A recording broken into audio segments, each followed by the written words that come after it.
Good evening and welcome to the Yountville Town Council meeting for Tuesday, June 16th, 2020. I'd like to welcome you all and thank you for joining us on our Zoom platform again tonight. I am going to, before we get started with our agenda, read some information about how we are operating this meeting. This meeting of the Town Council is being held pursuant to Government Code Section 54953B related to teleconferencing of meetings. In addition, this meeting format is pursuant to the Governor's proclamation of a state emergency and executive orders where certain sections of the Brown Act relating to teleconference meetings have been waived. Town manager is present currently in this room and will be in his office for the meeting. I'm here in the council chambers. Vice Mayor Dorman, council members Moeller, Dornbecker, and Durham, along with other staff, are participating remotely by video and audio in conformance with the governor's executive order. And I'm still wearing my mask. Yes, I do remember, but it's because we have a very special presentation actually live here in the council chambers in just a couple minutes. Now I would like to ask the town clerk to conduct roll call and ask each member of the town council to respond to the questions of, are they able to hear the proceedings and do they have a copy of the agenda for this meeting? Michelle. Thank you, Mayor. Councilmember Moeller. Councilmember Moeller, you're still on mute.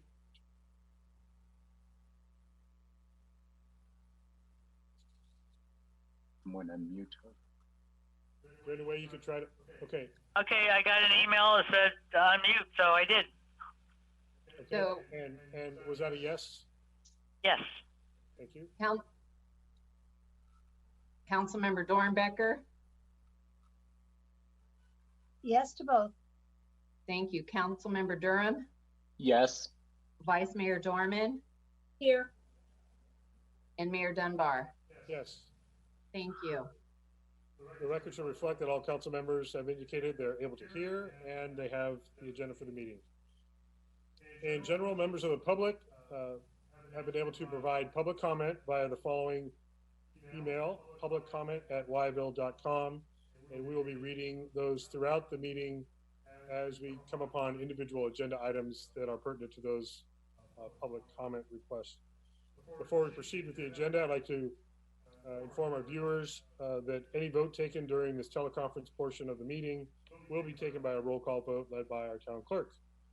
In addition, public hearing and administrative regular items that have representatives that are not staff will provide presentations as they would during a typical council meeting in our council chambers and will be called upon to speak during their agenda items. So we will be inviting them into our meeting as we go. So with that, we have held our roll call. Please join me in the Pledge of Allegiance. I will turn my screen to include the flag here in the chambers. Pledge allegiance to the flag of the United States of America, and to the republic for which it stands, one nation, under God, indivisible, with liberty and justice for all.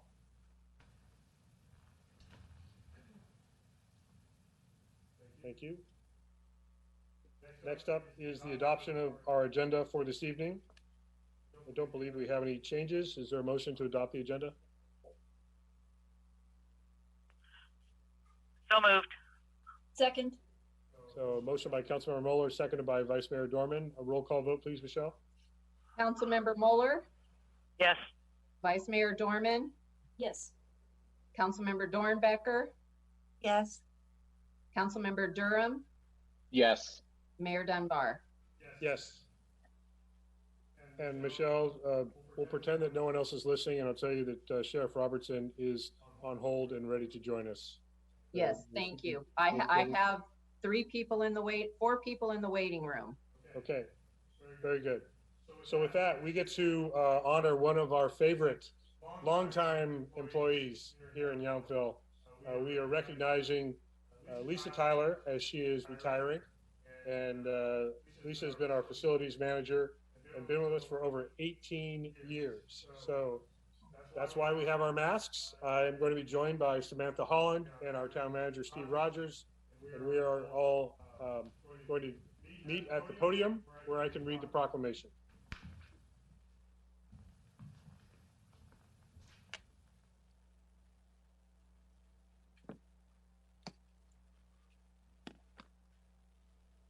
It looks like everybody's in there, right?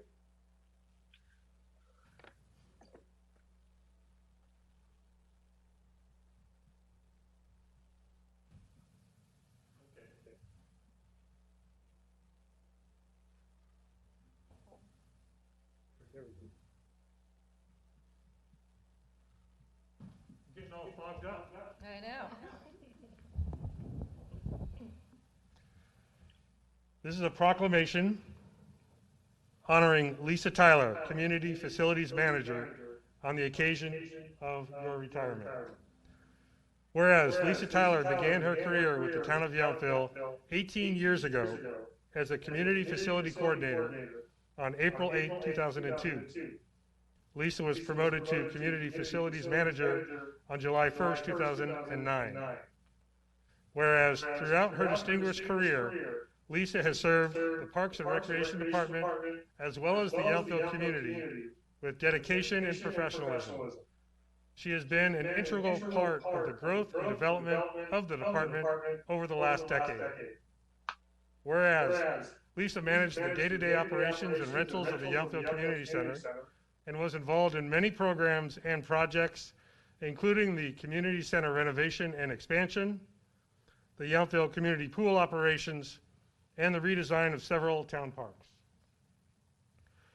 Whereas Lisa is known for her reliability and commitment to the town, highlighted by her willingness to accept the role and responsibilities as an emergency service worker during many notable town and county-wide events, including major floods, wildfires, and power outages, as well as being on the town's Internal Safety Committee for over 17 years.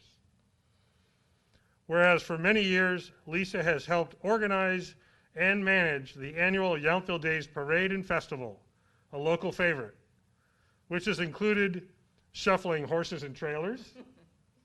At least it was the horses and trailers. Yeah.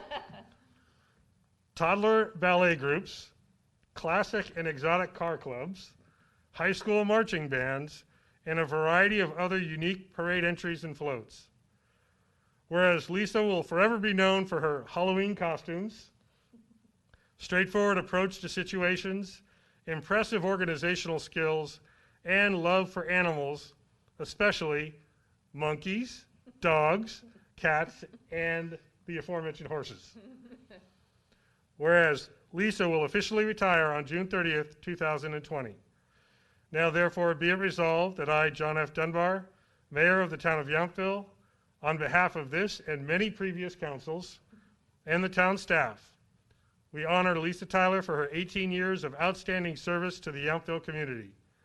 We extend our best wishes to Lisa for continued health, happiness, and success in all future endeavors. Congratulations. I want to present this to you.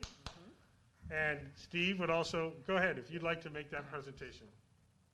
I want to share with everybody, and it is certainly one of our Yountville employee traditions, and be damned, we weren't going to let the COVID-19 situation get in the way of us honoring our retirees the way we do in Yountville. So we have a commemorative wine bottle that says Town of Yountville, the heart of the Napa Valley.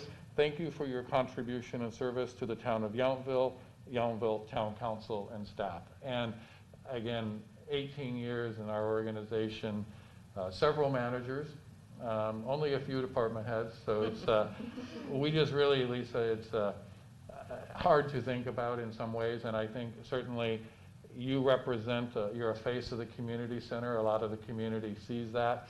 So we just wanted to make sure that we appropriately recognized and expressed our appreciation for your many, many contributions over those 18 years. Yes. Thank you. Would you like to share a few Yeah, comments let me with just set your this worldwide audience? Just down for a second. My worldwide audience. Thank you. Well, this is very strange times, and this is kind of strange being like this, but I'm going to do the best I can and try to hold it together. It's been a wonderful 18 years working for the town. I would like to thank the council for all their support, to the Parks and Recreation Department, You have really always believed in us, all of you. I would like to thank Steve Rogers for his wisdom and leadership. He truly cares about all the employees and their well-being. To my director, Samantha Holland, you are the captain of our ship. We can always look for you for guidance and support. You are a thoughtful, kind, and caring person. You are always willing to help out and are a true leader. To Jen and Stacy, thanks for all the laughter. No matter how hard we work or how stressful things get, we can always make each other laugh. To Garrett and Danielle, I've not worked with you for a long time, but you've picked a great place to hang your hat. All the best to you both. To my other co-workers from the town of Yountville, we are one big team and family. Some of you I have known for years, and some of you not for so long. I wish you all the very best, and will miss your smiling faces. Keep up the hard work in making this town the best it can be. To my partner, Joan, thank you for all your support and love. Move over, baby, we're now retired. I've held many different jobs, from athletic trainer, exercise physiologist, personal trainer, fitness director, manager of health clubs, and sold fitness equipment. I've loved many of my jobs, but this has been one of my favorites. When I was hired by the town, their vision was to build a community center. They hired me to manage the events at the community hall and assist them with planning the new center. I will always remember the town manager saying to me that you are overqualified for this position. I said, I don't care. Wouldn't you want someone more qualified with more qualifications than not? And 5 years later, the center was built. I've seen the hall transformed into a beautiful venue. I've seen many of my share of events. I've seen residents embrace the center and all the programs and events that the Parks and Recreation Department provides. When people have asked me what I like best about my job, I say I like making people's event dreams come true. It is so rewarding to work with people, sometimes for a year on their event plans, and then finally have it come true. The gratitude and happiness shown is something I will miss. Thank you to everyone. And we are not going to miss out on a chance to take a photo. Okay. So let's all go All up right. in the front. Do we want this or just us? You want, bring that certificate, yeah. And the bottle.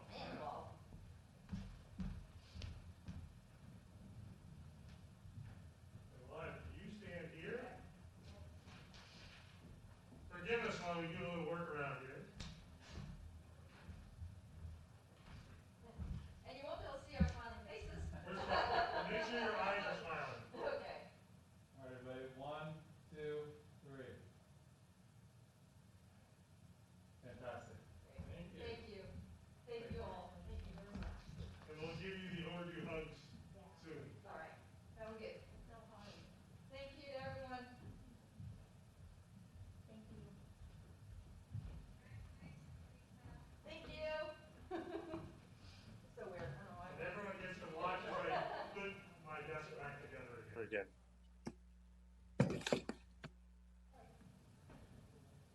And everyone has left the room, so I can now breathe.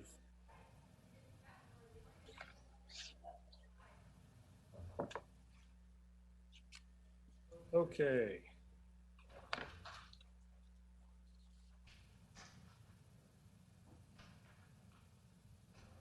Couldn't have a mess in the foreground of the photo, so had to clear things up here. Thank you for your patience.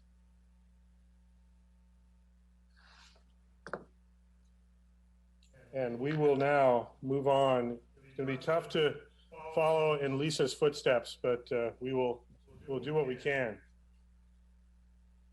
We do have on our next item public comment on matters that are not on our agenda, and I believe we have at least 2 that have been received by the town clerk. I'll invite Michelle to go ahead and read those now. Okay, thank you, Mayor. The first public comment is from Pam Reeves, and it is regarding a procedural question. How will the public know if their comments or requests will be taken up by the council? There is no way of knowing if public comment falls on deaf ears or whether there is any intention to address concerns brought to the council. With no way of knowing if there will be an answer to my last public comment, I am forced to renew my comment. I want to respond to the mayor's reaction to my public comment on public comments.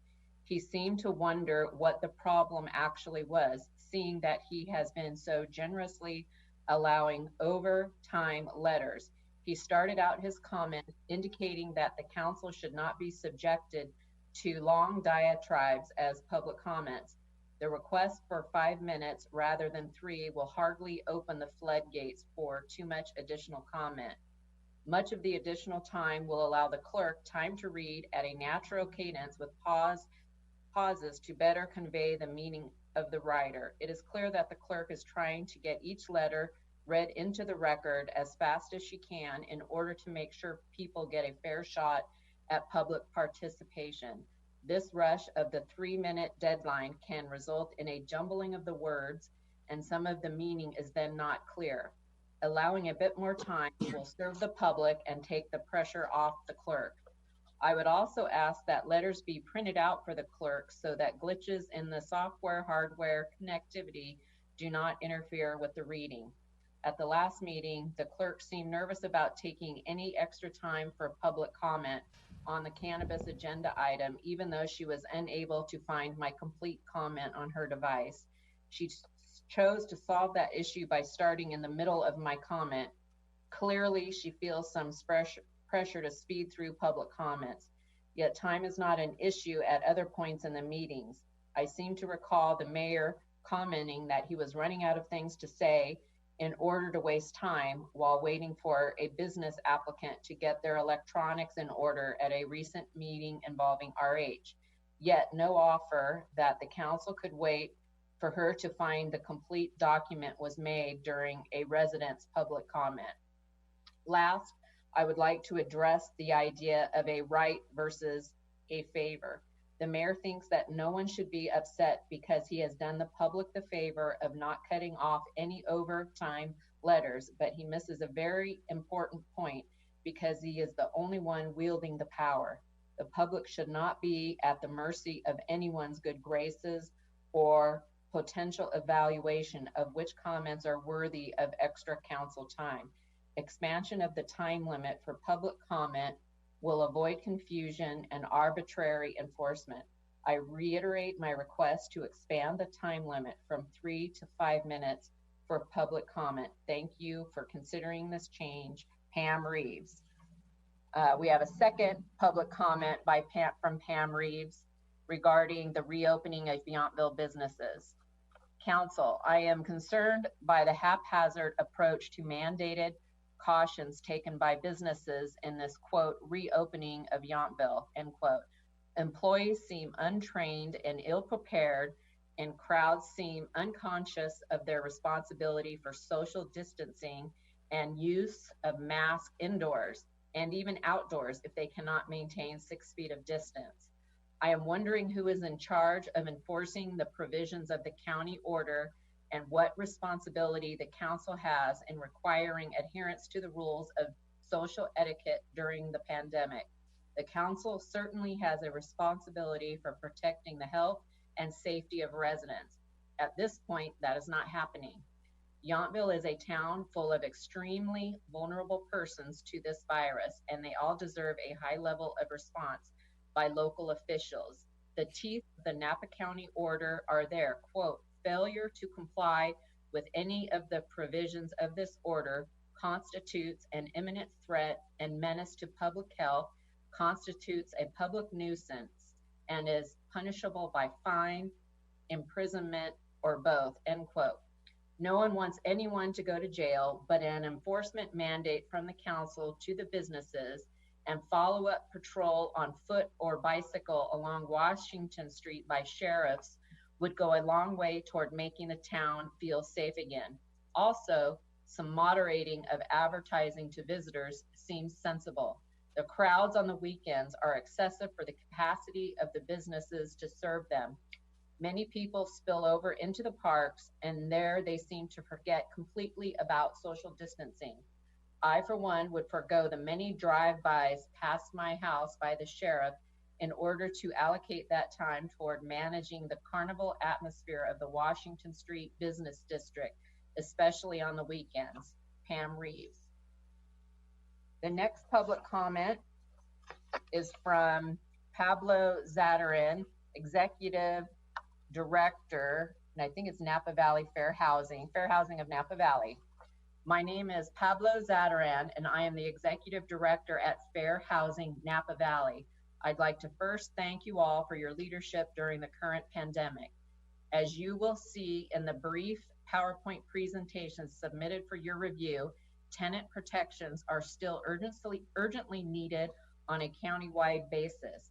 With June now upon us, many of Napa's most vulnerable households are now 3 months behind on their rent. These households include low-income and single-parent families, people with disabilities and seniors on fixed income, and a disproportionate portion of the county's Latinx population. These households face substantial challenges as they attempt to recover from this emergency, including the very real possibility of eviction upon the lifting of emergency orders. Currently, there is nothing preventing a wave of evictions for Napa's tenants who could not stay current on their rent during the pandemic, nor is there a clear formal structure for repayment of rents for those landlords and tenants who have the ability to make a payment arrangement. The result is an inconsistent approach by landlords and tenants to what is a countywide problem. Napa is the only county out of 9 Bay Area counties that has yet to take meaningful action regarding this issue. There is an urgent need for cohesive, common sense, local direction to address the needs of tenants in Napa, an urgency that grows every day as rental debts continue to accrue. We have formed a well-represented working group of advocates, housing providers, stakeholders, and city and county elected officials in an effort to implement the following protections. No residential evictions for unpaid rent due to COVID-19, no late fees for unpaid rent during COVID-19, up to 12 months to repay unpaid rent, right to break lease due to COVID-related cause, tenant education and awareness of protections. These protections would provide needed local guidance and stability for landlords and tenants alike, and a consistent approach to addressing some of the most common housing challenges caused by COVID-19. The most basic definition of equity is making the same opportunities available to all people. As a civil rights agency, FHNV is committed to justice and equity in every aspect, and the town of Yountville has shown that they join our agency and this community in that commitment. The issue is a question of equity.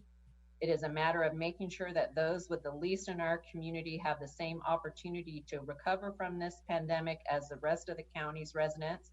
Local direction and guidance is crucial to make this more of a reality and ensure housing stability among Napa's most vulnerable tenants in the challenging months ahead. We appreciate the town's consideration of these proposed protections and encourage you to formally support the countywide action to implement them. Thank you for your time and consideration. Mayor, we have one more comment, and then did you want me to show the PowerPoint, or did you want that to be as received and forwarded to council? Received and forwarded to council. Thank you. And I know the applicant of that information understands that that's what we're going to be doing because he's taken his allotted time for public comment. Okay, thank you. And then public comment from Ron Ruggiero. Hello, my name is Ron Ruggiero. I am a local realtor and property manager here in Napa County. I have been involved with a number of city leaders from Napa, St. Helena, American Canyon, as well as the director of Napa Fair Housing and other individuals from housing advocates to county supervisors. The goal of the group was to formulate a procedure that would help tenants who are facing hardships as a result of COVID-19.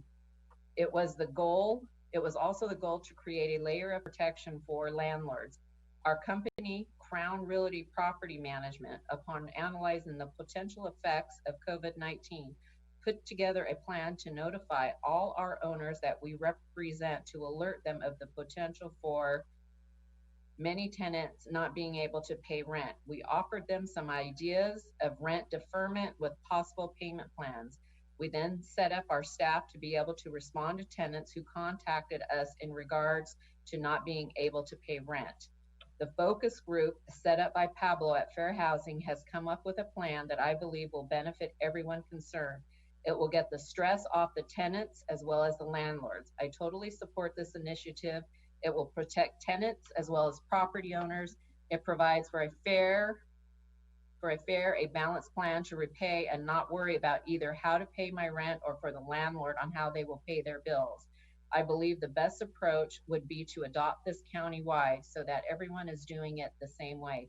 Thank you for the opportunity to voice my opinion. Thank you, Ron Ruggiero. And then the last public comment is related to our public hearing item, and it's from Bobby Voris, and that item will be read during the public hearing. So with that, that concludes our public comments, with the exception of one. I have one more that was submitted by Dave Kearney Brown.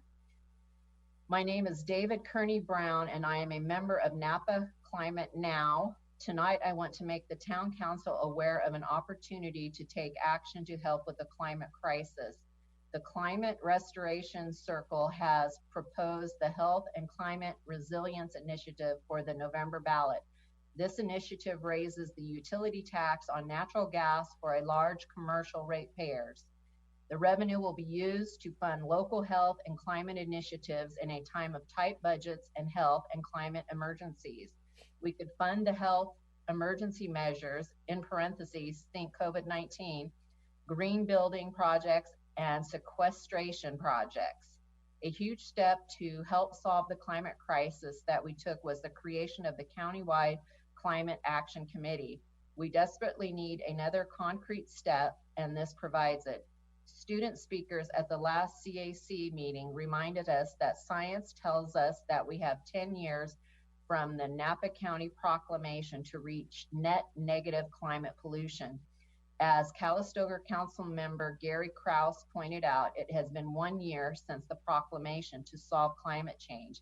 That leaves 9 years. 2 Bay Area jurisdictions are already moving to put the Health and Climate Resilience Initiative on the ballot. We at Napa Climate Now wanted to give you a heads up on this opportunity to take action to help solve the climate emergency and to help with the current revenue and health crisis. That concludes comment by Dave Kearney Brown. Then we have one comment from Inez Barraco that wants to know why Councilmember Durham has a fire going. And next public comment that just came in is on the cannabis agenda item, or the call for election. So we will hold that one until that time. Now I'm officially done with public comment. Okay, thank you. And unfortunately, we can't ask Councilmember Durham because we're not allowed to respond to public comment that's not agendized. So we'll all stay wondering. But just for clarity to our residents that are paying attention, I confirmed with all of our other Napa County jurisdictions, the city of Calistoga has 3-minute public comment. City of St. Helena has 4-minute public comment. City of American Canyon has 3 minutes of public comment.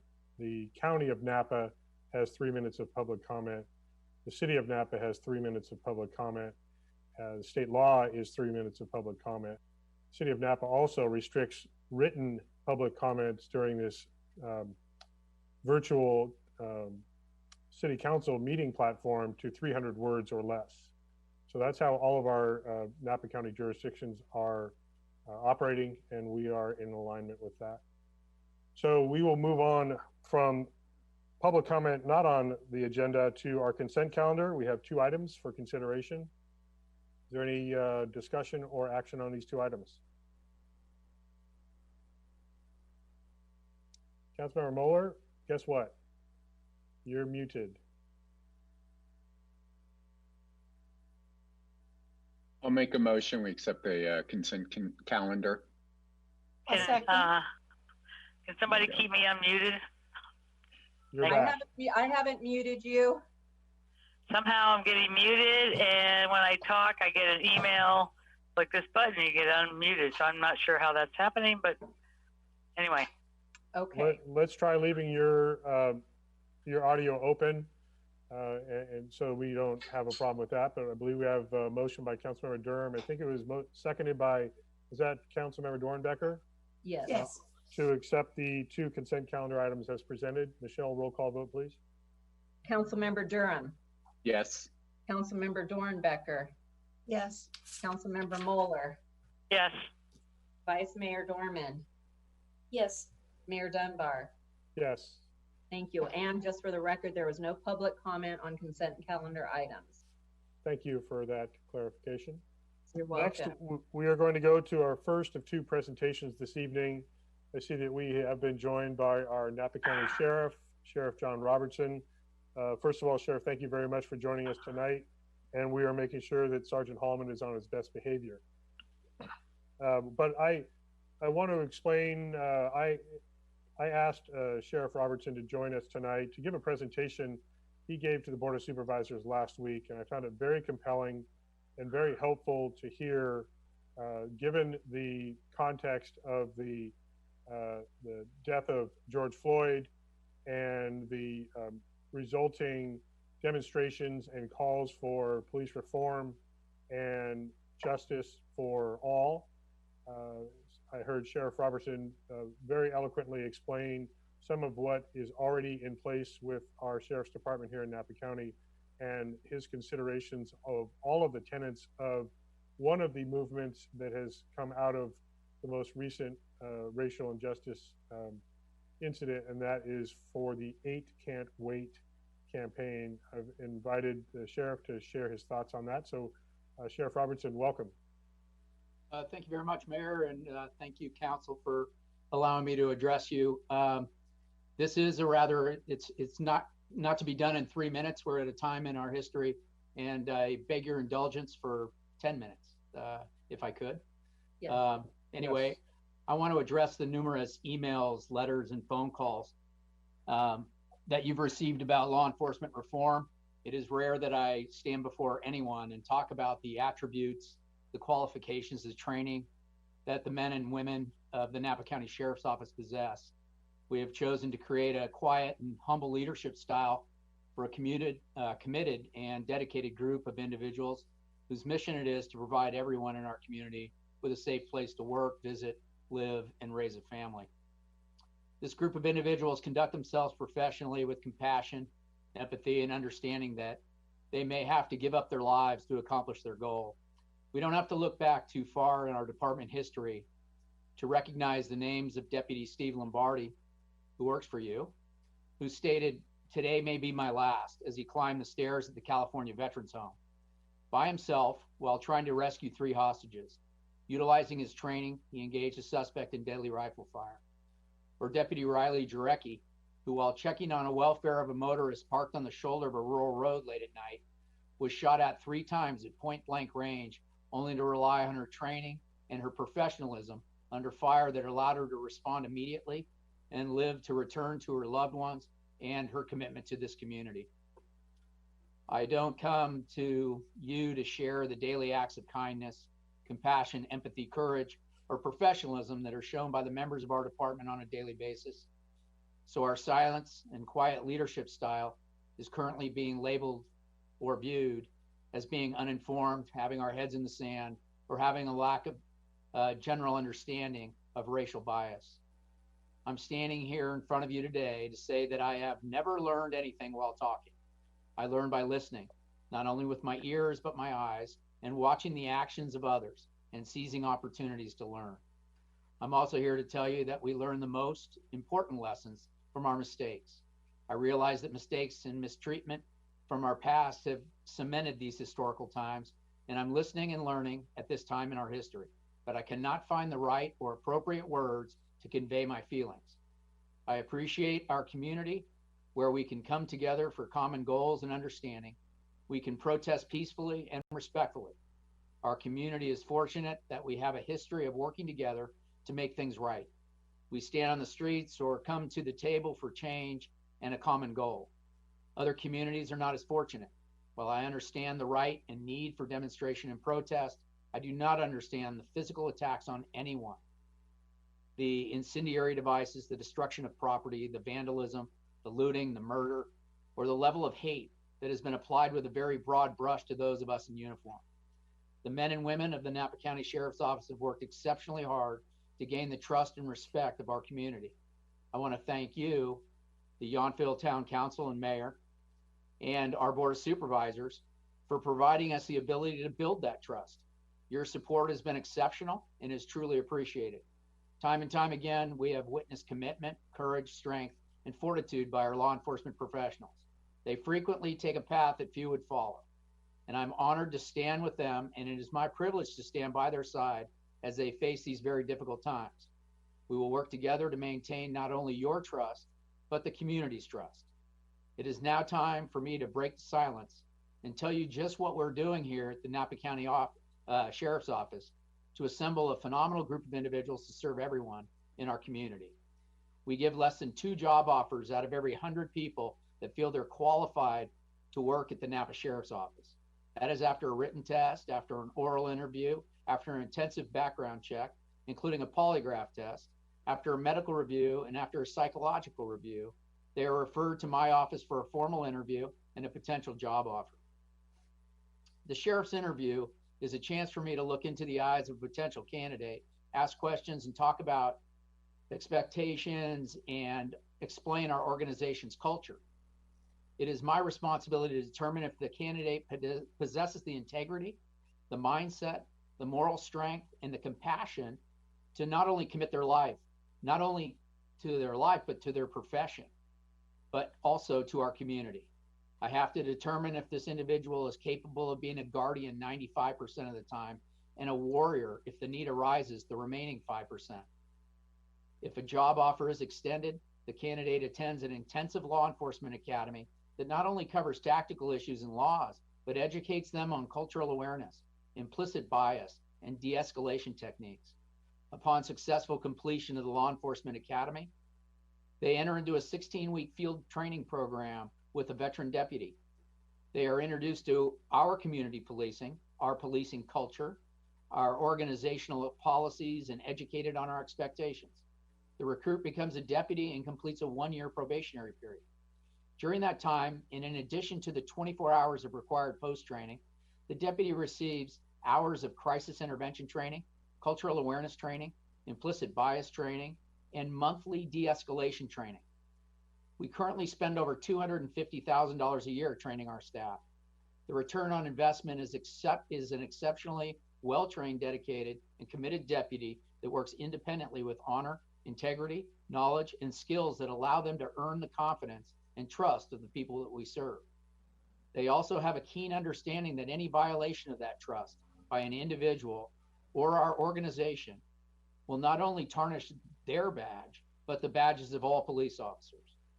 This last year has been difficult for law enforcement, and those difficulties have been magnified 10 times in the last few weeks. We have all witnessed what happened to George Floyd. For those of us in law enforcement, it will be ingrained in our hearts and our minds forever. There is no justification or excuses for what happened, just the understanding and realization that we'll have to do better as human beings.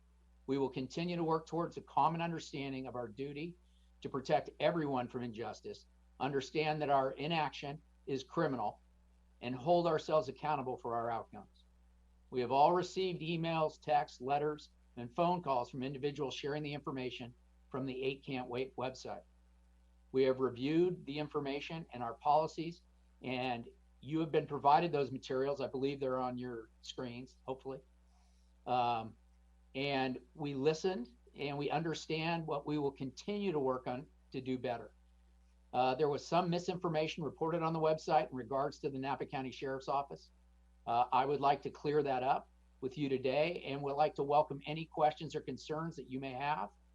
You also may want to know that our laws and policies are fluid.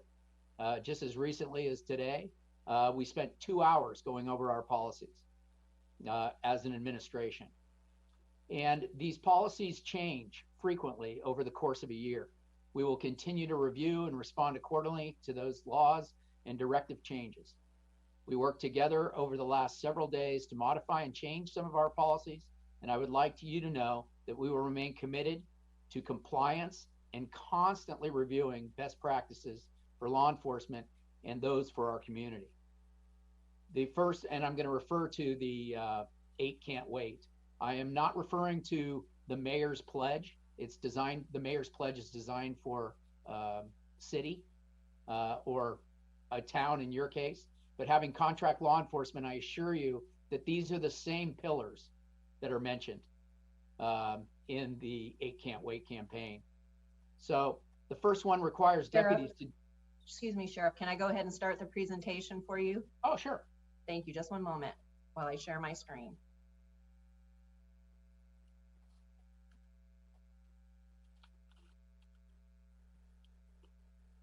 It's a big picture. Can we see that? Yes. You can go ahead and scroll up to the number 1, required de-escalation. Oh, there we go.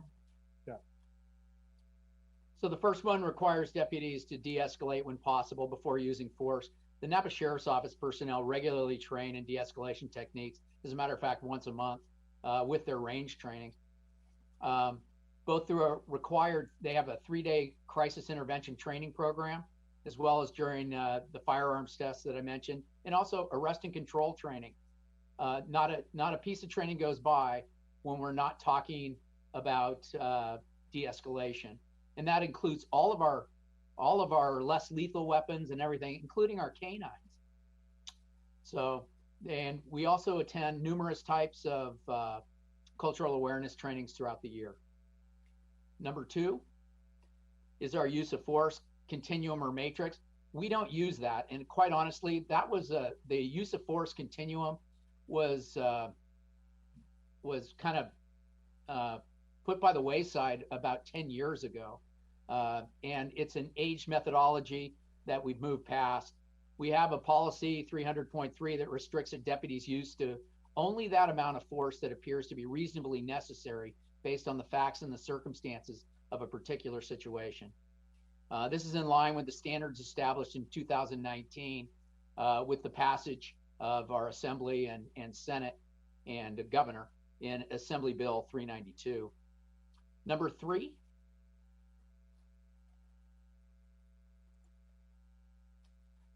is a carotid restraint. You're hearing it in social media as a chokehold or stranglehold. It is anything but that, but we understand that the optics of the carotid restraint are not good or not horrible.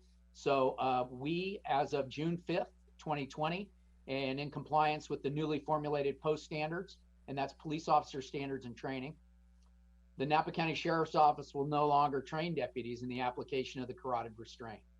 Additionally, Napa Sheriff's deputies are no longer permitted to use the carotid restraint in those circumstances other than that would warrant the application of deadly force. In other words, if they're struggling for their life and they have no other means necessary, my expectation is that they will try to save their life using whatever means necessary. So I would stand by our deputies with that, and that also came out in the federal guidelines today, the recommendations today, by somebody that made those recommendations. Number 4 requires deputies to give a verbal warning when possible before the use of deadly force. This is a standard that's been in effect across our country and our county and in law enforcement in Tennessee versus Garner from 1985. It was restated again in 2001. It is also consistently and constantly addressed in our firearms training. 300.4B requires that a deputy to warn deadly force may be used prior to the use of the deadly force where feasible. Matter of fact, all force is talked about. And again, including our canines, including our tasers, impact weapons, whatever, they're trained to verbally, to communicate, to try to de-escalate the situation, but then explain the levels of force when they can be verbalized. Number 5, prohibit deputies from shooting at people and moving vehicles unless that person possesses a deadly threat by means other than a vehicle. And that's in 300.4. And it recognizes that shooting at a moving vehicle is rarely effective. The deputies are trained not to put themselves in the path of a vehicle when possible, also to move out of the way of oncoming vehicles, something that we all should all know, and do whatever they can other than shooting at a vehicle and their occupants. I would reserve this to tell you that I would be very upset if, and that's why we don't have black and white in law enforcement. There's a lot of discretion involved, and sometimes that equals that's an issue for us. But if there was a demonstration going on downtown and somebody was to use a weapon of mass destruction like a box truck or a vehicle and charge into a crowd at speeds, thereby either injuring or killing somebody, I would hope that a deputy would use lethal force to try to shoot into that vehicle to eliminate the threat if they could. So that would be an exception. And again, that's where deadly force comes up, and they would be applying that discretion. Number 6, requiring deputies to exhaust all of the reasonable alternatives before resorting to deadly force. Every day we discuss this. This is addressed in NSO policy 300.3.2. The deputies are trained that when evaluating the factors present, which assist in determining whether to apply force, what type of force would be reasonable, they are to assess the availability and other reasonable and feasible options and their possible effectiveness. That's done in all of our training. Number 7, require deputies to intervene and stop another deputy from using excessive force. Our policy 300.2.1 describes the deputy's duty to intercede. Napa County Sheriff's deputies are required to intervene and prevent the application of excessive force, and also required to promptly report any application of excessive force to a supervisor. I can tell you that this has occurred. It is rare for it to occur, but it has occurred, and people have lost their jobs in not only California law enforcement, but also in the county of Napa for doing this sort of thing. Number 8, and the last one I'm going to talk about, is the require of comprehensive reporting of the use of force. And our policy 300.5 requires the deputies to promptly, completely, and accurately report any use of force. Any deputies involved in a shooting is thoroughly investigated by the Napa County Major Crimes Task Force, which is comprised of members of each law enforcement agency in Napa County, including investigators from the Napa County District Attorney's Office. At the conclusion of the investigation, each incident is reviewed by the Napa County District Attorney. That is more than the reported 2 things that we were in compliance with on the website. And it's just one of those things. It's like what Abe Lincoln said, never believe everything you read on the internet. But just keep that in mind. I do want to thank you for your support over the years. We've been through a lot together. And we will continue to try to keep our community safe, stand by your side. We're going a little bit like a redwood tree. We're turning into a willow tree these times, and we're starting to look at some other factors that are coming in. I'm sure our Attorney General, he just talked, I believe yesterday, and released some standards. We're working on those things. A little puzzled by some of them, but we'll work through them and see where they go. I also want to let you know that we are neighbors with a city that is going to be under a DOJ audit, and they're going to be refining their policies and procedures and working on their culture. I can tell you that there is a difference between the culture in that city and the surrounding city of American Canyon, one of our other contract cities. And we're very proud of the relationship that we have, not only with you all, our county residents, the 3.7 million visitors that visit us every year, but we're also very happy to have the support of the city of American Canyon and those residents. To address those of you that were concerned about curfews in communities of color, I just want to tell you that the city of American Canyon, the residents, actually felt unsafe by some of the incidents that were going on in Solano County and Vallejo in particular. And they asked us to have a curfew. So the city of American Canyon adopted their own curfew, and since we are a contracted law enforcement agency for them, we got the Board of Supervisors and County Council to back them on their curfew. We did, interestingly enough, get a letter, a cautionary letter from the ACLU regarding that we were putting restrictions on a community of color, and we weren't doing it throughout the county. We didn't feel it was necessary to do throughout the county. But once we explained that the community actually wanted this curfew and it was backed up by some documentation, ACLU actually, for the first time in my career, rescinded that letter and that public records request. So we'll continue to work with everyone in our community and try to be as pliable, as flexible, but also to stand strong to protect you and to keep these communities safe. Sheriff, thank you so much. I'll ask council members if anyone has a question about the sheriff's presentation Or a concern. or a concern. Here to hear them. No, but what I will say, Councilmember Dornbecker, are you unmuting? Yes, I just want to, hello, Sheriff, nice to see you. Nice to I see you. have had the pleasure of seeing you at several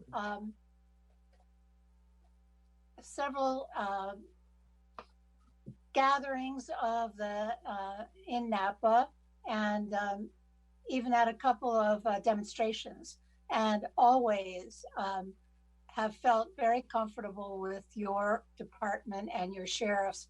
And I can't say enough about Sheriff Holman. He's great in our town. So thank you very much for everything. Thank you. Thank you. And seeing no other hands, what I just wanted to stress is first, my appreciation for your leadership with the Napa County Sheriff's Department, Sheriff Robertson, and I echo Councilmember Dornbecker's support and appreciation of all that Sergeant Hallman and the rest of our dedicated officers here in Yountville do for our community. And I thought it was important that we hear much of what you are already doing to protect and serve our entire community, and also where there might be some opportunities for review and reform potentially where appropriate. And so I think it's important that we have that conversation about what is currently happening as we look to see what might need to happen going forward. So thank you very much for that. And I know that you are presenting to other cities. You've already presented to the County Board of Soup. So it's important that we all get that baseline look at how the Sheriff's Department is serving us here in Napa County. Well, thank you. We are talking now about coming out with a daily what and why, what we do and why we do it.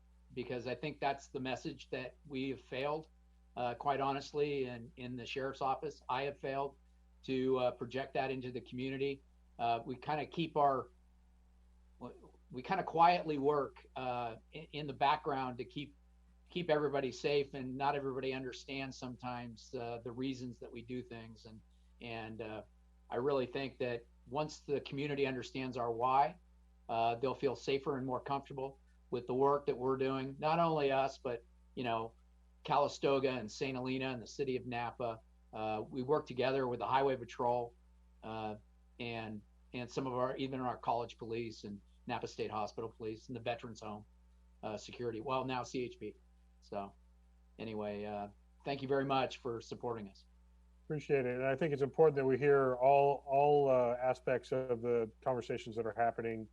We've certainly been hearing in our own community and in the broader Napa Valley, some of the pain and some of the frustration that others are feeling. And we have to continue to listen to all of that as well and respond swiftly. So again, Absolutely. Thank you for your time tonight. Thank you very much. Thank you. We are going to move on now to our next presentation, which is going to be coming from Whitney Diver McAvoy, our Yountville Chamber of Commerce CEO, and she will be presenting the annual report for 2019 and 20. Welcome, Whitney. Thank you, Mayor. Thanks for everybody for having me tonight. Can you hear me okay? Yes. Yes, okay, great. Awesome. I'm gonna go ahead and share my screen. Okay, can you see it? Yes, we can. Yes, okay, great. Awesome, thank you. Well, thank you so much for having me tonight to the Yountville Town Council meeting. It is a pleasure to be here to present the Yountville Chamber of Commerce annual report. I want to start off tonight by thanking our board of directors for all of their support over the last year, and specifically the staff of the Yountville Chamber of Commerce, our Director of Membership, Elizabeth Heacock, and Jessica Penman, our Director of Community Relations. While I get the honor of presenting this work, it truly is a team effort that couldn't be accomplished without them. I'd also like to take a moment to thank the Yountville town staff as well. Their support over the last couple weeks and through the COVID-19 pandemic, we have been a rock solid team, and it's really exciting to see us reopening responsibly, and we couldn't have done that without them. And lastly, I just want to congratulate Lisa Tyler on her retirement. We worked together through the last 4 years that I've been here, and it's always been a pleasure working with her, and congratulations. I hope you're off to Maui very soon when it's appropriate. So. Okay, great. So we'll go ahead and get started. And thank you again for having me tonight. So our presentation overview. So I'm going to give an overview about what the Chamber of Commerce is and what we do. Review our accomplishment highlights for the last year. Go over the marketing for the destination of Yountville, and touch on a little bit of our response to the COVID-19 pandemic, and then what's next. All right, so Yountville Chamber of Commerce overview. You'll be able to tell throughout this presentation I was missing people. A lot of our photos in this presentation contain the smiling faces of our members and our residents. So, okay, what does the Yountville Chamber of Commerce do? We are both a Chamber of Commerce and a destination marketing agency. And what does that mean? So we function as a traditional chamber, so advocacy, public policy, economic development, networking, member resources and promotion, and community building. And then we also serve as a destination marketing agency for the town of Yountville and for the destination. So what does that mean? That means we're marketing Yountville as the premier small town destination through advertising and promotion. And of course, we run the Yountville Welcome Center. Our vision and mission. So our vision is to be the premier small town destination. And our mission is enriching the vibrancy of our community. And we adopted this new vision and mission about 2 years ago, and think it still wears very well for the organization and the direction that we're heading in the future. So our 4 key values. Everything that we do at the Yountville Chamber of Commerce lives under these 4 key values. They drive everything that we do day in and day out, and they serve as a compass for us as we're looking to engage in new policy or projects or events. We always come back to these 4 values. So what are they? So building a thriving community. We believe in cultivating strong relationships between businesses, and we believe in cultivating strong relationships between businesses and residents. Being your champion, we believe in improving the economic vitality and quality of life in our community. Driving commerce, we believe in providing the tools, resources, and opportunities to help member businesses. And promoting Yountville. We believe in marketing and promoting Yountville as the premier small town destination. So our Yountville Chamber Board of Directors, we're about 14 strong right now, and I'll go ahead and recognize them now. Richard Hall is currently our board chair from Leedy Family Wines. Stephanie Levitt is our vice chair from Bartisono and Hotel Yountville. Julie Sekviar is our secretary from the Thomas Keller Restaurant Group. Steve Rogers is our treasurer from the town of Yountville. Devin Avery represents the Yountville Sun. Max Copagnon from the Napa Valley Lodge. Kenneth Deposki from Kenneth Raymond Design. Jocelyn Hoare from Cake Bread Sellers. Eric Housley from Ranch Market 2. Luke Magnini from Restoration Hardware. Ross Monton from Edward Jones, Joel Quigley from Creative Furnace, Noel Resnick from Partners to Media, and Shane Soldinger from Silver Trident Winery. This is what our org chart looks like today, very similar to what it looked like last year. Of course, Elizabeth and Jessica are still with us. Reich and Associates continues to handle all of our bookkeeping and accountant work. Allison Day manages our social media, and Fuller and Sander are our PR company. We recently brought on Lynn Pena as our weekend welcome center manager. We're absolutely thrilled to have her. She just started with us a couple months ago. And right now we have roughly 34 volunteers that help us operate the Welcome Center. And that's going to change a little bit as we look to reopen the Welcome Center on July 1st.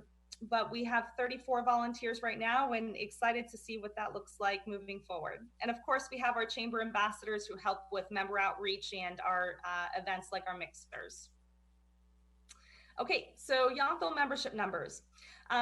This is a great representation of our membership. Right now we have 257 business members. That includes 33 leadership circle members, and we have 93 associate members. That has grown quite significantly over the last year.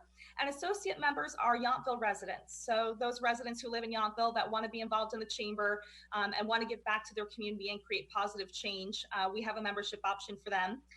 So total, we have roughly 350 members. Okay, membership by the numbers. Right now, our membership categories in that upper left break down 39% wine, which is no surprise. Our next greatest is professional services, and dining is pretty high up there as well. Government and organizations, a little bit of shopping, and places to stay, which are hotels and bed and breakfast, of course, and that's around 9%. And then business membership by town, 36% is in Yountville, 35% is in Napa or Napa County, and 12% in St. Helena, and so on and so forth. On the right-hand side, you'll see this is our Leadership Circle partners. I know many of you have seen this before. We're very proud of this program. These are members who engage at a higher investment level with the Yountville Chamber and who truly are committed to building our community for the better in the future. Okay, let's dive into our accomplishments. So I have grouped these under the 4 different key values. I think that's the easiest way to showcase them. And I really focused on things that were fun and also meaningful, but not just statistics and numbers, because we're so much more than that. Obviously, we have really great numbers to back up the work that we do, but a lot of the work we do is truly a community building, people to people work. And I really wanted to highlight that today. So our business and community awards. Every year we put on the membership jubilee where we highlight our award winners for business and community awards. Sadly, this year we were not able to host that event because of the COVID-19 pandemic. So I wanted to recognize them here today. Our business of the year was Bartisono.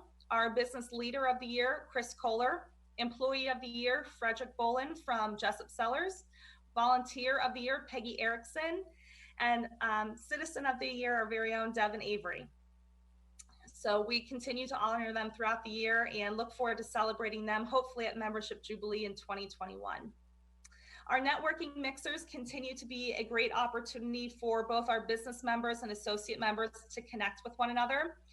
We were only able to have 8 mixers this year, cut short because of COVID-19, but through those 8 mixers, we connected over 1,100 individuals over the course of the 8 or so months that we had them. And if you haven't been to a networking mixer, or if you have, you know, they are a great source of fun and pride for our community, and we look forward to hosting them again when it's appropriate.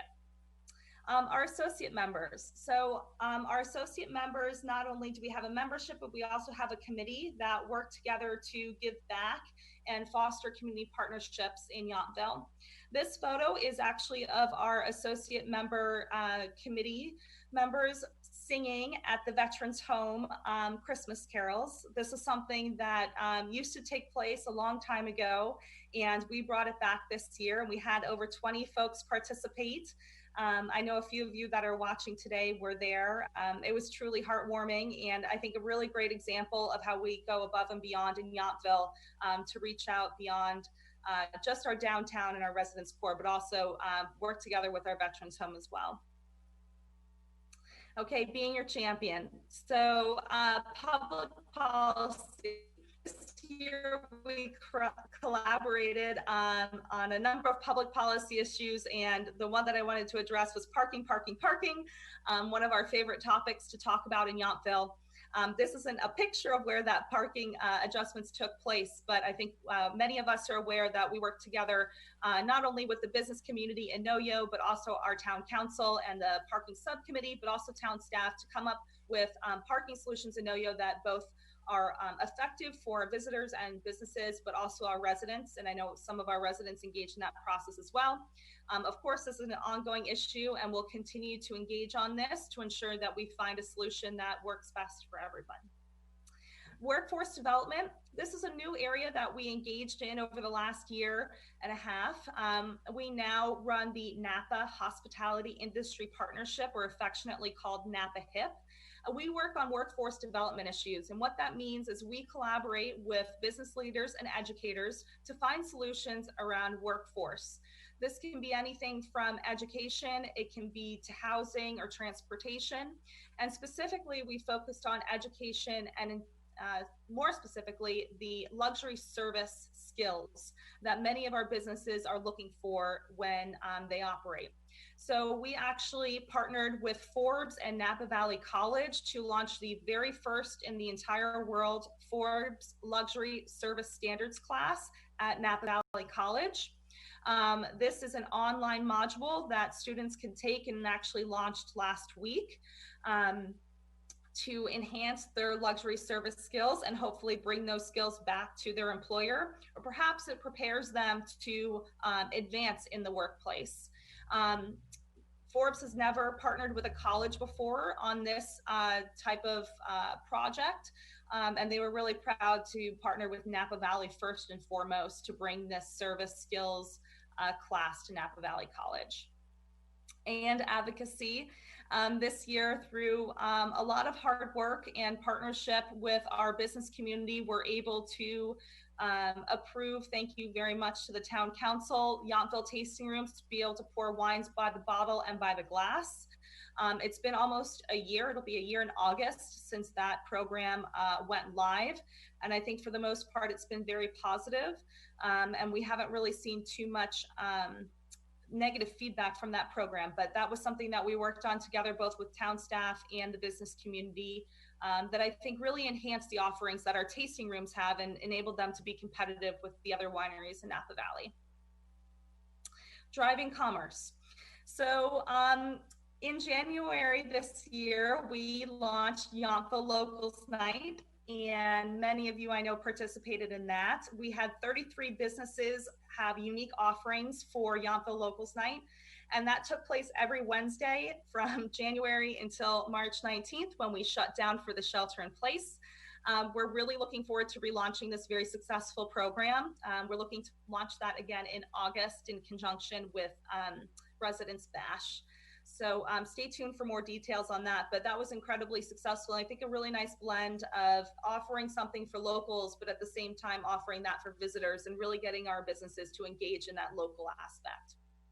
Our professional development seminars. These are free education opportunities for our members. We partner with WSI Next Gen Marketing on these. So they're all marketing focused. So this one that I'm highlighting here was email marketing specifically. And this is just a free opportunity for our members to learn better skills to market their business. Many of our small businesses don't have a director of marketing or marketing team that they have on staff that can actually market their business. So it's something that many struggle with. And we feel this is a really good resource to offer to our members. And then we have our member committees. I listed them all here. It's kind of a long list, but we have our Y committee, our retail committee, associate member committee, our marketing committee, the Napa HIP, and our ambassador committee. And our ad hoc committee that takes on different issues respectively. And what these committees do is they bring together not only business members, but associate members as well to tackle different issues or questions that they have throughout town. So the Y Committee is a perfect example. That's the Wine Hospitality of Yountville Committee. They're actually the ones that came up with the wines by the bottle and by the glass. So it's a great way to get our business community engaged what's actually going on in town and finding solutions for maybe potential issues or even creating a new program like the Locals Night that actually came out of the Y Committee as well. And then promoting Yountville. So the Yountville Visitor Guide, this was a printed rack card brochure that we printed this year. Featuring different itineraries and an overview of Yountville. We partnered with the Yountville TID on this program. We printed over 50,000 copies that were distributed across Northern California, including Napa Valley and in our hotel rooms here in Yountville. It was incredibly successful. We do plan on doing this again, but we're going to reevaluate at the end of the summer based on kind of our visitor traffic and needs. Are people going to want to pick up a piece of paper and take that with them? We're going to kind of reevaluate as we move forward. It is also available online, and it was hyperlinked in the report that is in the agenda tonight. And then What's Your Why project. Earlier this year, our board of directors came up with this great idea of creating the What's Your Why video project. And basically, they're 30-second videos that highlight Yountville. And this first one that we filmed just before the shelter-in-place order came down featured an overview of Yountville, and they're meant to be shown on social media. Our next one is going to be Welcome Back to Yountville, and we're currently in production for that and looking to launch that in early July. And then our next one after that will be about the Art Walk. Our blogs on yountville.com, we've spent a lot of time building out the blogs on yountville.com that feature different events, itineraries, business spotlights, and more. It's a great way to build up our search engine optimization rankings in Google, but it also gives us an opportunity to highlight some of the unknown things about Yountville that people might be looking for, like the best Instagrammable spots, for example. So a lot of fun tips for folks that are looking to get inspired when they travel to Yountville. Okay, marketing the destination of Yountville. I was really hungry when I put this together. That burger is from Restoration Hardware. It looks delicious. Okay, the Yountville Welcome Center. As I mentioned earlier, we're going to reopen the Yountville Welcome Center on July 1st. Right here, you'll see this graph shows the Welcome Center visitors from July 19th to June 2020. You'll see we had 0 visitors for April, May, and June, of course, and a very limited number for March. We continue to see strong numbers in the July/harvest season at the Yountville Welcome Center, and really still believe that this is a really great opportunity for us to showcase Yountville as a destination. We really feel it's the welcome mat for town. It's the first place every visitor should stop. You'll see we welcomed a little over 11,000 visitors this past fiscal year and had around 41,000 referrals to our different business members. And that includes members in Yountville, but also beyond. And you'll see some featured photos here of our different volunteers on FAM tours. Our FAM tours are when they get to go to different wineries or destinations to see what they have to offer so that they can better recommend them in the future. Yountville.com. So we remodeled Yountville.com in September of 2019, and we launched YountvilleChamber.com at that same time. And now we have 2 different websites, one showcasing the destination and one showcasing the Chamber of Commerce. Previously, they were combined, which made it a little bit confusing for our visitors and our members. Now that it's separate, it's much easier to showcase each aspect of our business model individually and really highlight them. So you'll see our visitor stats here for Yountville.com for the last fiscal year. We really see a spike during the harvest season and holiday season. So we run, and I'll talk about this in a second, a destination advertising campaign October through April, which really drives a lot of traffic to our website. And you'll see that middle section here is October, November, December, January, February, when we really see the most traffic to our website. Here also is the top states that visit our website. California, Texas, New York, and Florida are the top ones. No surprises there. That's where we know that most of our visitors that come to the Napa Valley, that's pretty online with what Visit Napa Valley shows for their visitor demographics as well. And then visitors by age, you'll see 25 to 34 and 35 to 44, and that's really the sweet spot of our demographic that visits the Napa Valley. And then I just like to recognize Chamber staff for their efforts for creating YountvilleChamber.com. We were actually given an award by the Western Association of Chamber Executives for our website just 3 months after it had launched, and we won second place for this website, only behind the Greater Irvine Chamber of Commerce in Irvine, California, which they're huge. So that was a really big honor and something that we're really proud of.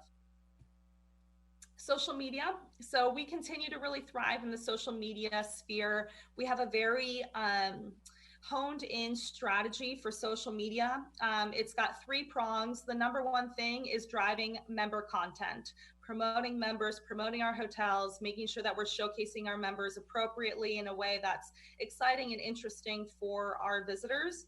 And then driving traffic to yountville.com. We want to send everybody that visits our social media channels to our website so they can learn more about our destination. And then also we want to showcase ourselves as the authority on all things Yountville. So make sure that people see us as a trusted resource. And I think we've done a really good job of that over the last 4 years. We also separated our Facebook platforms for social media about a month ago. So now we have Explore Yountville that's specifically focused on the destination of Yountville, and we have a Facebook page for the Yountville Chamber of Commerce. So now they're separate, and we're able to promote both the destination on its own page and Yountville Chamber and everything that we're doing to support our members on the other page, which I think has been really helpful. I'd also like to note for Facebook, we've received a 17% growth over the last year. Instagram, we grew about 33%, and Twitter, we grew about 4% over the last year. Okay, public relations. Here is a little bit of a overview of all the publications that we were in over the last year. This is by no means all of them. It's just a snapshot. We garnered 414 million impressions through public relations and different media articles alone. And that's really thanks to Tom and Monty, who head up our public relations efforts. And we hosted 15 journalists in the last fiscal year. We had to cancel 3 FAM tours in the last 3 months due to the pandemic, but we hope to schedule those again. And all those journalists are willing to come out once we're safe to host them, and do that very shortly. And then I'd also like to mention that we were on Leslie Sbrocco's brand new PBS special called 100 Days, Drinks, Dishes, and Destinations. We will be featured over 3 different episodes, and that is airing on PBS on over 250 stations nationwide. So that's pretty cool. They've kind of put on pause airing those episodes right now, but we're looking for those to air later this summer. Okay, TripAdvisor. This is another part of our destination marketing strategy. The photo that you see on the right-hand side is Explore Yountville, our TripAdvisor page. We manage pieces of this content, and the rest is user-generated content, which of course is very popular right now. This page alone got 56,000 page views. We also run a site-wide banner program, advertising banner program through TripAdvisor, where we feature our hotel properties, the Lincoln Theater, the Napa Valley Museum, and a couple other different events. And those banners actually had 549,000 impressions on them, which is really, really great. And at the bottom, they actually just started tracking this. They're now tracking what the booking window is for your destination. And through TripAdvisor, you can actually book a hotel room. And our booking window for Yountville is 55 days for domestic travelers. For international travelers, it's like 62 days. So I thought that was really interesting for our hotel partners to learn that. And total economic impact through those hotel nights that were specifically booked through TripAdvisor was $6.2 million. And we'll go ahead and continue our partnership with them again this year. They're actually evolving this platform to be a lot more interactive, which I think is a really good thing for our destination. And then this is a cool slide that showcases our digital marketing advertising campaign. We run this, as I mentioned before, October 1 through April 30th. It was stopped short on March 19th due to the COVID-19 pandemic. But in that shortened campaign, we spent $78,000 and garnered 37 million impressions for the Yountville destination. And we showcased this campaign on social media, Google Display Network and Google AdWords. And you'll see this big number here that reflects on the website that 77,000 visitors visited our website, yountville.com, from this campaign specifically. So that's a really big number, and you actually see the significant drop off when not running this campaign to our website. So this is really important. We actually are finalizing our COVID-19 response campaign that will partner with the TID on, that will be launching in the next couple of weeks. So we are going to get back out in market to advertise the destination of Yountville very shortly. And then Yountville specific events. Back in the fall of 2019, we had Holidays in Yountville, which is a really wonderful event. It's 6 weeks of holiday fun. It features over 120 different events by over 70 businesses. Stuff like Bouchon Bakery, cookie decorating, and Kohler Chocolates, ornament making, and reading at Hill Family Estates. We are planning to do this again this year, just a little bit modified for social distancing and all of that good stuff. But that was an incredibly successful program. We spent a lot of money advertising for the destination of Yountville and really highlighting it as a place for both locals and visitors to enjoy during the holiday season. And then the Yountville International Film Festival that took place February 6th through 9th of 2020 this year. It did sell out. It featured over 100 films. If you haven't been before, it's an incredible, incredible event.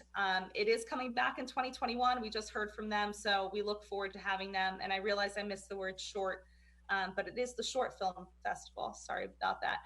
And then we have Yountville Live and Taste of Yountville. Unfortunately, that event was canceled due to the COVID-19 pandemic, but they are planning to come back in 2021. So we're looking forward to hosting them again here when appropriate. So, and hopefully we'll be working together to do some cool online stuff in the fall featuring different artists as a ramp up to that event. Okay, COVID-19 pandemic response. This is our life now, as we're all seeing tonight. This is actually a screenshot of one of our happy hours with all of our volunteers, just a way for us to stay connected and catch up with one another. It was really fun. So COVID-19 pandemic community response. So one of the things that I wanted to share with you is, you know, at the beginning when this happened, we as a chamber really didn't know how to respond. And one of the things that we did was we stepped back and we took a look at what other communities were doing and how those chambers were reacting. And one of the things that we saw was an action plan of how the chamber was going to engage with their community during the pandemic. And that really sparked a really great idea for us as a team. And we created our own action plan. And that centered around 4 things that has driven every single thing that we have done during this pandemic. So the first and foremost was be a trusted resource, serve as a trusted resource for fact-based data and information education. I think we all agree there's a lot of information out there. It's been really difficult to sort through it. And we wanted to serve as that top line resource for our members, that they knew that they could come to us and get an answer. This has been a game changer, I think, for the Yountville Chamber membership. I think it's been enabled us to reopen responsibly faster in a good way, but also given our businesses the confidence to bring back employees and to welcome guests. They're pretty powerful. So the second piece of this is marketing. So increase awareness of our community via hashtag Yountville Open for Business, email campaigns, social media, and more. This has been incredibly successful for us. We've sent out 8 emails under the hashtag of Yountville Open for Business. We've had over 7,000 people open and engage with those emails. We featured businesses that were doing takeout, online tastings, dine-in, and now hotels that are open for reservations and wineries that are open for reservations. So that's been hugely successful for us, and I think enabled us to have something to hang our hat on as to, you know, what are we actually doing? And we're really promoting our businesses that are open and available to welcome not only locals, but visitors as well. And then networking, continue to build a thriving community via digital networking opportunities, including seminars, committee meetings, and more. We've held over 25 committee meetings since this started, many of which are being held every single week. I mean, we've probably had thousands of people on these Zoom calls as of this date. It's been an incredible resource for us. We share ideas. Actually, through one of these committee meetings, we had a beginning of an idea which became the transitional outdoor seating program that Steve and his team put together that we worked with the town staff on. But it's through those collaborations that we also came up with this unified signage that you see right here, please practice social distancing, that came up through a committee meeting. So that really allowed us to stay connected and stay informed and really work together to find solutions that made a really big difference for our community. And then advocacy, so advocate for policies and strategies at the local, regional, state levels that support our business community during COVID-19 pandemic. A really easy, simple explanation for this is we worked with all the chambers throughout Napa Valley to create guidelines for our businesses to reopen a couple weeks ago. We worked collaboratively with the chambers and the different businesses throughout the community. We specifically focused on retail and restaurants. We also put together guidelines for wineries and as well as hotels to help Visit Napa Valley with that. And those guidelines ended up being submitted with our original attestation report that allowed Napa County to open up when it did. So that was a huge collaboration, and many of those ideas started with chamber members here at the Yountville Chamber that we then worked together with all 5 chambers of commerce throughout Napa Valley to set those guidelines that many of our businesses are practicing today. Okay, so what's next? I'm almost done, don't worry. So our 3-year strategic plan, we're in year 3 now. So our strategic plan has 5 different elements to it. Under these 5 different elements, we run all of our tactics and goals. And of course, our tactics enable us to meet our goals. So what are those 5 things? So the first and foremost is to generate positive economic impact for Yountville and the surrounding community, nurture and cultivate productive, mutually beneficial relationships with stakeholders, exceed visitor expectations, run an effective and sustainable business, and influence the long-term direction of Yountville and its brand. So with that, I'd like to thank you for all of your partnership support. We truly are a team, and we couldn't do it without the council and without town staff, without our membership, our board of directors, our volunteers, and our chamber staff. And thank you so much, and I'm happy to answer any questions that you have. Wendy, thank you very much. Are there any questions from the council? Vice Mayor, are you leaning towards your mute button? Yes, go ahead. Vice Mayor Dorman. Yes, thank you. Thank you so much, Ms. Dr. McAvoy. That was really great information, and thank you for all the good work you're doing. So in the what's next, do you have any updates on the sort of special program that we authorized a couple of meetings ago? Is that part of near term what's next? Yes, thank you for mentioning that. I didn't know if it would be appropriate to talk about it tonight. Yes, we have had numerous meetings with Yountville, St. Helena, and Calistoga on what we're affectionately calling the Up Valley marketing campaign. And that's, of course, a collaboration between the 3 cities in town, each contributing $25,000 each to have a specific campaign for those 3 cities/towns. Yes, we are very close to launching what's likely going to be early July. And what we've settled on is kind of like a Napa Valley Hidden Gems umbrella. And under that is 3 different outdoor activities or itineraries. So one is going to be tasting outdoors. The second is going to be like a physical activity, biking, hiking, something like that. And the other one is going to be taking in spectacular views. So the Yountville things that fall under that is the Yountville Art Walk, the Vine Trail, and our urban tasting rooms. So highlighting that strollability in Yountville where you can park your car and really spend the day here. So I don't have the creative done yet, but that's where we are right now and looking to launch here in a couple of weeks. Great. Thank you so much. Yeah. I'd be happy to come back if it's appropriate and share that with you guys, the creative with you guys once it's done, if you'd like. Thank you. Councilmember Dornbecker. Yes, Whitney, great presentation as always. Thank you very much. I just wanted to check in with you about, have you had conversations with the businesses in town about training their employees to deal with visitors in their stores and the social distancing and masks and sort of patrolling within their own stores? The fact that I know some people are resistant to wear masks. And do you know if that's being enforced in the stores? Yeah, thank you for asking the question and giving me an opportunity to respond. Yes, we've been working very closely with our businesses in Yountville. We actually partnered with the town on the sign program that you see in most businesses' window that says you must wear a mask to come in. And that's been very helpful for them because, as you mentioned, there are some people that refuse to wear a mask and think that they can just come in. So we've done a lot of education around the Napa County order, and masks are required to enter a business. We state that in all of our marketing emails and social media posts that are going out right now. But yes, we also have been working with our businesses to ensure that they're training their employees to make sure that they're enforcing that. Our social distancing signage program also includes different stickers and decals that businesses can purchase to put in their business that say stop here or stand here, please stay 6 feet apart. Some businesses have chosen to purchase those. Many have in town, some have not. And I think those that have been very successful with enforcing.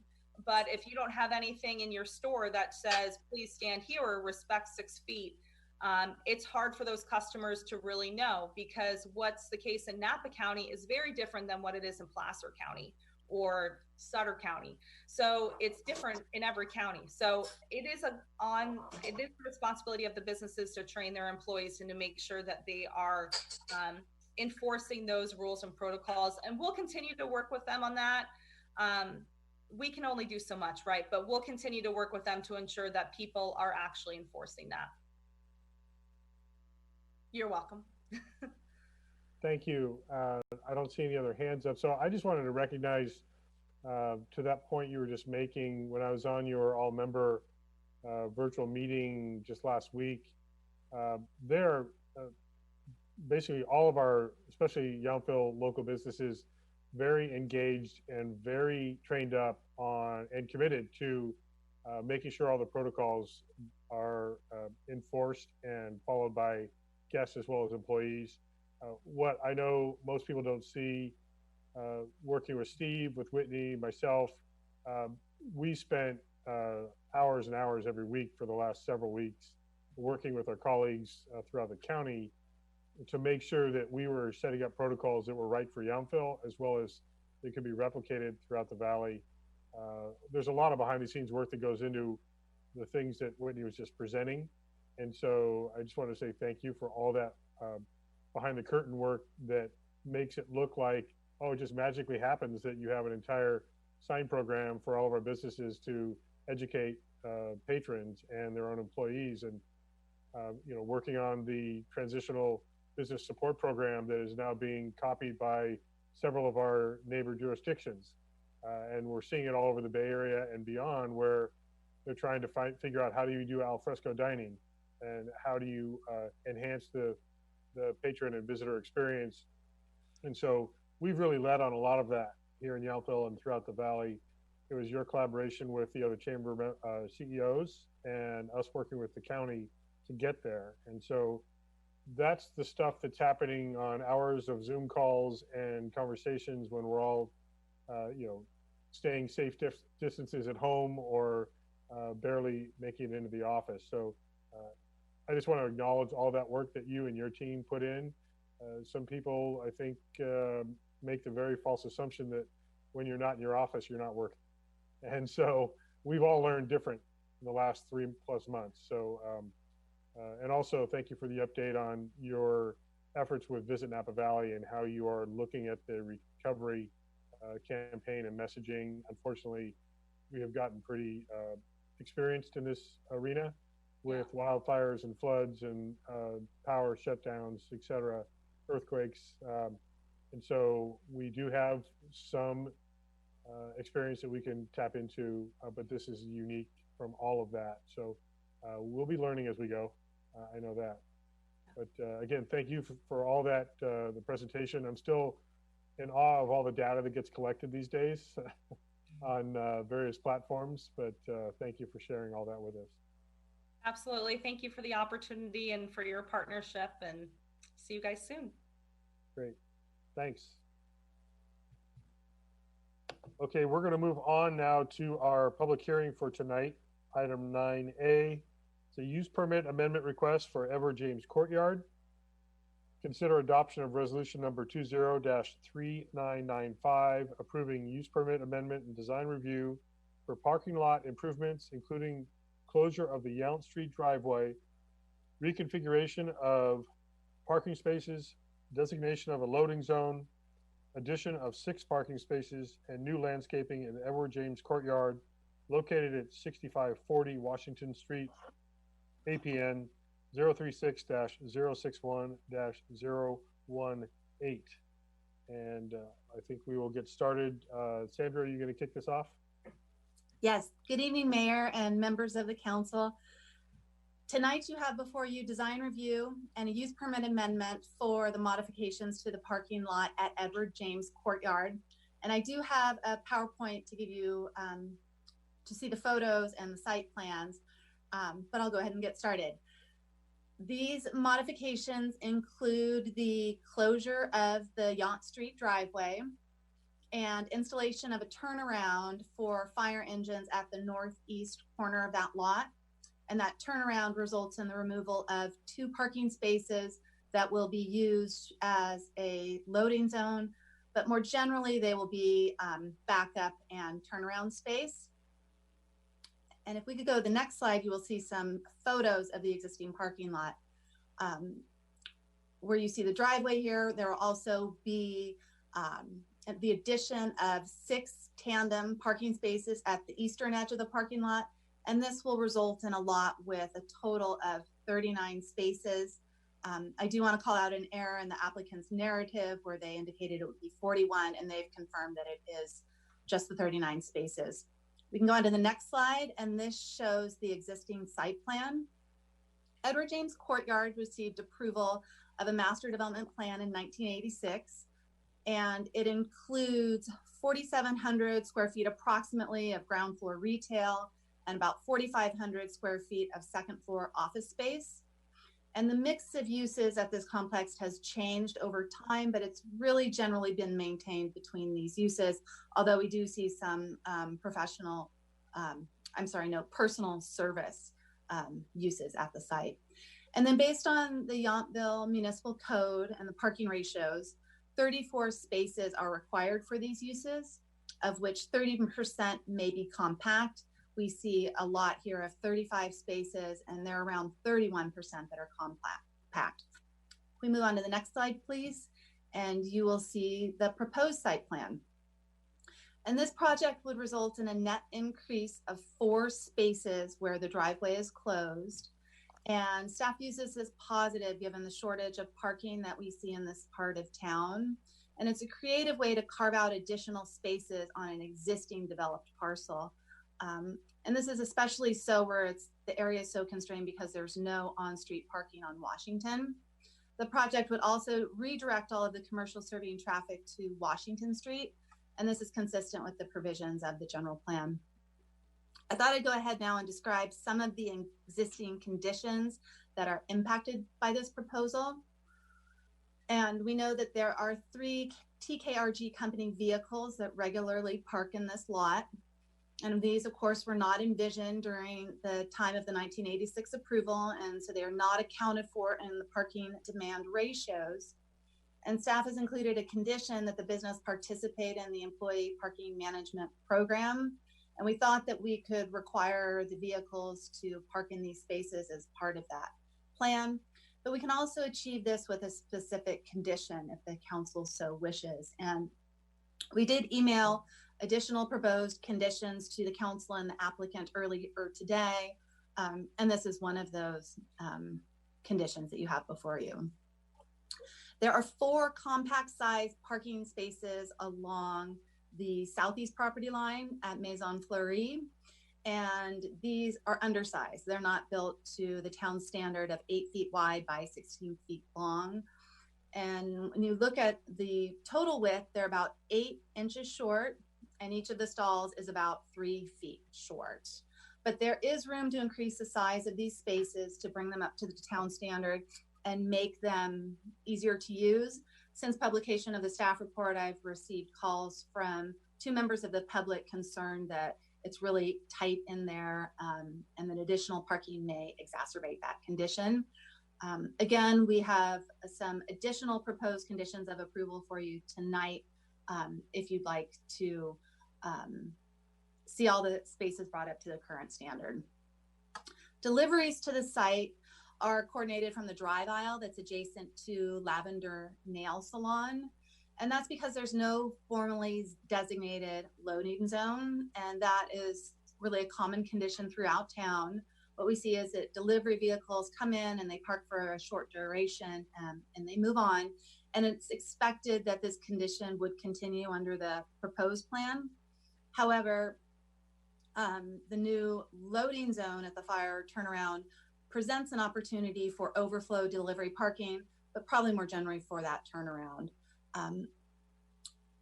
The new loading zone at that northeast corner was one of the issues that was called out by some of the public comment we received and is noted for your information. So the trash enclosure is also located in this parking lot and has been the subject of some of the public comment that's been received. It is located along the north property line, and that's also adjacent to a residential property line. And over the years, planning staff has received several complaints as to noise, odors, and rodents. And so on 3 occasions over the years, code enforcement staff has conducted inspections, and we found that the enclosure is really clean and well maintained. We have also asked the property owner to explain the use of the dumpster and whether there's any food waste being dumped from Bouchon Restaurant, and they have denied that this occurs. And we're without police reports or individual observations. So really we've been unable to confirm that a violation exists based on our own observation. But we have shared the concerns of the resident with the property owner, and we've encouraged them to move the trash enclosure if it's possible to get it away from the residential property line or to otherwise bring it up to code. But the applicant really indicates this is outside of the project scope and budget. I want to raise that it could be included as a condition because the driveway closure will change traffic and parking in a lot that includes this enclosure. So we've shared with you some additional proposed conditions related to this issue for your consideration. I've also been in communication with Margie Moeller, who's the chair of the Waste Management Authority, and she has some additional information regarding the use of the enclosure that you may find useful. She's a wealth of authority on this matter. So I want to move last of all to the drainage infrastructure. And we've learned from Public Works that there is no storm drain infrastructure in place. And so we've addressed this with several proposed conditions that address the development of a new bioretention basin that require concrete curbing around the new tandem spaces where we see railroad ties throughout the rest of the lot and where we see some new drain pipe infrastructure. And I will close by stating that we have received several public comments in the form of emails on this project. We've received them from both of the adjacent property owners to the north, one of which has a Humboldt Street address, the other has a Yount Street address. And then we've also received many emails as well from that Yount Street residents friends and family who visit and stay in the guest room. So in response, as I mentioned, staff drafted some additional conditions of approval for your consideration, and they could be included.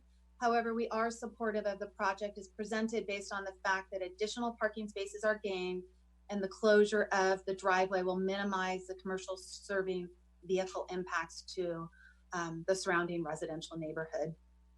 The applicant and the architect are here as well to give you a presentation and answer any questions, but I'm available now should you have any questions. Thank you, Sandra. And yes, we'll take questions before I open the public hearing officially and hear from our guests. Vice Mayor Dorman. Thank you, Director Liston.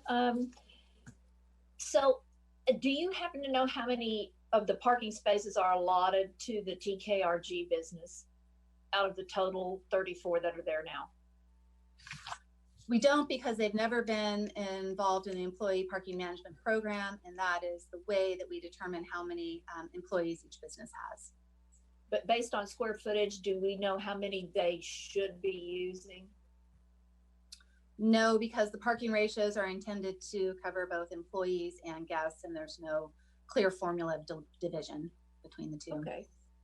And then I think you said that, are they a hair above the maximum of the compact or a hair below?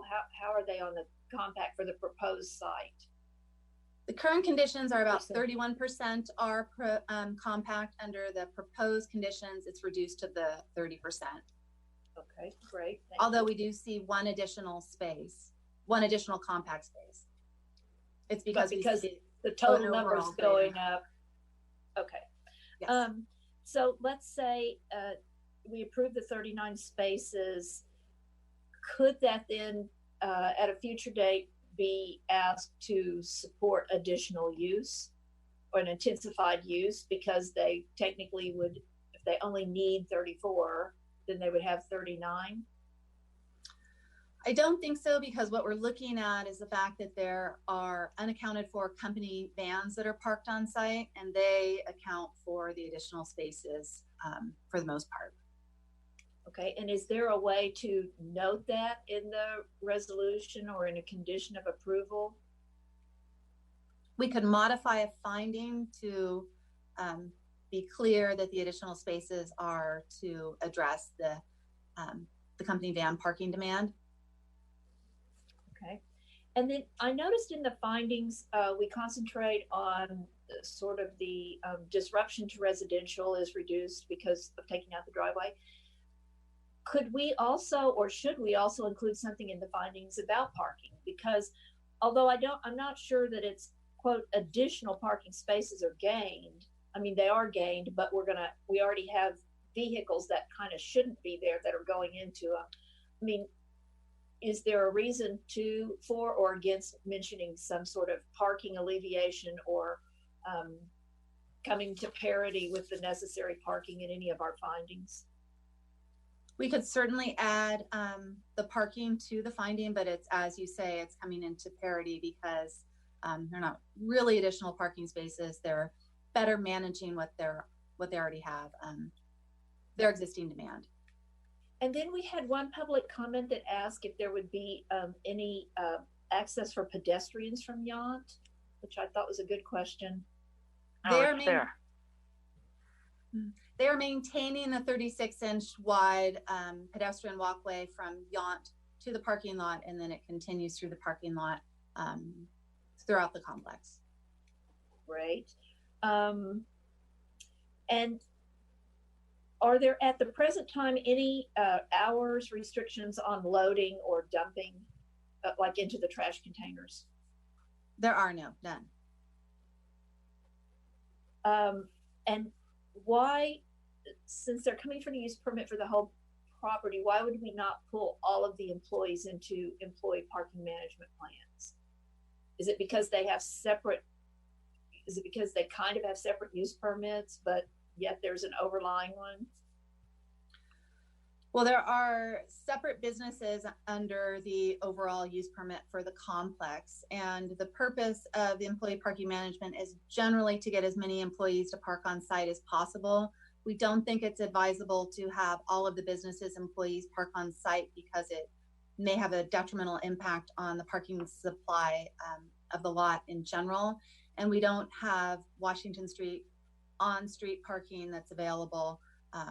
So we thought it was the best way to accommodate some level of employee parking, but leave enough spaces for guests and customers. But we can change that to suit whatever the council would like to see. And then you talked some, I think, about the practicalities of loading. I mean, I see the proposed site has the loading zone, but frequenting that complex, people, the trucks park along, as you said, parallel to Lavender. Is there a way to put a condition of approval or something that would say they need to load from the loading zone? Because I have concern when we squash these parking places in there, when we squash more of them in there and don't have the outlet onto Yount. If a couple of trucks are parked there, which is very usual, it's going to be very difficult ingress and egress. So can we put a condition to ask our applicant to make sure that all loading is done in the loading zone? That is possible, but I would share that it is a 24-foot wide two-way driveway, and the loading of delivery trucks is in single file, allowing ingress and egress over the remainder. Cars are able to pull in and out of the parking spaces that abut that, even though it's tight. I would have concerns moving all of the commercial loading adjacent to the residential property line. But it is possible to condition that. So let's say we have excuse me a minute, let me just finish this up. Let's say we have a car in the back of the lot, but that the side of the lot that is on Yount, and it's trying to come out Washington. And then we have a car coming in on Washington, and there's a delivery park in that driveway. How do they pass one another? They don't. One would have to queue and wait for the other to pull by. So I mean, that's my point, is I'm not worried that cars can't back out. I'm worried when they're going this way. So the answer to that is somebody's going to have to back up. A couple things to add some clarification. Or wait. Right. Okay, thank you.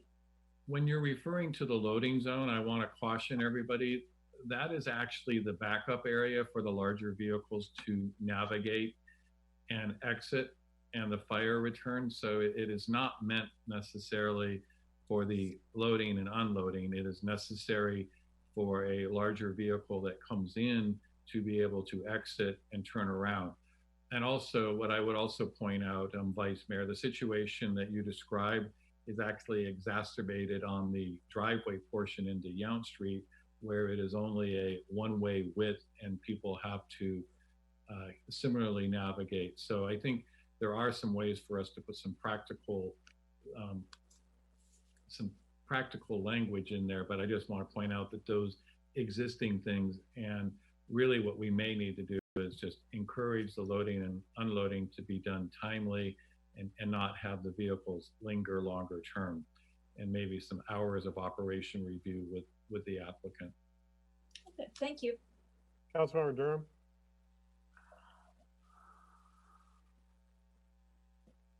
So I'm sorry, I need some clarification for the employee parking management plan.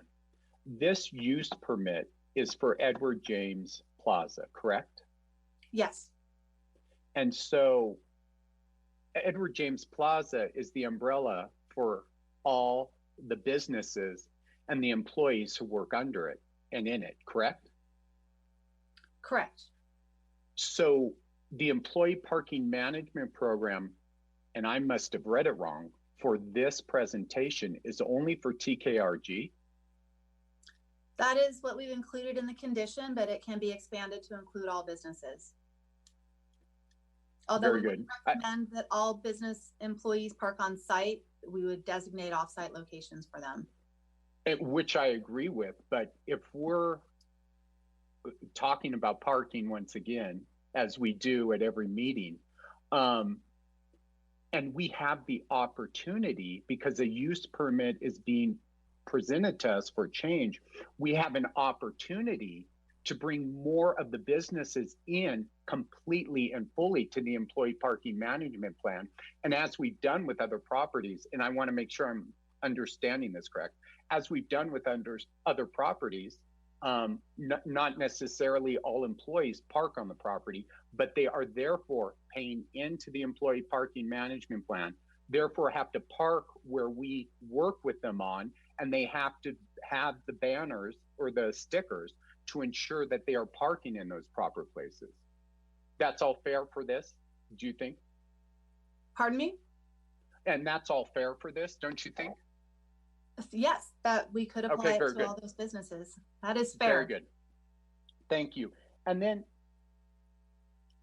is this a time to bring up the public comments, or should we Not yet. have the no. public The- Thank you. no, These Thank are you. questions Very good. of the staff report.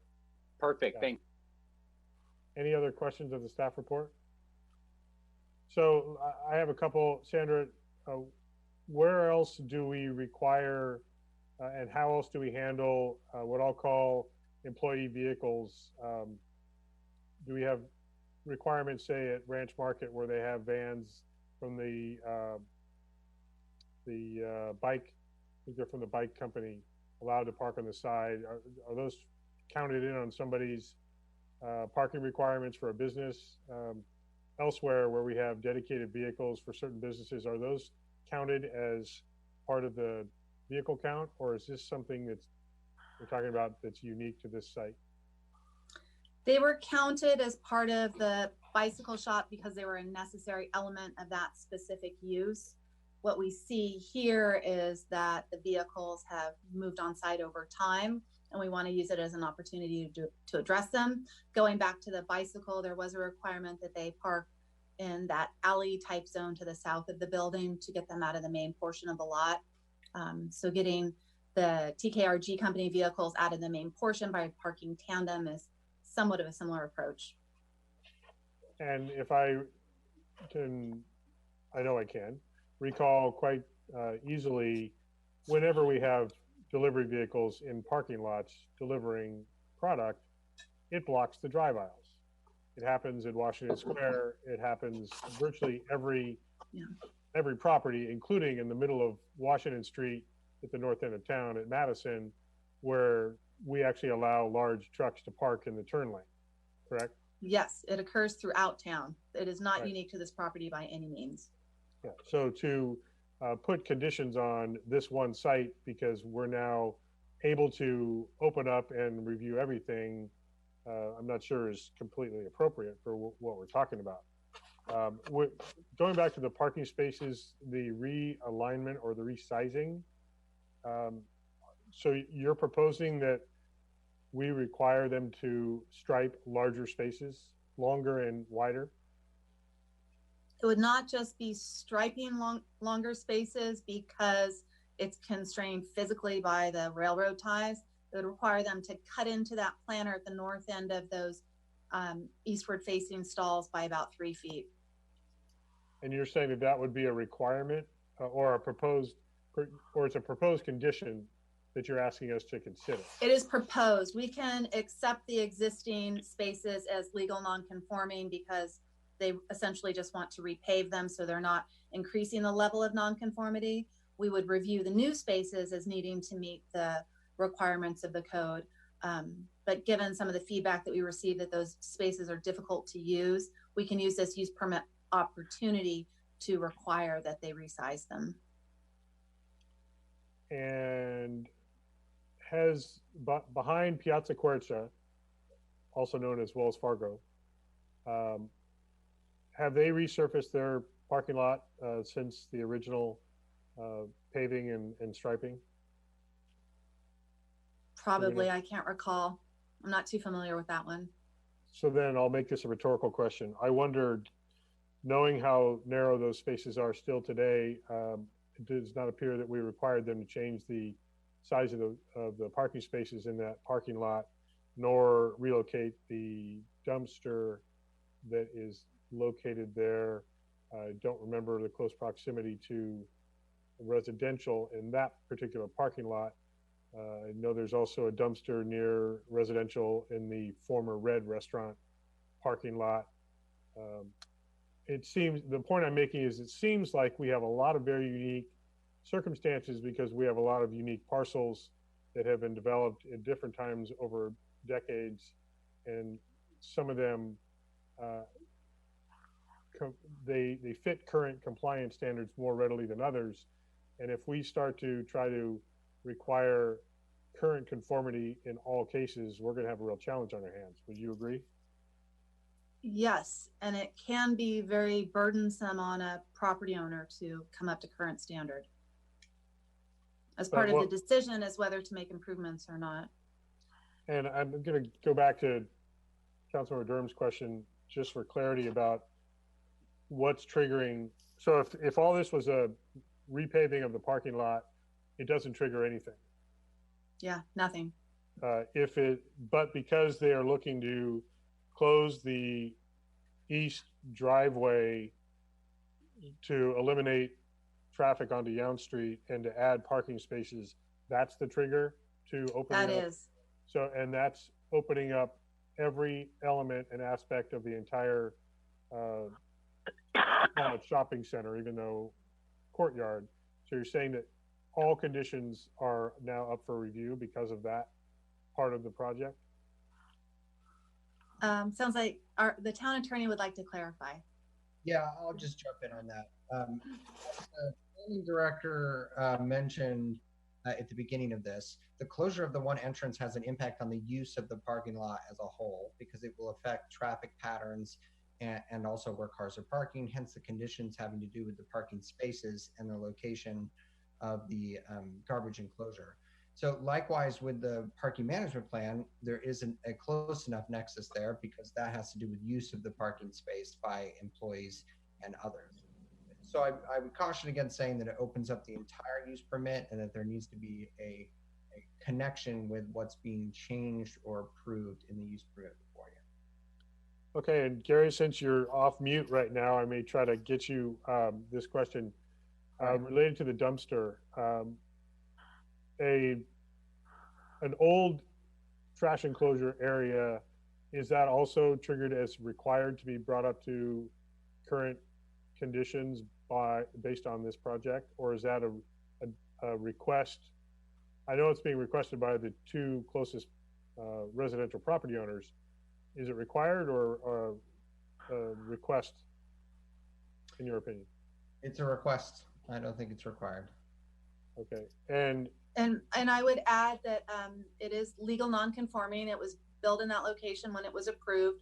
The standards have since changed. So we were looking at it that as long as they don't touch it and they don't move it, they are not required to bring it up to standard. Although the nexus that exists between the parking lot and the trash enclosure does create an opportunity if the council wants to do that. Right, understood. And if it were relocated to somewhere else in the parking lot, then we have to evaluate what that does to the parking spaces so that there's not a loss of any if we're talking about the benefit of adding 6 spaces. So I certainly understand that. They're looking at the site map. I'm looking at the very north part of it to the right of the or east of the 2 disabled access parking spaces. So we're basically at between spaces 8 and 9 on the rendering. That's a planting area, correct? And that's with a very large tree in it.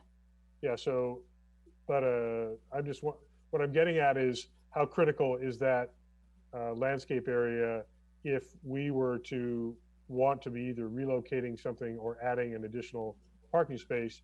Is that purely aesthetic, or is it required for the disabled parking access next to that? The planter isn't, but the code has a requirement that there be a tree well for shade every 6 spaces. So this site plan is not currently to the existing code. Removal may make it more non-conforming. So there is a requirement in the zoning and design ordinances for trees throughout parking lots. Okay, and so that would make sense as to why that exists at all, and it not just be a straight row car parking. Yes. Okay. And again, to clarify, we don't have written documentation, but we have anecdotal documentation from the property owner about the activity with the trash enclosure, multiple hours, different times of different days, potentially involving offsite business activity, potentially from Bouchon Restaurant. I'm sure, I know for a fact that our guests can speak to this. Sandra, I think one of your proposed conditions that we just saw had to do with controlling the activity. If that enclosure were not to be relocated or even updated, the use of it could be limited to very specific businesses and times and types of things that were being disposed of, correct? Yes. And do we know that does it need to remain, and this is maybe Councilmember Moeller and her waste management perspective, does that need to be rolling dumpsters versus toters? Is that required because of the type of business activity on the property? The owner of the property has requested that Upper Valley actually open the gate and bring the dumpster out. There are two of them. We call them 4-yarders. And so there are two of them in there. One is for general waste, and the other one is kind of for cardboard primarily. And they come in with one of their larger trucks, it's a front loader, and then pick that up and put it in the back of the truck. So if they went directly into the trash enclosure, it would the only concern would be whether a lid was imposed on it, because you couldn't really get your tongs of your truck up to bring the dumpster out. So that's kind of how it works now, and it works fine. In addition to metal dumpsters, we call them 4-yarders again, there's also plastic. So if there's any concern and you want to do any noise mitigation, you could ask the owner if he'd be interested in just calling the company and getting a plastic dumpster instead of a metal dumpster, or you could make it as a condition of approval. And a lot of people do that for noise mitigation. So that's another possibility. So my question was more about, do you know if toters would be permissible, appropriate? I don't know if, based on the different businesses on the site, if that's impractical or not allowed by waste management. Waste management does not care whether you have a dumpster or toters. The toters, as we all know, go on the street, and waste management will not come back into a trash enclosure necessarily and take out the toters. They will come back in and open a gate and empty a dumpster. Right now, they do it for that property 3 days a week. Well, things are a little different under COVID, but typically they were asked to come in and empty the dumpsters Monday, Wednesday, and Friday, because they fill up, as they do for the adjacent company business next door. Right. And I would worry, just based on what you said, the idea of adding multiple toters on Washington Street in that area where the sidewalk and the walkway is a pretty unique circumstance. There's really no way to put toters. Well, if I had a little time, I'd have to calculate, the 64-yard dumpsters. I mean, the 64 gallons into 4-yard dumpsters. That's okay. No, you would need a lot of toters on the street to take care of garbage just one day when they pick up the toters on Monday, to take care of what 2 dumpsters do 3 times a week. I've already convinced myself to not pursue this idea, so thank you. Okay. For that. You're welcome. So the last thing, Sandra, do we know if any of these parking spaces are committed to businesses off this property? in terms of shared parking? No, there's shared parking in the, go ahead, Steve.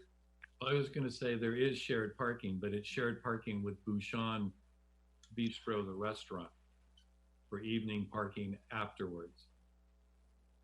Okay, and we do that in other places. Again, I'll go back to the Wells Fargo parking lot. That after hours is used for the restaurant activities. Right. And I just want to say, and that's also a limitation on the hours of operation for a lot of the other businesses, which I just want to point out just for everybody. That's Hope and Grace, which has a small employee base. The Conservancy, which replaced 4510 small retail. Lavender, which we've heard several folks mention that they frequent. And then you have Moonlighting, which has 2 employees. And then the balance of the upstairs office is TKRG staff, Finesse, and Judith Caldwell still retains an office. And that's the tenant mix. So the vast majority of the operation, especially in the upper level, is almost now exclusively TKRG staff and small support on the baseline. So it's, from our perspective, staff has tried to provide a balance because this is a uniquely different situation, Mayor, than when you mentioned somebody that's repaving the existing parking lot. We do think there's some improvement that's made for the community and for the benefit, and want to work with the applicant to find where that spot that is a successful project for both parties. Thanks, and I appreciate you giving us some of the employee headcount and the folks that are in the complex. Sandra, anecdotally, do we have some evidence how frequently this parking lot is at capacity? I know it is during special events, certainly things like, major holidays, I would think, special events in town, but have you noticed how frequently this is used at capacity? Is it regularly? Is it infrequent? Regularly. My own personal observation is it's quite regular that it's full. Okay. Getting a sense of how valuable the 6 additional spaces are, even if some of them are used for, it makes sense. Employee vehicles, there's some value in not having those on the streets when we hear from our residents that don't want them on the street. And if we're now saying that we don't want them in their own parking lot, I'm wondering what the end result is there. Okay, so that's it for my questions. Councilmember Mueller, did you still have questions, or is your hand still raised? Yes, my hand is raised. I was also wondering regarding the trash enclosure. If staff could just, you mentioned you have had complaints. When you've gone over to actually inspect that area, can you give us a general sense of what you have seen? Do you see rats? Do you see a lot of garbage or food waste strewn around? No. Is it smelly? I walk there a lot. I have my own opinions, but just be interested what staff has observed after residents complain. We have observed that the trash is maintained within the dumpsters. It's not strewn about loose. It's not overflowing. It seems to be well maintained and clean, and we haven't observed any odors. So, okay, on and then all of our inspections. All right, great. So another question regarding you've got a information from the fire department, and they've said that they would have no problem being able to drive in currently from Washington Street to if we closed off Yount to access a fire. That is right, but it requires that they provide a fire engine turnaround, and that's why we lose 2 spaces for that turnaround. So it is a fire engine turnaround. Okay, that's a clarification I was looking. So that's all my questions at this time. A follow-up to that, Sandra, is the location of, and it probably shouldn't be called loading zone only because that's a bit misleading, but that part of the fire turnaround, it needs to be in that corner. as opposed to any other space. It appears that that's the case based Mhm. on the way Yes. the sketch is drawn. So that's what CAL FIRE is saying, that corner cannot be used like for any other purpose, but open space for their emergency use. That's correct. Okay, just to clear up. Councilor Dornbecker. Yes, thank you, Sandra. I think we've almost got this figured out, but I wanted to reconfirm with you that there is space without using or losing a parking spot to remove the trash enclosure. Is that correct? Well, there are a number of options. We haven't run them by Upper Valley Disposal, so I can't say if they'd be accepted by them, but there is an opportunity to adjust things, yes. And where you lose the spaces at the new enclosure, you probably gain them at the old enclosure. Okay, thank you. That was my question. Yeah, I'm a little uncomfortable not knowing if we were to say, yes, we want this relocated away from the north property line, but we don't know where it can go without review. And we're not the experts on how that needs to be considered. Looking at, for example, the two spaces that are on the, let's see what, spaces 38 and 39 up against the building versus where they currently are. We're just not, that would take some analysis to determine if that would be a suitable relocation, for example. Yes. Okay. All right, I want to make sure we get into the public hearing, invite our guests to share their thoughts. So I'll go ahead and formally open the public hearing, invite our applicant, Mr. Forstall and Mr. Melling are here representing the applicant. Welcome and share your thoughts on your project.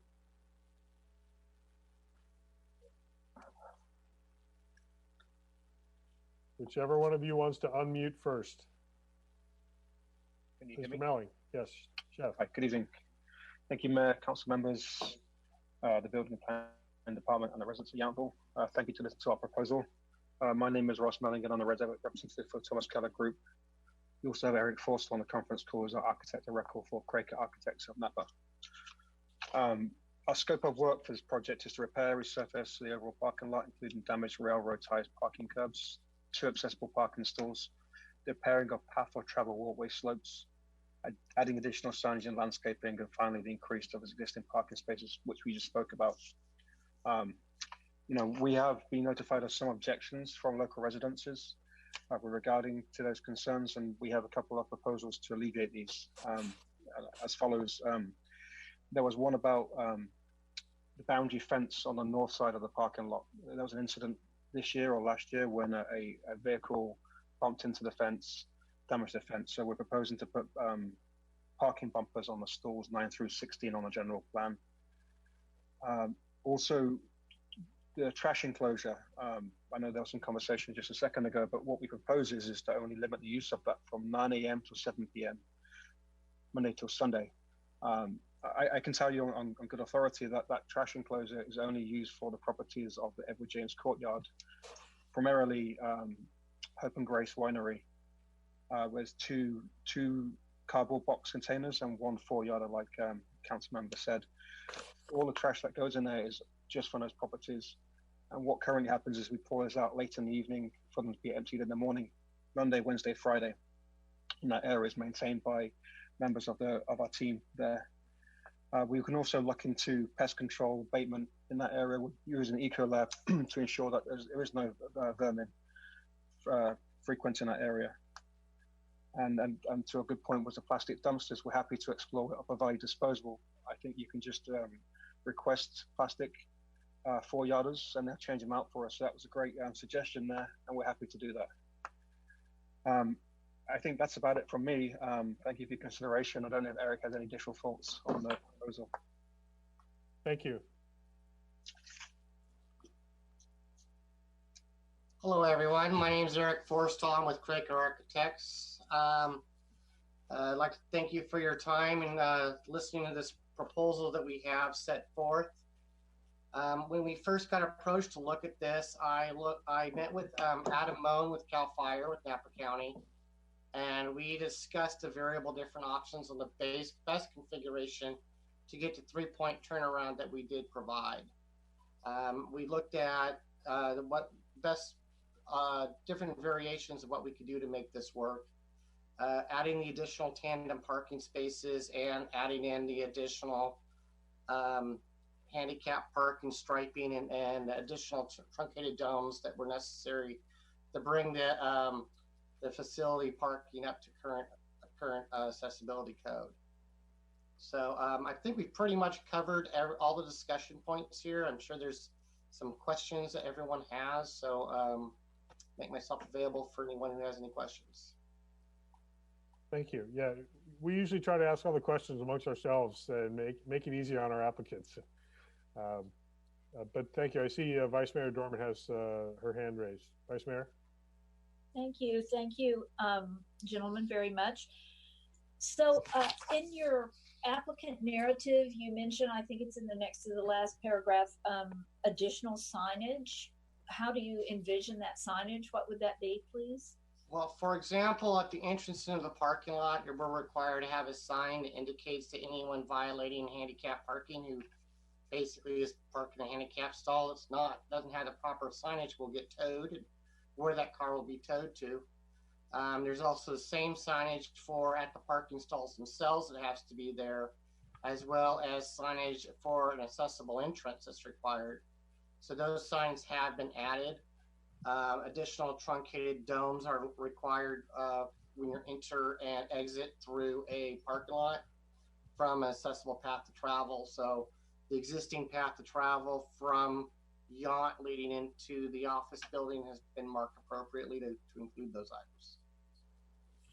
Thank you. The trash pickup, I wanted to refresh my memory on the site, so I drove there yesterday about 1:30 in the afternoon, maybe 1:40, and both of the 4-yarders were out in the parking lot. So how does your trash pickup work?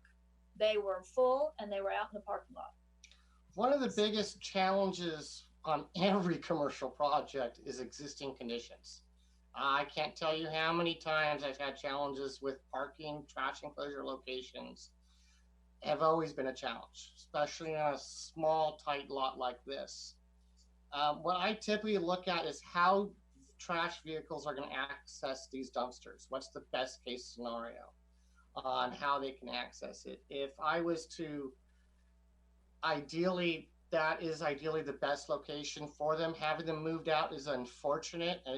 I mean, I'm pretty sure Ross agrees, but unfortunately, that's a management problem I would put on the trash company and how they access those dumpsters.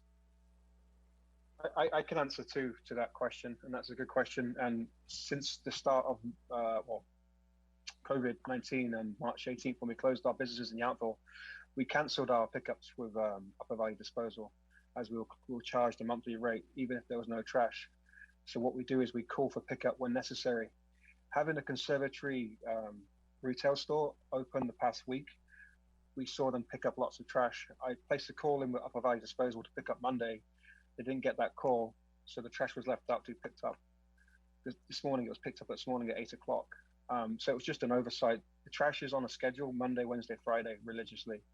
Like I said, it just during COVID where we canceled that perpetual pickups. And thank you for that. But my question is, what is it ideally? I mean, do the dumpsters get pulled out into the parking lot every Monday, Wednesday, and Friday when you're on regular service? Yeah, they pull. So Sunday, Tuesday, Thursday, they get pulled out. And to my proposal for recommendation is by 7 p.m. we'll pull them out, so they're not being pulled out later than that to disturb our local neighbors.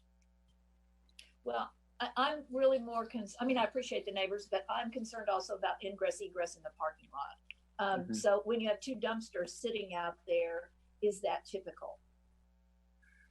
It is typical currently. Okay. The trash companies do not pull them out. We requested that. I know that was mentioned a while ago, but they do not get out the truck to pull them out. Yes, So they do. you pull them out. We pull them out. Okay. And then I appreciate the list of things you guys are willing to work on. That's very, very helpful. Another thing is one of the suggested conditions of approval is the company vehicles will park in the interior of the tandem lots. Are you guys willing to look at doing that? Yeah, 100%. I had it down in my notes, but I didn't bring it up as you guys mentioned it. So I'm happy to do that. Okay, so that they would. Okay, great. That would be great. They would take the eastern side. Yeah, those vehicles are about 19 feet long, and those tandem parking stalls are 20 feet deep. And that also allows for an overhang over the curbs at the front. So there's more than enough room for those company vehicles to park. I verified that yesterday when I was there at 3 o'clock. So, and that's another question I had. I noticed you have quite a landscaping pad or berm or whatever that fronts on Yount. It looks like it's the length of one of the parking spaces, which is 20 feet. Could you cut into that 5 feet or so that there is more swing room back in that part of the parking lot? Is that something you would consider? One of the recommendations that Sandra made me aware of was the bioretention area, which will be inside that landscape area. We'd be happy to coordinate that with that design with bioretention to add some more footage into I guess you're assuming that you're talking about the length of those tandem parking stalls. Yes, so that they could be sort of sunk back toward Yount to give room for your company vehicles and then a regular 19 or 20 foot for a regular vehicle and just leave more drive aisle back in that space. Not sure what you mean by drive aisle. Well, leave more room when you pull out of, hold on, I gotta get my magnifier on. For example, when you pull out of the spaces that will be across from the tandem, it would leave more room for maneuvering. Oh, okay. Like between space 36 and space 25, as an example. Okay, so you'd be talking about providing more backup space basically for parking stalls just 36 and 37. Yes, and I think that if that could work by what I'm calling sinking, but pushing the tandem spaces 5 feet, even 5 feet to the east. So you all would consider that? Yeah, we can work with the civil engineer who's going to design the bioretention to see how much space he needs for his stuff. And we can coordinate that to add some depth to that. Okay, and then if you add thank you. If you add the bollards to spaces 9 through 16, does that take up any space in the length of the parking space? No, it would actually no, I take that back. It would limit the ability in stalls 9 through 16 for the cars to the front of the car to overhang the curb, which is standard on all vehicles. So the curb gutter would actually stop the vehicle, which is the intention of it. But it would actually make more of the back of the car stick out more into the drive aisle. And so I would ask our, not right now, but I would ask Director Liston to see what that would do to the drive aisle width. So I'm gonna interrupt for a second because I want to just to this point, the north ends of spaces 9 through 16, the north end is landscaping, right? Within the property line, that's all landscaping. So do we know how many feet of space are from the edge of the pavement? Is that 5 feet that's set back there, Sandra? Do we know? I don't, and it. Let me get you the dimension. The point I'm getting at is why couldn't the bollards be put into landscape space? Right. I think they can. It's wide enough. I think it's about 4 or 5 feet. So if we required bollards in those spaces to protect the north property resident, then they would not impede at all the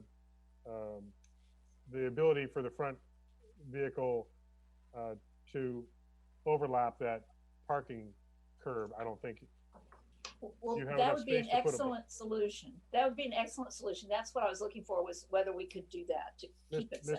Yeah, Okay. Mr. Forrestall, you understand what I'm proposing in that case? Yes, I am actually. I understand. I'm just taking a look at it myself. I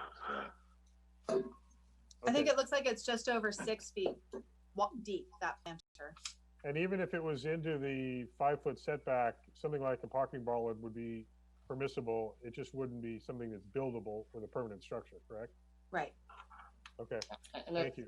The thing is about putting those inside the landscaping is basically you're then taking out landscaping. Those are bushes over there and some trees, from what I can see in the pictures. Right. So you would be trying to work under that, and I'm always leery about working inside the root structure of trees because they always tend to die. Yeah, and I don't remember there being trees there, but more bushes and hedge. But Yeah. and so the question may be, if the bollards are required and you can't sacrifice pavement area, then there may be the end result might be carving out space in those hedges, or having to redo that landscaping in that space. Vice Mayor, I did interrupt you, so go ahead. No, I appreciate that was exactly what I was getting at. So I appreciate that. And that is all of my questions for the applicant. Thank you.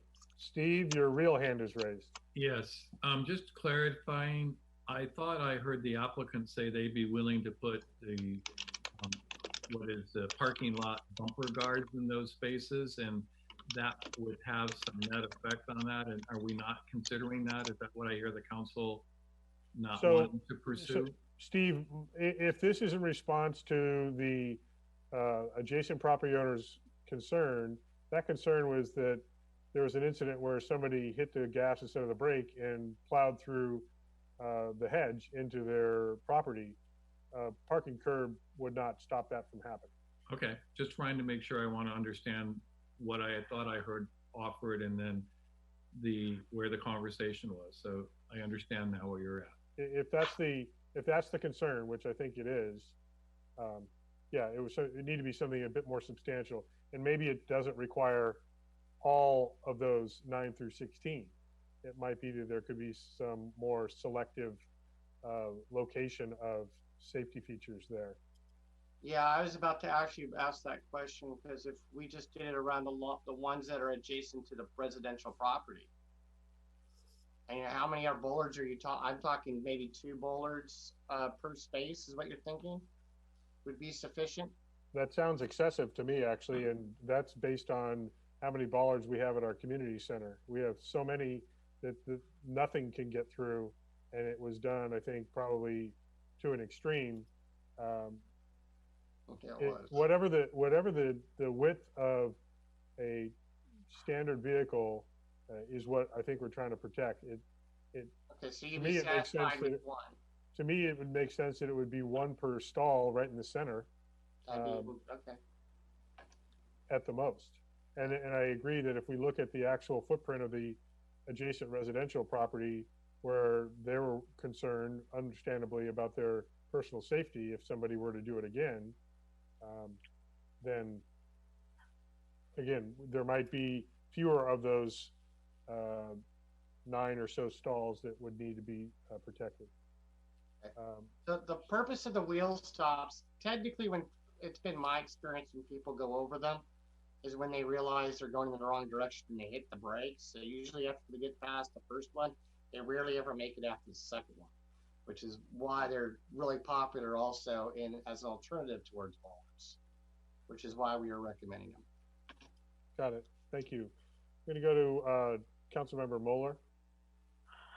Yeah, I just wanted to, everyone's going to be really surprised, but I'd like to go back and talk about garbage a little bit more here. So it's my understanding, I did spend quite a bit of time working with the waste management company on the details, and seems to be some confusion. It was their understanding that that you have the service, it's called a gate fee charge, where they can come in and unlock your, take your dumpster out of the enclosure and then they put the tines under and dump it back into the truck. So they have that service. It's throughout all the JPA jurisdictions in our part of the county. So maybe we can go back and revisit that if that's something you're looking for, because they have that. According to Henry, your driver, he already does that. So I'm really not sure where the confusion is coming from. So if you'd like to keep it out of there and have them do it for you, just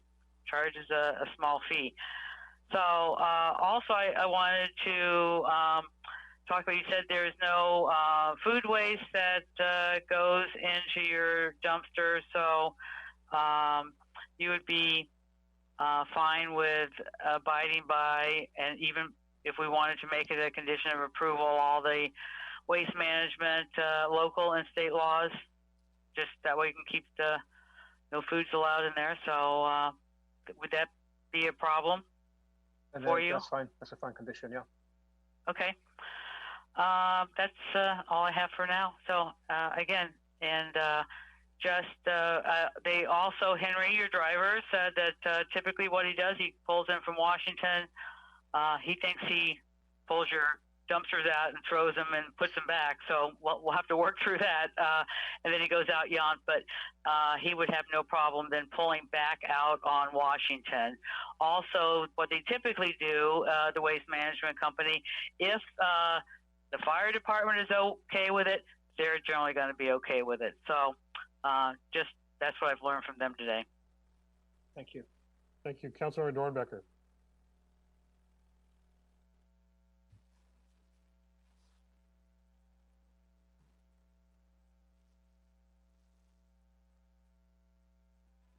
Are you locally muted, or there you go? I am sorry. All of my questions have been answered at this point. Thanks. Okay, Councilor Durham. Yeah, can you clarify the depth of the tandem spots? Did you say 20 feet? Each. And the van is 20 feet Yes. total. Each tandem space, each space is 20 feet. So the tandem spaces are a total of 40 feet deep. 40 feet, thank you. So they're 40 feet deep, not 20. Yeah. You can fit you can fit the van and another car in there, correct? Correct. Thank you. Thank you. Is that your only question right now, Councilor Durham? Okay, thank you. Yeah, that I was going to ask for that clarification also, because it looks like they're significantly deeper without adjusting the landscaping that you're proposing on the east side. Going back to the relocation of the dumpster concept, like to hear your thoughts as the applicant. I identified spaces 38 and 39 previously. It's the ones in the top right corner of the building. That would probably be closest to Judith Caldwell's office. So hopefully she's not listening right now. But if the dumpster were to be relocated into that space, if the square footage matched, and remove it away from the north property line, what are your thoughts? It's our preference not to move the trash enclosure. It's not really in the scope of work here in our budget. We would just like to keep it where it is currently. We're just moving it from one place to the other. I think it's not necessary at this point. And Sandra touched on a good point also, that currently it's legal non-conforming, which basically means it's legal as long as we don't touch it. Okay. I did look at the possibility of what if we were to try to move it, and I came across the same issue where we currently already have, where access becomes the issue, being able to get to those dumpsters, pull them out, dump them, and then a truck being able to maneuver. And when I looked at the plan and the challenges that entailed, it turned out that actually where it currently is happens to be the best spot for it. No matter what you locate it anywhere else, you're going to have pretty much the same challenges. I would say probably different challenges, but I understand your point that it doesn't necessarily create a solution just by moving it somewhere else. And looking at the width of it, right now, I'm not sure that it could fit that existing open footprint. Mr. Melling, I certainly understand that your desire is to not add the expense on that, but then the question may become, which is the most important element to forgive in the nonconformance, if it's the trash enclosure. And it might be the mitigations that we're talking about with plastic dumpsters instead of metal. Even the rolling out of those old metal bins is pretty loud, not to mention dumping glass into metal being a challenge. I think to Councillor Moeller's comment in regards to the driver picking it up, is getting onto the company and making sure that they're actually following those stipulations that we're paying for, is to come take the trash out, empty the trash, and roll them back in when they're finished. That's gonna solve a lot of our issues there. Yeah, that was my understanding with talking to two very senior people there today, that they understand that you're already paying a gate fee, so they think that's what Henry's doing. So anyway, let's and if you're not, you can do that, and it's not a lot. Okay, I'm going to shift gears a little bit get away from trash for a second. The way I'm reading these plans, you're proposing to put pedestrian striped paths across the open parking areas. Is that correct? From in the back, I'm going to say from between 23 and 25 over to between 32 and 33 to the rear part of the building. Those would actually be striped for pedestrian, and then you have that also up by the two disabled handicap parking spaces into the north part of the building. Is that correct? That's correct. Okay, and the drainage, I believe, Sandra, this one's going to come back to you. The proposed drainage relocation into the middle of the 6 tandems is adequate, and would it actually improve on the current condition? Because don't we have localized flooding issues right now? Yes, we have flooding issues and there is no storm drain infrastructure. This shows that a pipe connecting to a basin that isn't plumbed. So they have a civil engineer working on it. This plan is not sufficient. But in terms of public. But the commitment and expectation, maybe I'll come back to Mr. Melling and Mr. Forrestal. The commitment and the expectation is you're relocating that drain. Yes. So, Mr. Forrestal, go ahead. We've already brought on a civil engineer who's working on the design for per public works comments that are included in staff's report. Okay, thank you. And there's no additional, when you talked about the landscaping, if I remember correctly, looking at photos, you're replicating all current landscaping in terms of plant species and the general appearance, especially back behind what would be the new tandem spaces along Yount Street. What I'm getting at is I don't want, if we do this, for the backside to look like the backside for everything on Yount Street. All landscaping to be consistent with existing. Yeah, but I'm taking it to the next step, which is on Yount Street. I don't want it to look a back of house, like it's the backside of something that has a front presence. So you're saying the existing would allow for like full foliage, so we're not looking at the backside of something that looks beautiful on the inside and terrible on the backside. Yeah, I can work with Sandra with putting some trees in there or something to beautify it some more. Sandra, do you understand what I'm getting at? Yes. That is our expectation too, that this be landscaped as if it was front of house. The only caveat is that if there is a detention basin that's necessary for the storm drainage, we'll be a little more limited as to the plants that can go in there, and they may not be the exact selection that's on the site, but the goal will be to make it look as beautiful as possible. Yeah, and my concern isn't about the exactness, it's about the presentation of what would be the facing, the Yount Street facing, which is a very busy and very visible space, that it not be treated like a typical back part of a tandem parking space in an enclosed parking lot. I understand where you're coming from. Yeah, okay, thank you. Councilmember Durham, I saw your hand go back up. Just very quickly, so will this drain fix the backup that's caused by the crosswalk drainage? Will that be a part of this, Sandra? Yes, all the surface level drainage in that parking lot that's flowing over the sidewalk and is in the gutter, that should all be corrected as part of this. Thank you. Thank you. Okay, I think those are my questions for now. I know, Michelle, I'm giving you the heads up that I'd like you to read the public comment that has been submitted on this, please. Thank you, Mayor. I will start with public comment. The first one is going to be from Bobby Voris, also Roberta Voris.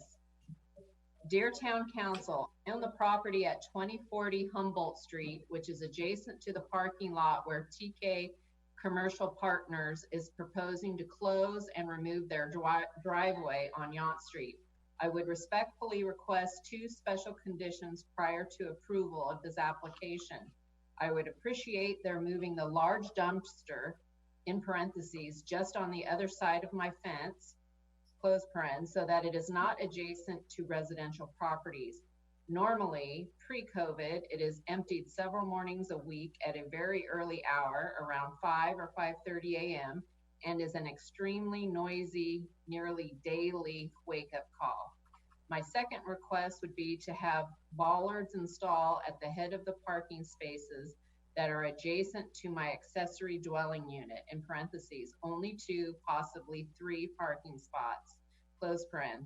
Last January 11th, a patron who was parked in their lot accidentally stepped on the gas instead of the brake and drove through my fence, broke down a tree and hit my garage, knocking the studs off the foundation, cracking the sheetrock, and shoving the wall into a workbench. I'm concerned because the bedroom of our ADU is adjacent to that same fence, and no, I would sleep better at night if there were bollards between us and the parking spaces. Thank you for your consideration, Bobby Voris. The next email is from Kim Cook, and that was submitted an e-comment and is on your iPads. And her comment is, there still a way to walk into the complex from Yount Street? It looks like the concrete path stops at the car, so visitors walking from that direction have to step over parking curbs and go between cars to get to the facility. Can that be improved? The next just to be clear, that has been addressed. There is a clear path of pedestrian access. Okay. That's correct. The next public comment is from Denise Lapointe. Dear Mayor, Dunbar, and Town Council members, I write in opposition to resolution number 20-3995, item 9 on the June 16th, 2020 agenda, unless and until the property owner and applicant remedy a non-conforming commercial dump site abutting residential homes. I am the sole owner of one of those properties as a result of the untimely passing of my longtime partner. We purchased the property located at 6545 Yount Street in 2016 and have tried to work with the town officials and the property owner to lessen the impact of the garbage site on our property. I was told by one inspector from the county to call the sheriff every time dumping and noise violations occur. On principle, I have never done so, believing that law enforcement officers' time is best serving those in danger or serious duress. Thus, I have no record from the police department about the ongoing illegal dumping and noise generated from the site. Sadly, the issues have only subsided due to the pandemic, but had escalated dramatically prior to the shelter-in-place orders from the county and state, and with the reopening picking up where they left off. Unfortunately, the staff in their report could not verify the health, safety, and noise concerns from the commercial dump site. I can state firmly that dumping occurs past 1 p.m. every day and oftentimes very late at night. It's my view that the site is used as an overflow dump for the restaurants on the property, and the source of noise pest and odor issues. In the redesign of the Edward James Plaza, it is only logical that the dump site be moved away from residential properties.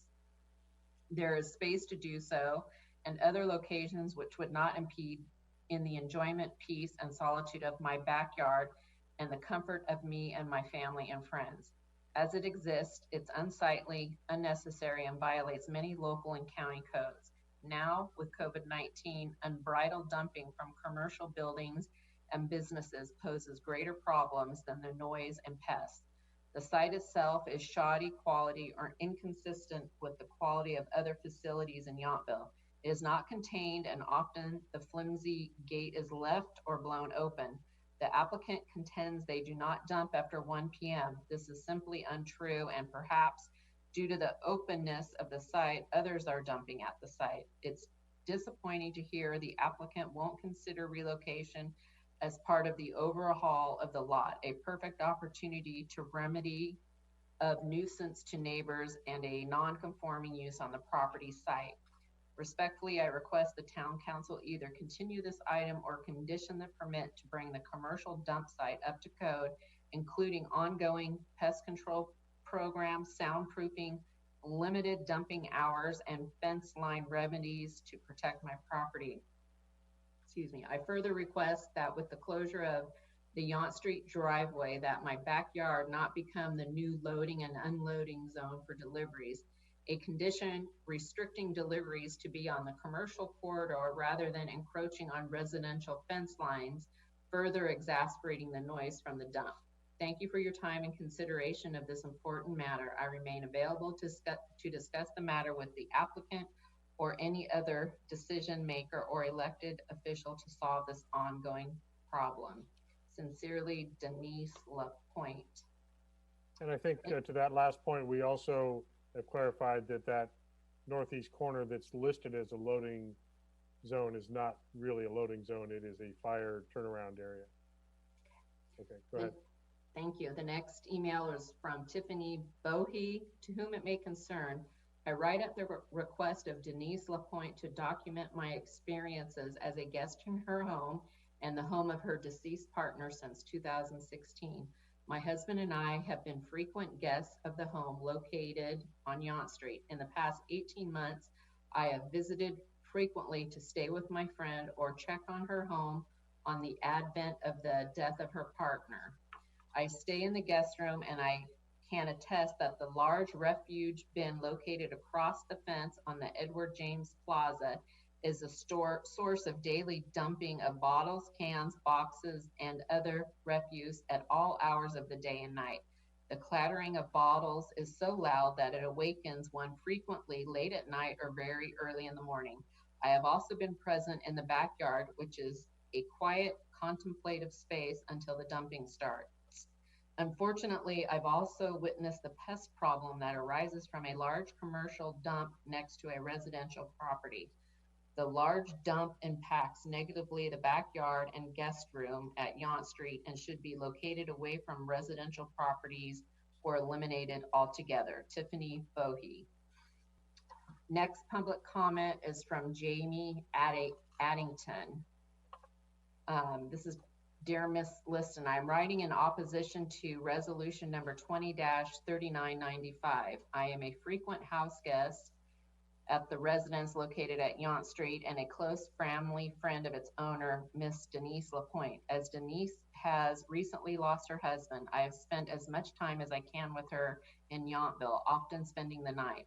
On at least 2 occasions, I have been awoken sometime after midnight to the sound of loudly clinking bottles being thrown out and the noisy discard of trash. On one occasion, the noise persisted for a lengthy amount of time and precluded any possibility of sleep. The situation is obviously not ideal for the neighborhood, and particularly its more vulnerable, parentheses, grieving residents. I understand that the above mentioned resolution contemplates the disposal of commercial trash near Denise's residence.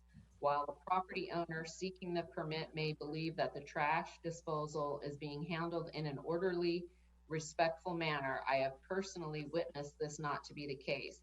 I encourage you to consider this application carefully and perhaps further examine how trash and refuse are currently being handled. This charming Yountville neighborhood should not be disrupted in this manner.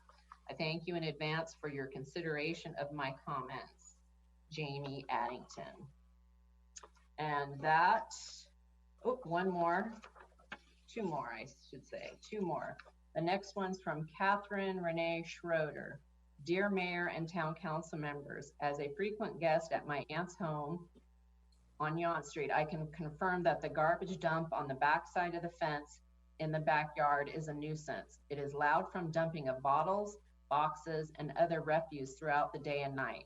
I have worked remotely from her home during the pandemic and note with some excitement the town coming back to life, but not the increased dumping as it had reached an almost intolerable level prior to the shutdown. Over the years, when my aunt and uncle bought the property, I can attest to the significant pest problem, only to become more exaggerated once the property owner told my aunt that they'd increase pest removal controls. The dumping in the large open site is ongoing, unrelenting, and impacts the backyard adversely when it occurs. If helpful moving forward, we will try to record the noise levels and the crashing of glasses and bottles that constitute a disturbance in an otherwise peaceful home. I hope that the redesign of the plaza allows for the unsightly and loud compost and dump to be moved to another location on the large commercial site. Katie Schroeder. Last public comment. Dear Mayor Dunbar, and this is from Dawn Cecil and Mark Gilbert. Dear Mayor Dunbar and Town Council members, my name is Dawn Cecil and my husband and I are residents of Palm Springs and San Francisco. We have had the pleasure to enjoy the hospitality of Eamon Murphy and Denise LaPointe when he was alive and visit her after his sad passing. Per her request, we write to document our experience as it relates to the commercial dump located on her fence line.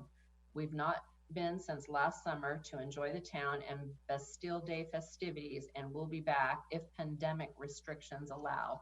We can attest to the fact that dumping occurs regularly throughout the day, the times we've been guests, winter, spring, summer, and fall since 2016. The experience is disruptive to an otherwise quiet, harmonious, quaint, restful feeling in the home and town. Bottles, cans, garbage, and breaking down of boxes is loud, noisy, and noticeable all hours of the day and night. So much so, our hosts provided earplugs in the guest room. A commercial dump site next to residential properties seems inconsistent with the town of Yountville's otherwise detailed, thoughtful planning decision. It is a use that diminishes the experience of the guests and owners of the residential properties that it impacts. Please condition the permit to require the relocation and upgrading of the dumping facility in these times that sanitary and health and safety codes should have extra weight in planning decisions. Thank you and stay safe. Dawn Cecil and Mark Gilbert. And that concludes the public comments. So no additional new e-comments or emails come in since you collected all those, correct? Well, Pam Reeves just now submitted one, so let me open that. This public comment is from Pam Reeves. It would seem unreasonable to require that there be no food waste in the trash receptacles. The employees will often take out for lunches, and some visitors will probably also want to dispose of food scraps on occasion as well. It should not be a condition to restrict food scraps because that puts unreasonable expectations on the use. It seems a better idea to require consistent attention to pests and cleanliness. From Pam Reeves. That now concludes our public comment. Okay, thank you very much. You're welcome. I will entertain additional questions of the applicants, or I will then close the public hearing if we don't have any additional questions by counsel of the applicants. I will ask Mr. Melling, I'll ask you to clarify. We clearly are getting different opinions about this trash activity. Confirm for us, again, I think you referenced it earlier, what exactly is going in the dumpster, what is not going in the dumpster, and who's using the dumpster? And when is it being picked up? I'll start with the last part of that question. Dumpsters being picked up on a Monday, Wednesday, and Friday. Monday is trash, Wednesday is recycling, as well as Friday is both trash and recycling. The question about bottles, I don't have an explanation for that. Bouchon Bistro has its own tote glass bottle containers, which are parked on the northern side of the fence there. There's 6 of those, which they put in those daily. The only glasses that will go into that trash area will come from Hope and Grace Winery, who close at 6 p.m. So I have no information other than that. I can attest that there's no bottles from Bouchon going in that trash enclosure. And is it reasonable to have trash placed in there after 1 p.m.? That's the question I have. Is there a stipulation of when trash can and can't be put into a container? Because, like I said, Hope and Grace is open until 6 p.m. Same as Lavender, who use that area for their waste from the nail salon. And the pickup you were saying, is that part of our? I mean, typically we start hearing. I know I do it at my home as early as 5:30. What time is your normal pickup? I don't want to say it's that early. I want to say between 5:30 and 6:30, maybe 7. It depends on timing of the arrival, but no different to mine in my house either. And in terms of food waste, nothing that or minimal is what you're saying would be going in there. It'd be more casual use of food waste versus something like restaurant waste. Correct. Packaging from the retail outlets, the conservatory, Hope and Grace, and Lavender, and also from upstairs in the corporate offices. I think the last comment from the public, I think Pam Reed brought up a good point. There will be some food waste going in there for someone's lunch, or a guest putting something in there from the parking lot. So I can't really commit to saying 100% no food waste in there. Of course, there will still go at some point, but we'll do our very best, and it wouldn't come from the restaurant. To that extent, I think, Council, what you may be able to do that addresses both of those concerns of the public comment is that, strictly prohibit that there shall be no dumping of waste from Bouchon. We're hearing the commitment from the applicant that doesn't happen. And then you have some de minimis waste that might occur from the folks using the plaza courtyard or something like that. But that makes it real clear that, if somebody was to see a restaurant employee bringing garbage over, that's not supposed to be occurring. We hear that. That would be a very clear and concise way to address that. Well, I think the other thing, since we were talking about multiple businesses, multiple users on the property, excluding the adjacent restaurant, we certainly see in other areas where these enclosures are locked up, and only the business employees are allowed to gain access to them. I know this to be true over by the adjacent neighborhood from where I live, that only residents have the key to access the dumpsters. Then they have separate toters that are also behind a lock gate. That is a potential solution to, if somebody else is using off after hours that dumpster because they can easily get in because the gate doesn't stay closed, that can be mitigated, and certainly the responsibility stays with the property owner to make sure that that's not occurring after hours. Yes, Councilmember Dornbecker. Thank you. I wanted to address the garbage also, in that I understand that you are willing to look into getting the plastic dumpsters rather than the metal ones, and trying to mitigate some of the noise through use of those. Is that true? That's correct. And are you also, can they be locked so that they can only be accessed by either from TK or Hope and Grace or your other, businesses? I think that's a reasonable request to have a condition to say only access by lock and key. I think the tenants will be open to that. And finally, in lieu of moving the structure, which I think really would be the best outcome, but in lieu of that, are you willing to ask TK and also Hope and Grace and others to establish some sort of routine time when they do dumping, that they can alert the neighbors that this is going to be happening at this time and keep it to that? Can you do that?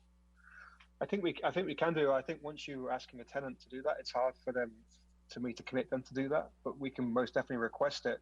At this point, the last operating time of those businesses is 6 p.m. and the staff are going home by 7 p.m. So if we said there was no usage of that area past 7 p.m., I think we could commit to that. Because we modify the operating hours. I realize you don't have control over when Upper Valley Waste Management arrives in the mornings. That's too bad that it's so early. But anyway, my tendency is to want to ask you to move the trash enclosure away from the fence that you share with a homeowner. But I'm happy to see that you're willing to make some of these concessions. Thank you. Thank you. Any final questions of the applicant before I close the public hearing in council? Last chance. Okay, Mr. Forstall, Mr. Melling, thank you. I'm going to go ahead and formally close the public hearing and invite continued discussion by the council. One thing, since we did just talk again about the trash enclosure, I absolutely think it's appropriate to require it be secured properly, including by lock and key. I know even the restrooms in that facility have a keypad, and so maybe you use a keypad for this. The tenants are already used to it, and so I don't think that's much of an ask. What I would also say is, if we're looking at, we frequently deal with these challenges when we have residents that are immediately adjacent in a shoulder area to our commercial corridor. And we have heard this before. We dealt with it when we talked about the food truck in the Ponch's parking lot and the close proximity to residents on the other side of the fence. This is another example of residences that are immediately adjacent to commercial activity. And if the dumpster went from its current location 50 feet away to the inner circle of this space, would the noise really be mitigated? I think we have to really take a serious consideration of that, knowing that it's unlikely there'd be a significant change. Frankly, it's a small commercial parcel, and in the residential parcels are immediately adjacent to it. There is always going to be some spillover activity from the commercial corridor there. So, Councilmember Moeller, your hand's up. Yeah, I just have a quick question for our attorney, Mr. Bell. The applicant did say that they would have no problem with a condition that they abide by all local and state laws, and I was referring, I'm sure they assume this too, to waste management. How would we word that if we would propose that for the council to consider? So, and I will confirm with Sandra as well, is there currently a requirement as a general requirement or condition that they comply with law? And if not, it can simply be added that in the use of the property or with a specific aspect of the use, if you're interested in the trash enclosure, it shall comply with all federal, state, and local laws. Right. I don't think we have something in there. Okay, so that's what the wording would be. That way, we'd make sure that we were in compliance. Could I ask clarification, Councilmember Mueller, in compliance with what? What is it you're getting at with that kind of language? Just for my clarity. For your clarity, we just want to make sure that if they're not supposed to be dumping a lot of food waste from a restaurant in something that is on that property, because that food waste, there is a mandatory food waste recycling program that all businesses and restaurants have to relate to, then they would be in compliance by not doing it on that property. And I think we just need to be aware that with a tasting room that potentially is providing food pairings, that we be careful about which business might be responsible for food going into that trash receptacle. Yeah, that is a small amount of food. That's not what we're talking about. We're talking about really excess food waste from businesses that go into a special blue can that the company comes and picks up multiple times a week. Understood. And Gary, I'll ask a follow-up question to Councilmember Muller's. Local conditions, we could be as precise as necessary in terms of no dumping of noisy, I'll say, glass bottles or other loud debris, except for the hours of X and Y. We could restrict it to that, correct? Yes. And that would fit that local law requirement, so that if we said it could only, because what I'm getting at is now there have been claims by the neighbors that it happens all day and all night. I'm not sure that that's exactly true, but let's assume that it happens intermittently throughout a business day, as soon as, say, Hope and Grace opens and once they close. If we said the volume of glass and other loud debris can only be disposed of in that trash enclosure between the hours of 5 and 7 p.m. or whatever the hours were that we said, that means the business has to hold on to that until they're allowed to dispose of it in a very narrow window, so there's only disruption in a very narrow window. That would be within our purview? Yes. Okay, thank you. Councilmember Muller, did you have any other comments you want to share at this point? Okay. Nope. I don't see any other hands, so that Councilmember Dornbecker.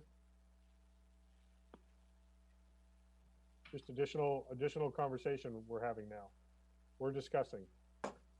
Nothing at this time? Okay, Councilmember Durham. You ready for my thoughts? Yes, I am. Please. Thank you. Thank you very much. One of the things that we haven't mentioned this whole time, which is unfortunate for the residents, but the business was here before the residents.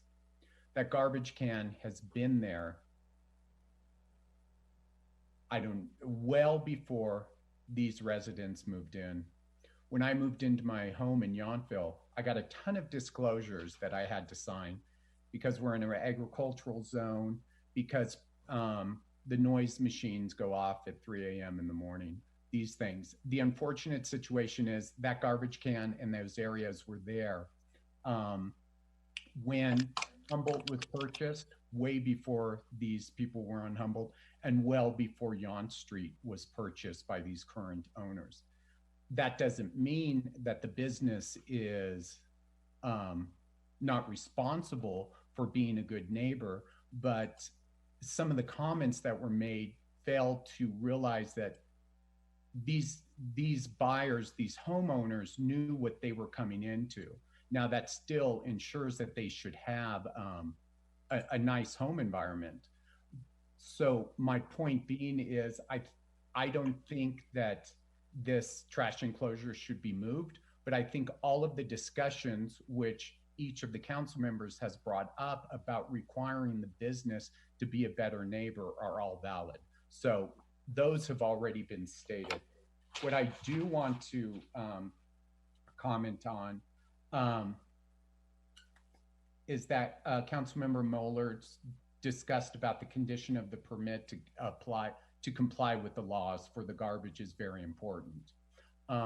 As I said at the beginning of this discussion, the employee parking management plan should be for the entire property, not just for the Thomas Keller Restaurant Group.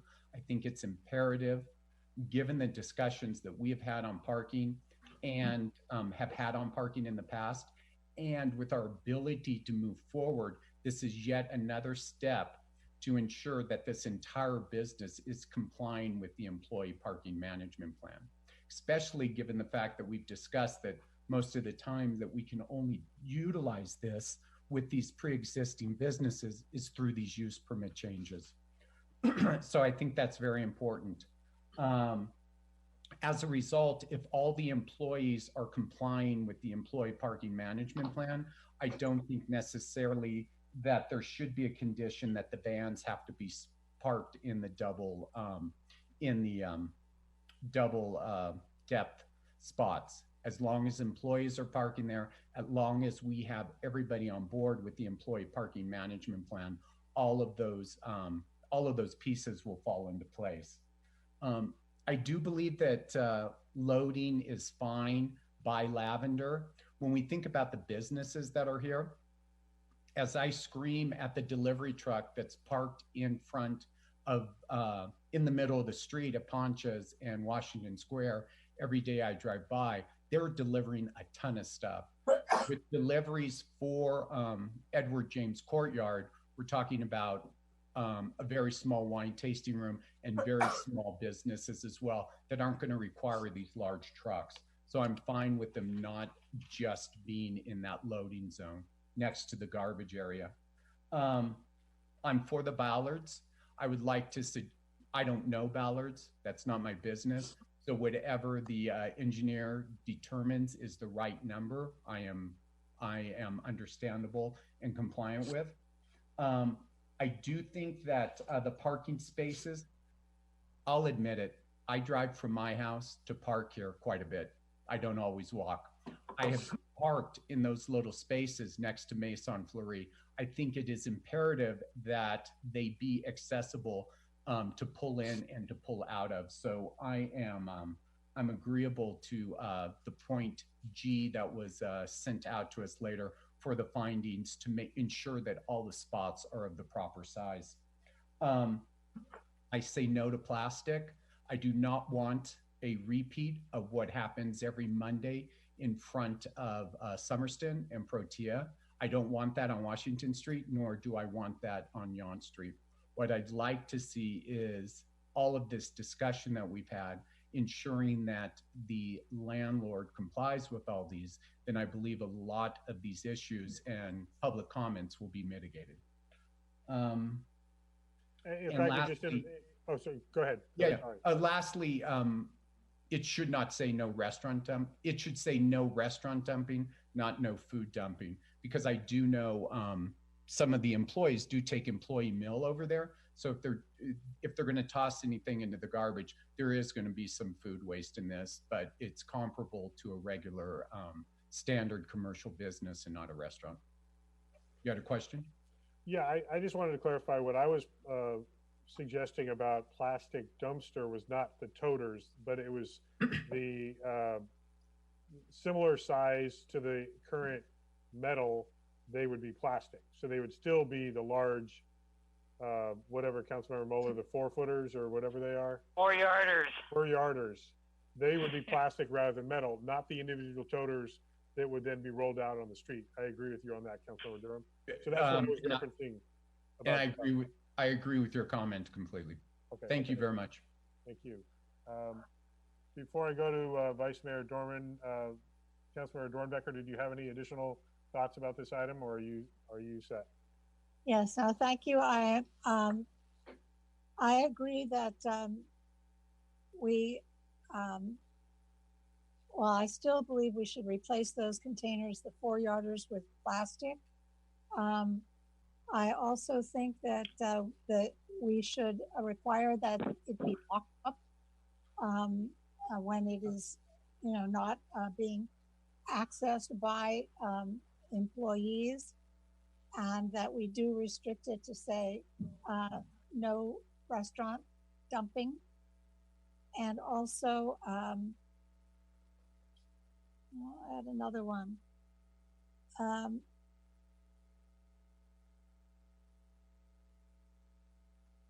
Oh, and also that they restrict dumping unless it's between 5 and 7 p.m. So create a time frame when Hope and Grace can dump all of their bottles and things like that. Thank you. And could you speak to the parking bollard? Is that something you would want to be required of those spaces? Well, I do, yes. I think they should be required so that it will impede the accidents from happening like happened before. And whatever size they are, I'm certainly not a bollard professional, so I don't know. But I do believe that they should be there, just one per parking space. And I don't know about how, in this particular what we're doing now, I don't know how we can require the other businesses in Edward James Plaza to be a part of the parking plan. Is that something that we could even do? So those are my concerns. And we'll follow up. Well, actually, let's go ahead and follow up with Gary right now about that.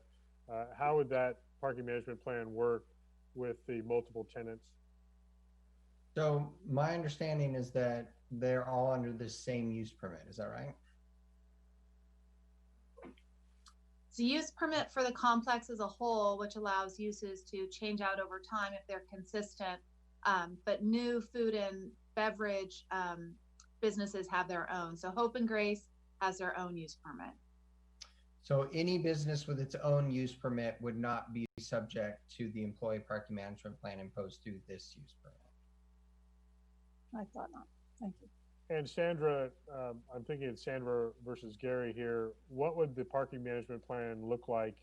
How do we execute in a site like this? Are you talking about, as Councilmember Durham was talking, and we've seen in a couple other locations where tandem is used for employee parking, is that what you would be proposing for the parking management plan?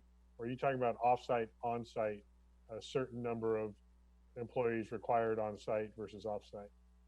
If it's all of the businesses in the complex, it would be a combination of on-site and off-site in order to limit a reasonable number in the lot. I would say that we want to require all of the TKRG employees in the lot, the office use, and require those to be tandem in addition to the company vehicles.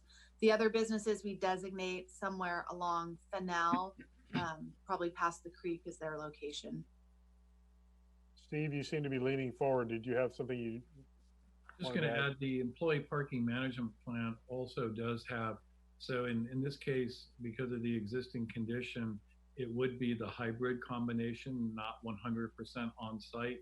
But what would be required is that all of the employees would have to, there'd be a per cost, per registration that would be captured. And then we would know the designated zones. Another zone area also that opens up now is the area where we've removed the bus loading zone. So there's a little bit of proximity on Yount Street in front of what used to be Yountville Elementary School. But we would work with the applicants and design those zones and then identify where the employees would go. But there's two elements, the on-site parking and then registering all of the employees for the various firms, with the exception of Hope and Grace, which Gary mentioned is the only business operating under its own use permit. And Gary, to follow up on this concept, if we don't know the details of the parking management plan yet, we can still add it to a condition and then the details be worked out at a later date. Is that correct? Yes. Or Sandra, either one, Gary or Sandra, Yeah, or both are. I think that's right. And I think typically the condition is that they'll comply with the parking management plan, and then that's worked out through the adopted policies of the council and in coordination with Sandra. Yes, that's how it works. Yeah. So we would just amend the one condition to delete reference to only TKRG and incorporate the other businesses. All businesses that fall within this particular use permit, right? Because if Yes. the business name changes, like just happened, that's not going to change it. They're still going to be within that program. but we just don't know, for example, what's the head count for the TKNRG office use? What's the exact head count? I know that Mr. Melling referenced a couple employees here and there, but we don't know the exact numbers to know how many people need to be on site versus off site. But we would find that out. Chandra, you would find that out, and then they would be required to comply with what terms you lay out, correct? Yes. Okay. Councilmember Durham again? Just to follow up on what you asked with Gary or Sandra.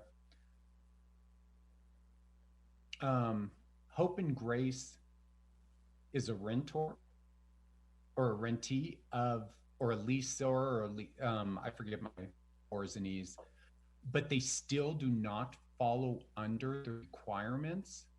I mean, they don't own, they're not individual, and I just want to understand this moving forward. Individual condo suites that each entity owns, they are renting from this umbrella. So why would they not follow under the use permit of the people they're renting from? And to follow up on that, why would we give a use permit to a separate rentor that would not be restricted by the same parameters of everybody else in that same location? I'll ask the leading question in case, I'm not sure if Gary goes back far enough, and maybe Sandra. Was that use permit in existence prior to the ownership of Edward James Courtyard currently, and they were all under individual use permits prior to that? I'll help out a little bit here. Oh, go ahead, Sandra. In '86, when the original use was approved, there were retail and office uses under this umbrella master use permit. And that applies to most of the businesses on site. However, Hope and Grace brought in the alcohol element, and that is something that wasn't permitted under that master permit. So they required their own permit, and they're subject to their own conditions of approval. And that's how it is distinguished from the others. All those other businesses can come and go and be replaced with other like uses without requiring their own permit. Right, and that's very consistent. If you recall, the council just got involved in the approval of the use permit for Heron House, which replaced a business. And that normally would not have been a council activity, but the council has established policies that require separate food and wine establishments to have their own use permit. The same, if you may recall, within the V Marketplace, you've had to approve the use permit for Chiarello Family Vineyards. So, I mean, it's very consistent with how the council has, you've carved out certain areas, and then you've said it basically anything with food and wine has to have its own use permit on top of the existing. Councilmember Durham. I'll let it go for now. I understand. I'll understand it even more after these next couple of days. Thank you very much. Vice Mayor Dorman. Thank you. I am, excuse me, I am in general agreement with where I think we're going. I do have one suggestion rather than working through restaurant versus non-restaurant. The proposed finding D, like Dorman, instead of saying restaurant waste, just simply say waste from any off-site facility shall not be disposed of in the garbage enclosure. And I think that also goes to what the town manager was saying. It's just this waste goes in this.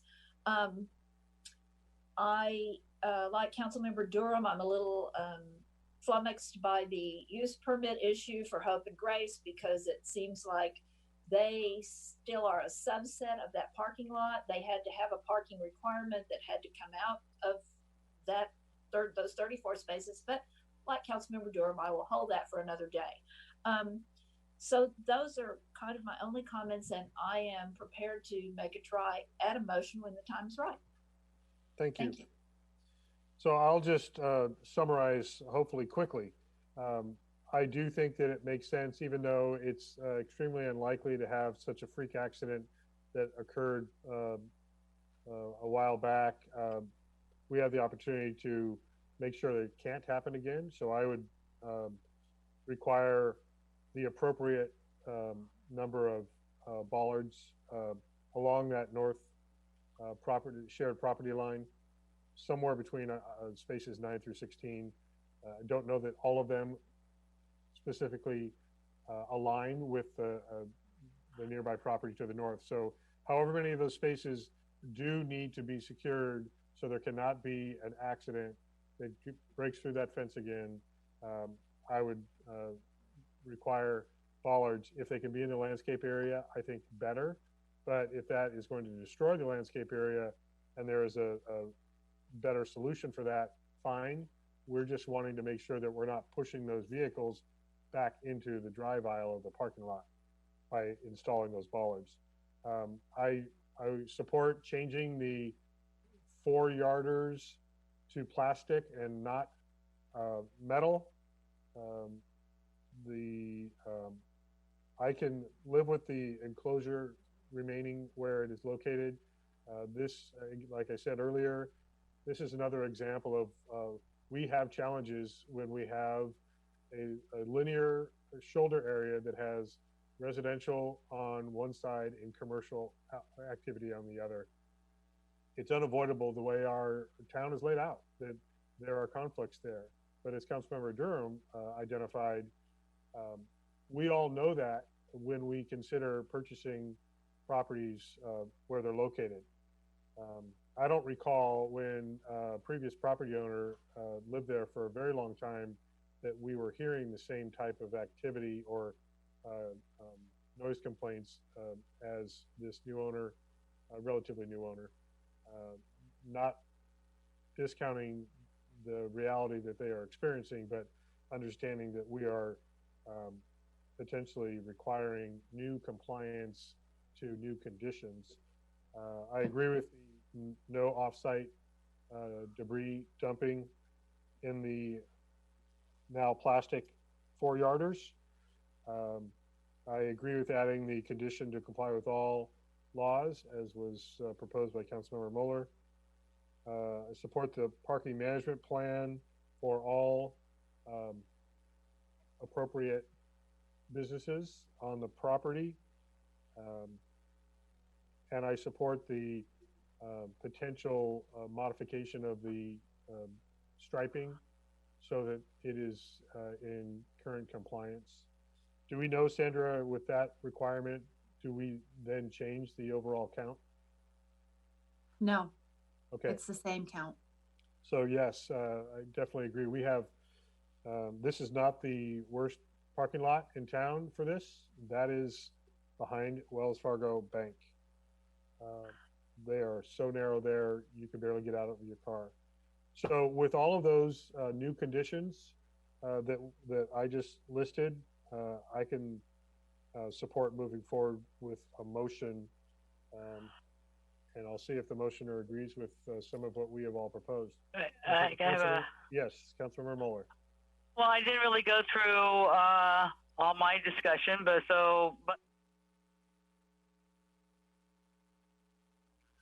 I don't, I am fine. The company did say that they'd be willing on the time of 7 p.m. I'm not in, if that was next to my house, that's right when dinner time is. That's the last time. I'd rather have it spread out over 9 a.m. to 7 p.m. So that's the only thing I'd like to consider, whoever does make a motion, that they add that time restriction. Okay, thank you. Vice Mayor. Thank you. So I would like to make a motion to adopt resolution number 20-3995, approving use permit amendment and design review for parking lot improvements, including closure of the Ott Street driveway, reconfiguration of parking spaces, designation of a loading zone, addition of 4 parking places. Is that correct, Director Liston? Not 6? So 4 parking places, and new landscaping at Edward James Courtyard located at 6540 Washington Street, assessor's parcel number 036-061-018, with the following amendments to it. I would like to add from the proposed conditions Director Liston sent us prior to the meeting. Item B, which is approval of Upper Valley Waste Management. Item C, maintain the garbage enclosure to minimize odor. D, as I described, waste from any offsite facility not disposed. E, actually not E, and F, bollards, but just not necessarily parking space numbers, but installed as necessary to protect adjacent residences. And G. And then I would also like to add the use of plastic 4-yard bins. The hours of dumping into the 4-yard bins would be 9 to 7. There would be pest control. There would be secure the trash enclosure. All of the trash issues are operated in compliance with all applicable laws. All businesses that can be placed into the employee parking management plan would be. The applicant would use the gate fee feature so that the toters are, so they're not out on the parking lot. There would be a finding or a cause, condition of approval that says that these additional spaces are do not give rise to a right to intensified use, and that the tandem spaces, if possible, be pushed back some into the landscaping to be added on yacht. I think that covers what everybody said. Second. I want to make sure I understood. Did you add the securing of the trash enclosure by lock? I was not that specific, but I'm happy to have that amendment. Secure, I just said secure the site, but secure by lock is fine, yes. I think. And I missed the last one. The extension of the tandem spaces into a portion of the landscaping to the east in order to give greater area, basically in the middle of the parking lot. Okay. So that was, and Councilmember Durham, you're satisfied as the seconder? Yes, thank you. Okay, so Gary, explain. I understand that there might be a question from the applicant. We've closed the public hearing. We have a motion on the floor. Would it be inappropriate to, I don't know if they're trying to respond to something that has been proposed, or I'm getting a head nod that he's trying to respond. So I would need to reopen the hearing or just ask for a question from the applicant, Gary. I think you can just take a question from the applicant. I think that's okay. Okay, Mr. Forrestal, just understand we have just very narrow ability to hear your comment at this point, but go ahead. You're still, there we go. You're still on mute. Thought I hit that already. I'd like to make clarification on item G that was recommended and voted on twice to be included, and increasing the size of the parking stalls to current measurements of 8 by 16 and 9 by 19. Can we get clarification on what exactly that would impact as far as number of parking spaces we would lose in order to make that work? I actually asked that question and Sandra said we would not lose any. I'm not convinced of that, but. So, but it requires more than simply restriping of those 4 compact spaces. It requires going into the planters to increase the size of the lot. So by 3 inches to the east, 3 feet to the east, and 8 inches to the south. So just those 4 parking stalls, not the entire parking lot? Well, and the rest of it gets striped, but there shouldn't be a loss with the rest of them. I think the question, Sandra, is only 3 feet and 8 inches additional on those 4 spaces. Yeah. Spaces 21 through 24, I think we're talking about. Right. Okay. So it is restricted to those 4. Okay. Thank you. That was my question. Okay, Vice Mayor, you had a question about the question? Yeah, I just wanted to say that the G as written says that the 8 feet, that it refers to the compact size spaces that will need to be enlarged. And that's what the 4 we just talked about, 21, Right. 22, 23, Yes. and 24. And Yes. that is still part of your motion, correct? Yes, thank you. And Thank you. Councilmember Durham, you understand that to be the motion? Okay. Yes. All right, so we have Michelle, Can someone mute? there goes Sandra and her loud keyboard. Michelle, do we need any clarity on what the motion is? No, I'm good. Okay, so motion by Councilmember or Vice Mayor Dorman, seconded by Councilmember Durham. Is there any additional, you just turned off your mute to vote, is that correct, Vice Mayor? No, yes, I turned off my mute to vote. Yes, thank Okay, you. I thought you were getting ready to say something further. Okay, Michelle, roll call vote, please. Vice Mayor Dorman, Yes. Councilmember Durham, Yes. Councilmember Moeller, Yes. Councilmember Dornbecker, Yes. Mayor Dunbar. Yes.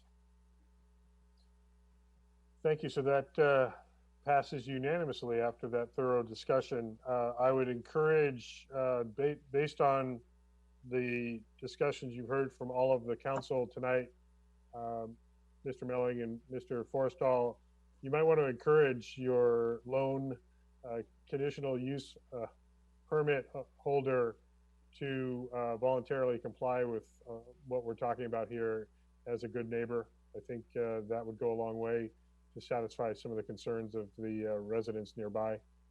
Appreciate that. And so thank you for your patience this evening as we work through this application. Thank you both. Congratulations. Thank you very much. You all have a nice evening. Yeah. Thank you. Do we need to make a motion now to go past 11 o'clock? 11 o'clock. So moved. So moved. Oh. Have you seen the next agenda item? Yes, I do know. So, sure, I'll go ahead and Councilmember Durham has made the motion to extend past 10 p.m. Yes. And Councilmember Moeller seconded that. So, quick roll call vote on that, Michelle, please, that we extend past 10. Councilmember Durham, Yes. Councilmember Moeller, Yes. Councilmember Dornbecker, As long as I can eat my dinner here. Oh, yes, yes. Vice Mayor Dorman, Yes. Mayor Dunbar. All right, yes. I was so hopeful. 18 minutes. Okay, let's move as quickly as we can for the rest of our items. The next item is, and what I better do, even though we just, yes, I will go ahead. Item 10A, 20-2405. Consider adoption of resolution number 20-3996, calling and giving notice of the holding of a general municipal election to be held on Tuesday, November 3rd, 2020, for the election of 2 council members for the submission to the voters of one question related to Measure T, regulation and taxation of cannabis retail businesses, requesting the Board of Supervisors of the County of Napa to consolidate and render specified services to the town relating to the conduct of the statewide general municipal election to be held on the same date. That almost took the whole 18 minutes. It did. Okay, let us get into this. This is Sandra. Or Steve or Michelle. I'm I just think going it's by. going to be Mayor, it'll be a joint staff report between me, the town manager and town attorney, and I will briefly introduce it, saying that we're at the point of time in the year where we do have to call and consolidate the election with the Napa County elections or Board of Supervisors, and this is for the consolidated general municipal election. And the staff report, and more specifically the resolution, outlines all the details that are related to the election. So it's basically saying the county is going to conduct the election in all manners as if the town were to conduct the election on its own. And what we are doing tonight is we are calling the election for 2 council member seats that are due to expire, Councilmember Durham and Councilmember Moeller. And we're also calling the election to consider a potential ballot measure, which is labeled or lettered ballot measure T. And part of this presentation is I'm going to be a little brief due to the time of the evening, but the discussion will be around the impartial analysis, arguments, and rebuttals. And it will also include finalization by council of the proposed ballot language.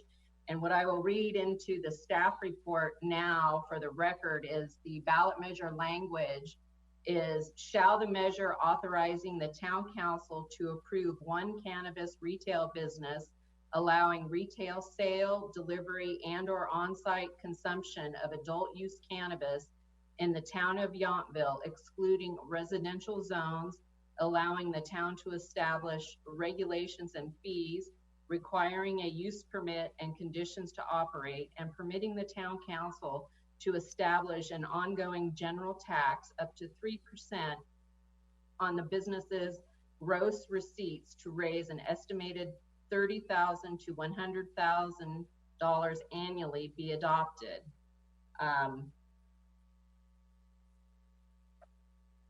The nomination period for the election for candidates is July 13th to August 7th, and if an incumbent doesn't file, the filing period is extended to August 12th. And from here, I can go through the slide and go over some important dates for us. And because we are proposing being consolidated with the county, some of those important dates are related to the calendar. And I need to minimize my screen so I can actually see my slide. So for the election, like I said, 2 council seats and 1 potential ballot measure. The election code calls for us calling it by the 3rd week in June, which we are doing here tonight for June 16th meeting. Our next council meeting is July 7th, and the county's last day to submit consolidated resolutions approved by the municipalities to the clerk of the Board of Supervisors is July 8th. The town council meeting for July 21st, there's a potential cancellation of that meeting. And then also, Board of Supervisors are scheduled to adopt the resolution calling and consolidating the election at their meeting being held July 23rd. An important schedule to note for the Napa County Board of Supervisors is that they will not be meeting between July 30th and August 20th. The next council meeting date after that is August 4th. And then the milestones that need to be addressed are sending the proposed ballot measure, should the council approve it, to the town attorney. And that's a 500-word limit, and the deadline to submit that back to the clerk or election official is August 10th. Then we have to the council has to establish if they're going to participate in arguments. That's a 300-word limit, and the deadline is August 17th to submit those. And then rebuttal arguments are a 250-word limit, and the last day to submit those is August 24th. And this next slide talks about the impartial analysis. It repeats the dates and the deadlines, and the text is, the town attorney shall prepare impartial analysis of the measure showing the effect of the measure on existing law and the operation of the measure. The impartial analysis will also include what a yes vote means and what a no vote means. And the town attorney can go into that a little more after I conclude this presentation. Arguments, again, repeated, and there are 4 options to choosing for the filing of an argument. And the election code is very specific in that it calls for the arguments to be selected based on an order of priority. And that order per the election code is shown on your screen, which is item 1. The legislative body or members of the legislative body or legislative body authorized by that body, the individual voter or bona fide association of citizens or a combination of voters and associations who are bona fide sponsors or proponents of the measure. This particular item is not applicable when the ballot measure is initiated by the legislative body. Number 3 of the options is bona fide association of citizens shall submit with argument for or against A, its articles of incorporation, articles of association, partnership documents, bylaws, or similar documents. B, letterhead containing the name of the organization and its principal officers. C, if the organization or association is a primarily formed committee established pursuant to section 84101 of the government code. And then the 4th option for the priority of selection is individual voters who are eligible to vote on the measure. And so that more clearly states if no arguments have been received in accordance with A, B, or C above, the town election official will review from individuals to determine that the arguments are clear, unambiguous, and written with proper syntax. In all arguments, the authors will be asked to witness a random drawing by a designee of the town election official to determine which arguments will be published. Next slide is about filing rebuttals, which I already reviewed those dates. And that concludes the quick presentation in terms of the slides. And what I wanted to go over in the final portion of the staff report is that we need council to answer a few questions for us this evening. And those are 1, finalizing the ballot measure language, determine if the town council or members of the council will prepare an argument in favor of the ballot measure. And then if so, decide whether to delegate the task of writing the argument to a member or members of the council, essentially establishing an ad hoc committee. Then determine if the town council or members of the council will prepare a rebuttal, and then decide whether to delegate the task of writing the rebuttal argument to a member or members of the council. Again, establish an ad hoc committee. And then finally, adopt the resolution calling and consolidating the general municipal election for November 3rd, 2020. And just for the record, Mayor, I do have 2 public comments waiting when we're ready to get to those. Right, thank you. And that concludes my presentation. Okay, questions specifically before I ask Gary to decipher the language in those options. Councilmember Mueller.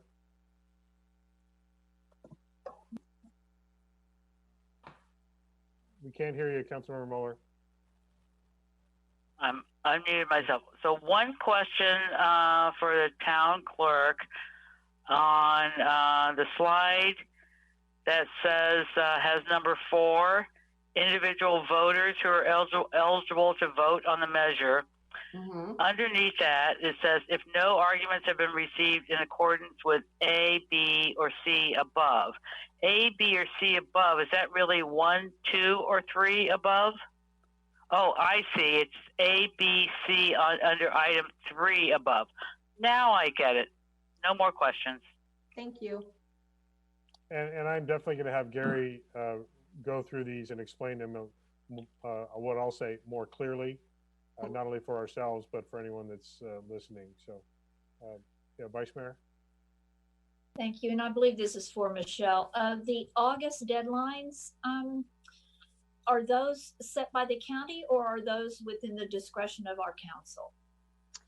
When we are part of a consolidated general municipal election, initially the election code prescribes those dates and then we would set those. But because we are part of a consolidated general municipal election, the election code indicates that we defer to the county to establish those dates. So that's where those dates came from. Thank you. You're welcome. And Vice Mayor, your hand is still raised. Gary, I'd like you I'll to, take care of that. yeah, thank you. I'd like, Gary, you to break down these four options just so we understand what's really, what the meaning is. Legislative body, so option one, describe who the legislative body is. So that's the town council. So in Okay. this case, because you all are placing the measure on the ballot instead of voters by petition, the elections code says that you, the town council, can write an argument in support of the ballot measure, or a member or members of the town council. So you could designate one or more, some subset of the total membership of the council to write the argument if you'd like, or an individual voter who's ineligible to vote on the measure, a bona fide association of citizens, or a combination of voters and associations can file an argument for or against the measure. So that's the general rule. Any of these groups can.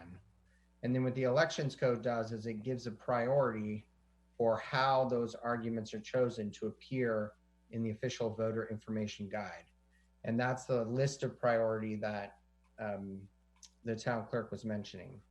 So the first priority, sorry, before you get into the priorities, option two that says not applicable to ballot measures initiated by the legislative body. So this is an initiative, or this is a ballot measure initiated by the town council, right? Michelle, Gary? Yeah. So yes. So there are two provisions in the elections code that work together.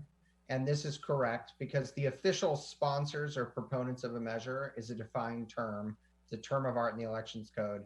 And that means specifically voters who place a measure on the ballot. There is a separate provision that still allows a combination of the council or members of the council or of those groups that are listed there to file an argument. So it's true that let me state it a little bit differently. Those groups would get priority if they were the proponents, because the way the elections code is written is it wants whoever is the main driving organizing force behind the ballot measure to be the one who gets the first priority in writing the argument, which makes sense because they're the ones carrying the torch to put this on the ballot. If it's understood, but what I'm getting at is, does two apply? Because if it says that it doesn't apply when the measure is initiated by the town council, then why is two applicable here? So there's another section, and when read together, it allows for a combination of them with the legislative body to write an argument when the legislative body places it on the ballot. So that is a true statement, and there's a caveat to it. So number two does apply. Yes. And there's a more complicated answer, but yes. I don't want the more complicated answer. I know. Okay. And then number three, again, bona fide associates of citizens. So general public, anybody, shall submit an argument for or against, and then listed here. And then again, number four, if none of those in number three occur, then four. Correct.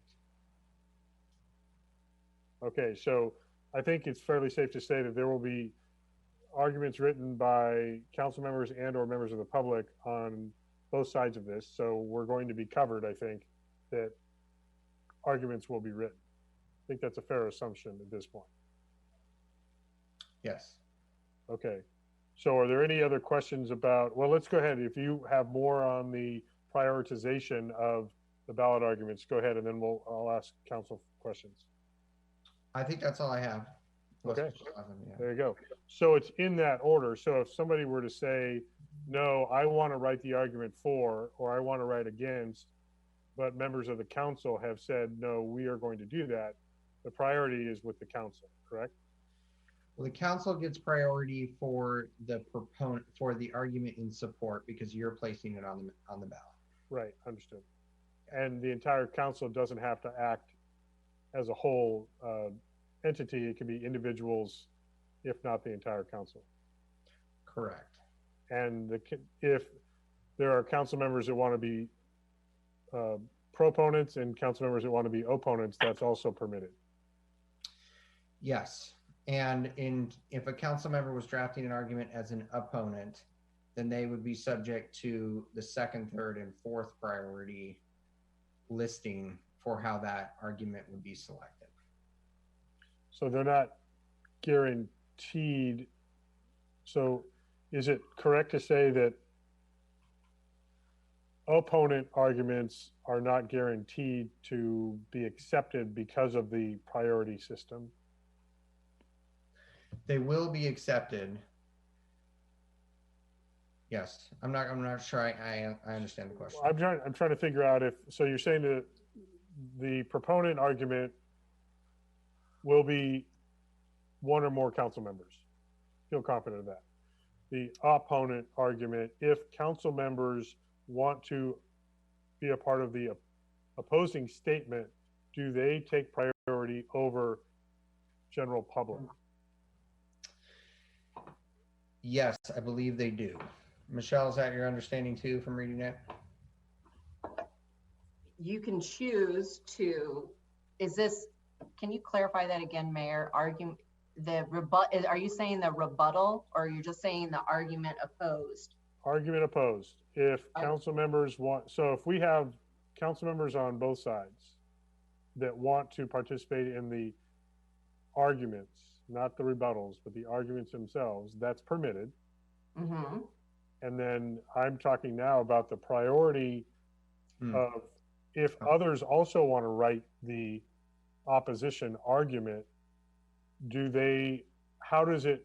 You go back to number 1, the legislative body or members of the legislative body authorized by that body, right?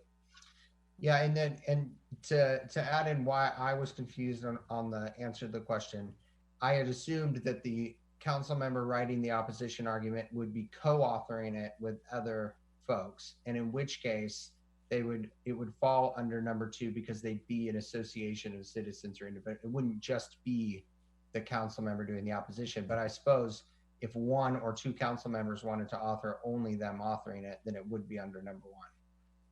And I doubt that's the case either. Yeah. Based on, we've heard public comments supporting and opposing, so it'd be shocking if it wasn't a combination of council and residents on proponent argument and opponent argument. Okay. And so then when does it break down to there's a prioritization where somebody, you talk about a random drawing under number 4, a random drawing by a designee of the town elections official to determine which argument will be published. How does that play out? It comes up if there's multiple arguments that you have to compete with that meet the same criteria, then you would draw for those. So there's not a prioritization, like if a council member wrote an argument, it doesn't have any more weight than a resident. In that case, if there are multiple, then it's a random selection. Is that what I'm hearing you say, Michelle? Well, I'm just trying to process what you're saying. If we have go ahead. No, you go ahead. I think it would only be if you had more than one argument at the same priority level that met all of the requirements of and both met all of the requirements of the elections code. Thank you. That's a very good clarification. Yeah, I think a good example there would be if there were 3 opposition combination citizen groups, they all have the same priority. So there you would do a random drawing from 3 different groups. Yes. Right. And what I've been asking is, does the presence of a council member in any of these bona fide combo citizen groups change the weight of that particular group? I don't believe so. That would be it would still be a category 2, the bona fide association. I'm just trying to make sure that there's clarity on the parity here, that if there are multiple parties interested, either individuals or groups, that there's clarity on I think their ability to write these statements. let me try to offer one sense of clarity that I think some of the opponents are concerned about is the council that is placing this has the strongest priority to write the support argument. The council cannot write the opposition. That would have to be a bona fide association, which could include citizens and or a council member. Okay. I see all council hands are raised, so I'm just going to start at the bottom and work to the top. Councilmember Dornbecker. Well, speaking from the bottom of the barrel over here, so my understanding is that either an individual council member can write an argument for or against putting this initiative on the ballot. Is that correct? It's not about putting it on the ballot. We're talking about the arguments to vote yes or no on the ballot. Okay. We've already determined Right. it's going on Okay. the ballot. All right, but an individual council member can either write an argument for it or against it. Is that correct? Yes. Thank you. And just to be clear, we're not talking about putting it on the ballot. We're talking about the argument to support or oppose the actual vote. Yeah. Councilmember Durham, you're on the bottom now, so you're on the way. Next is Councilmember Moeller, but Councilmember Durham. So is, if council members make a statement, we don't have to all, we're not voting. If I was opposed to this, I could group with another group of people as a council member and be one of the 5 signatures on there without the okay of the council. Is that correct? In opposition? Is that what you're asking? Yes. Yeah. Yes. You're acting as a private citizen in that capacity. Correct. But in support of this, it would be an ad hoc committee and a group statement from the council? Correct. The entire council does not have to write the proponent argument, correct, Gary? Yeah, the entire council does not have to write it, but up to all council members could sign it. Yes. A minimum of 1 and up to 5. Thank you. Thank you, both of you. That was the clarifying answer. Thank you very much. Thank you. To maybe generalize or summarize, all of us can act independently in this capacity. Some of us could be proponents writing the argument. That we would be the top priority of writing that argument in favor. And then other council members could still help craft the oppose argument. Yes. Councilmember Moeller. Oh, sorry, Gary. I would just add, the reason why the elections code asks the council to delegate who amongst you will write the argument in support is so that there is an official decision about who will be authoring that and whose signatures will go on it. And so that's why Michelle's asking for it this evening. Yes, and noting the schedule on which these arguments and rebuttals are due and our lack of meeting. Generally during this time, we do want to have an ad hoc or members of the council designated to write the argument. Councilmember Moeller. Yes, that Michelle just answered one of my questions. So we would have to have, if the legislative body did it, we would have to have it all done. Well, I guess anybody would by, well, no, we would have to do it by August the 4th, based on the schedule of our meetings. Is that correct? Because that would be the last date we would meet before the deadline. Yes. Okay, then my second question is there a deadline for under option 2, a bona fide association of citizens, and there's a lot of detail of how you become one of those.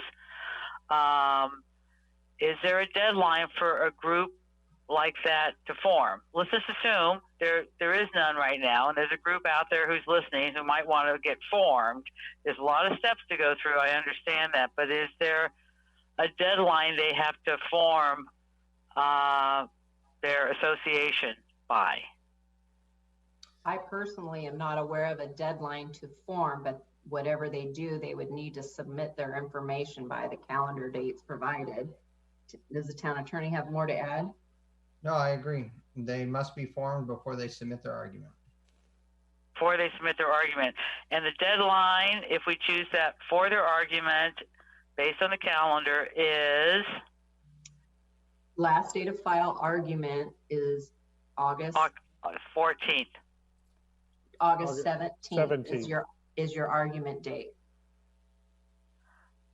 I'm looking at filing argument. Argument deadline to file is August 14th, 2020. No, that's not. Am I on the wrong page? Yes, oh, yes. I see. It's on the screen right now. She's sharing the dates. It's the second to last line. Last date of file arguments is August 17th. Okay, so that's the last day that they could qualify. And does the clerk determine, who determines if they are qualified as a bona fide association? That's the town clerk, as the election. Thank you. Okay, that's all my questions. Vice Mayor? Thank you. So while we're on the bona fide association of citizens, Gary, what is there's a government code site in the numbers. What is the bare minimum to form or be recognized as such an association? So the government code site is a cross-reference to the Political Reform Act, and that is if the association is actually an official committee that's raising money and spending money to support or oppose a ballot measure. And so if that's occurred and that association meets the thresholds for registering with the Fair Political Practices Commission, then what that says is your statement of organization that you file with the FPPC will serve as proof that you are a bona fide association. That's what that means. So, go ahead. I was just going to say, to add to the FPPC forms, it would be a form 410 that would need to be completed, and then that's a statement of organization that the town attorney mentioned, and then there's dollar amounts related to that. In addition, that statement does get filed with the Secretary of State, but it does, you could do it at the $1,000 mark or at the beginning of starting your committee, but then there's a threshold, which would be not yet, there's a term that they use for filing this, not yet qualified. And then once you qualify, it's raising 2,000. If it's less than 2,000, you're filing the form, you check a certain box, file it to the Secretary of State. They give you a committee ID, and there's a lot of rules that go in place with that. And sorry, town attorney, go ahead. No, that's fine. And so of the 3 options in the elections code, it's articles of incorporation, association, partnership, bylaws, or similar documents. That would be the case of a formally created organization, perhaps a nonprofit or some other formal association that has documents that have been drafted. The second one is a letterhead containing the name of the organization and its principal officers. And then the third one, as you mentioned, was the campaign filing under the government code. But importantly, the elections code says that in selecting an argument from bona fide associations of citizens, the city elections official shall not consider the type of documentation submitted or the form of the association.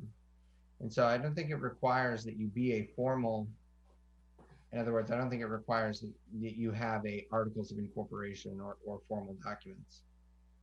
So on sub B on that, letterhead contain, so because obviously we have some residents here who probably will want to file a contra argument. So they could say, we are naming ourselves the no cannabis retail business in Yountville, and X is the president and Y is the secretary, and that would be sufficient. There's specific ways in which you would name a committee opposed to a ballot measure, and there's rules associated. It would be like committee opposed to ballot measure whatever 2020. So there's rules on how you name your committee. Is that answering your question? Well, is B a committee? Yeah, so I don't think so. I think that if you are forming it for the purpose of raising and spending money on the ballot measure, then there are different rules. Let's take money out of the equation. Let's just say a group of like-minded citizens want to put an argument for or against. Is it sufficient for them to coalesce and say, we name ourselves X, here are our officers? Yes, I believe so. Okay. All right. And then back to number one. Thank you. That is helpful. Back to number one, the language authorized by the council. So that is the vote you are seeking tonight to for the council to authorize one or more of us to write an argument in favor, correct? One of the things, yes. So let's say that gets authorized. Does the council then vote on the final work product of that person or persons? I think that's up to the council. If they decide they want to write it as a whole, then yes. If you delegate 2 members of the council to write on the council's behalf, then it wouldn't come back, is my understanding. And that's correct. That has historically been, again, that's a council determination, and that's one that you all would make when you provide that delegation. If you want it all to come back, then it comes back. But that's also why we're having the questions and letting you know the calendar, so that the prerogative and understanding you make knowing that going ahead.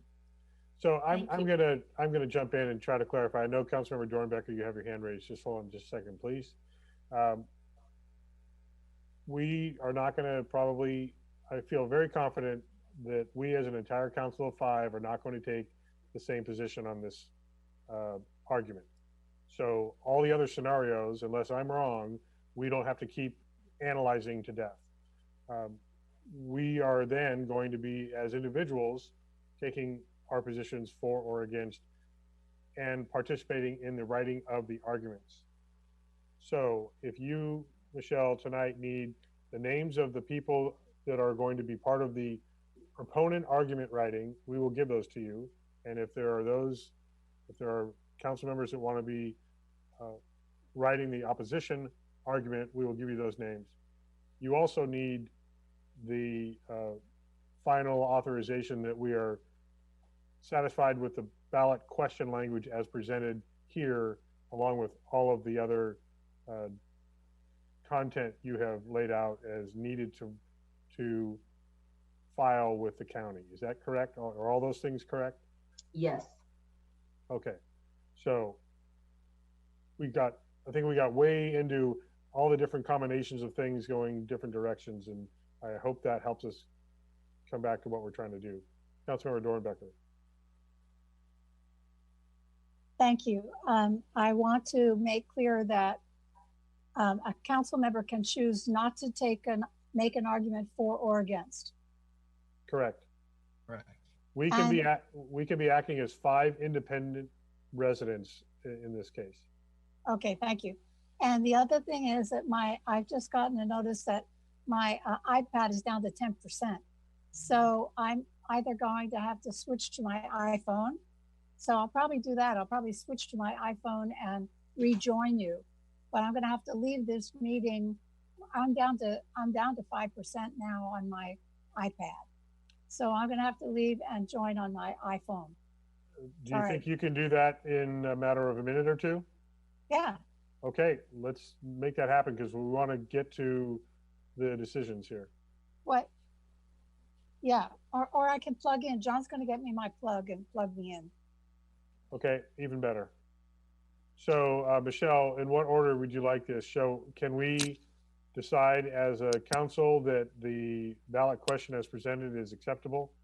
Do you need that up or down vote? I think that's where you should start is if the ballot wording in the staff report is what you are agreeing to, we should get consensus on that. And if there's changes, Do you discuss. need a formal motion and a vote? No. Okay. Is there, Gary, go ahead. Yeah, I would say no, because the language is in the resolution. So if you want to change it, once you vote on the resolution, you'll be voting on the language. Well, we beat that question up pretty good getting to tonight. So unless there's any last minute question about that. You do have a public comment on the question. Yes. Okay, let's go ahead and read the public comments now so we don't forget them. I don't forget them. Thank you. So I will start with the very first public comment, which is from Bruce Donsker. It says, thank you for your efforts to communicate on this very important issue. One of the pages in the agenda packet says questions, hoping that means we can submit questions. In the town council staff report dated June 16th, included in the agenda packet, page 3, if more than one argument is submitted for or against the measure, the election official must select the arguments to be printed. What is the selection process? How many will be selected? And then item C, if I read C correctly, an individual must be a registered voter and resident of Yountville to write an argument. On page 3, council of the staff report, council should decide whether it wants to participate in the ballot arguments or allow an individual or organization. Does this mean that voters may not have the opportunity to participate in the published arguments for or against? If council decides such, what are the council's thoughts, commitments on this, if I am reading this correctly? Thank you, Bruce Donsker. Next comment is from Warren Pinkert. Tonight, I would like the council to discuss in public and vote on a simpler, less confusing ballot measure on whether or not to allow retail cannabis / marijuana in our town. Resolution 20-3996 could be revised to reflect the wording set forth in a letter to the editor of the Yountville Sun last week. A simple yes, we the voters approve retail cannabis / marijuana in our town, or no, we the voters do not approve retail cannabis / marijuana in our town. If the voters vote yes, you have done all the work on the ordinance and can quickly hold public meetings to fine tune it and to get buy-in on where the business will be allowed. If the vote is no, then this issue is put to rest. This approach is much less confusing to the voters and will yield a much clearer answer to your question of whether to allow these types of businesses into our town. Thank you for your consideration, Warren Pinkert. So Michelle, quickly, these are new submittals of public comment for tonight? Yes. Okay. They came in tonight during the meeting. Next one is from Bruce Donsker. If not too late, filing arguments, quote, individual voter is listed under option 3 and option 4. What is the difference? And then Warren has something that's titled read the comments, and doesn't appear that there's any other text with it. So I can't read any additional information. Are those all the public comments submitted? Yes. Thank you. Okay, so Gary, I think you've explained multiple times quite clearly why the ballot language question is written the way it is. There are legal requirements for all the elements that you've included, correct? Correct. I know we've had residents that want it to be something that they consider clearer, but that's not legal, correct? Correct. Okay, so that's that. Are there other comments you want to make about any of the other public comments that were made tonight? There was some question about basically I think people are getting at, can residents participate in writing the ballot arguments, and how can they do that? Yeah, and the answer is yes. And they, if they submit arguments by the deadline and they they will be selected in the priority outlined in the elections code. So if a group of residents created an organization as identified here, they would have a higher priority than an individual resident that writes an argument on their own? Correct. Okay, so an incorporated organization, even if they are not going to try to raise money or do any of the other things that would be permitted as a nonprofit or an official FPPC regulated organization, is there a difference between that and a group of citizens just sit down at night one day and write an argument because there are 5 of them that want to do it? That's what we're getting at here. How can people participate in writing for and against arguments? And if the priority is that an individual resident is lower on the priority list than a group, then they want to know, how do we form a group and by when? I think we identified August 17 is the final date. Mayor, correction, management fellow Eddie just informed me that I have a typo in this date slide, which is actually the last date of file argument is August 17th. And if I scroll down to the next screen, you will see that it is actually the 14th. So please correct that. My apologies for that typographical error. Okay, so Councilmember Mueller was reading the correct page, or at least the correct date on a different page. Yes, Okay, I'm sorry, everyone. May I add to that, Michelle, if you can go back to the dates, the impartial analysis is due on the 7th. The file arguments are due on the 14th. All right, so hold on, right there. Impartial analysis, August 7, final arguments, August 14. What about rebuttals? The 21st. 21st, so we're 3 days off on all those. That Okay. can't be right. 7, 14, 21st.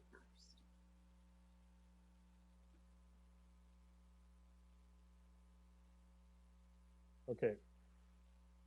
Okay, got it. Yes. 7th, Horrible. 14th, and 21st of August are those 3 dates. Thank you, Eddie.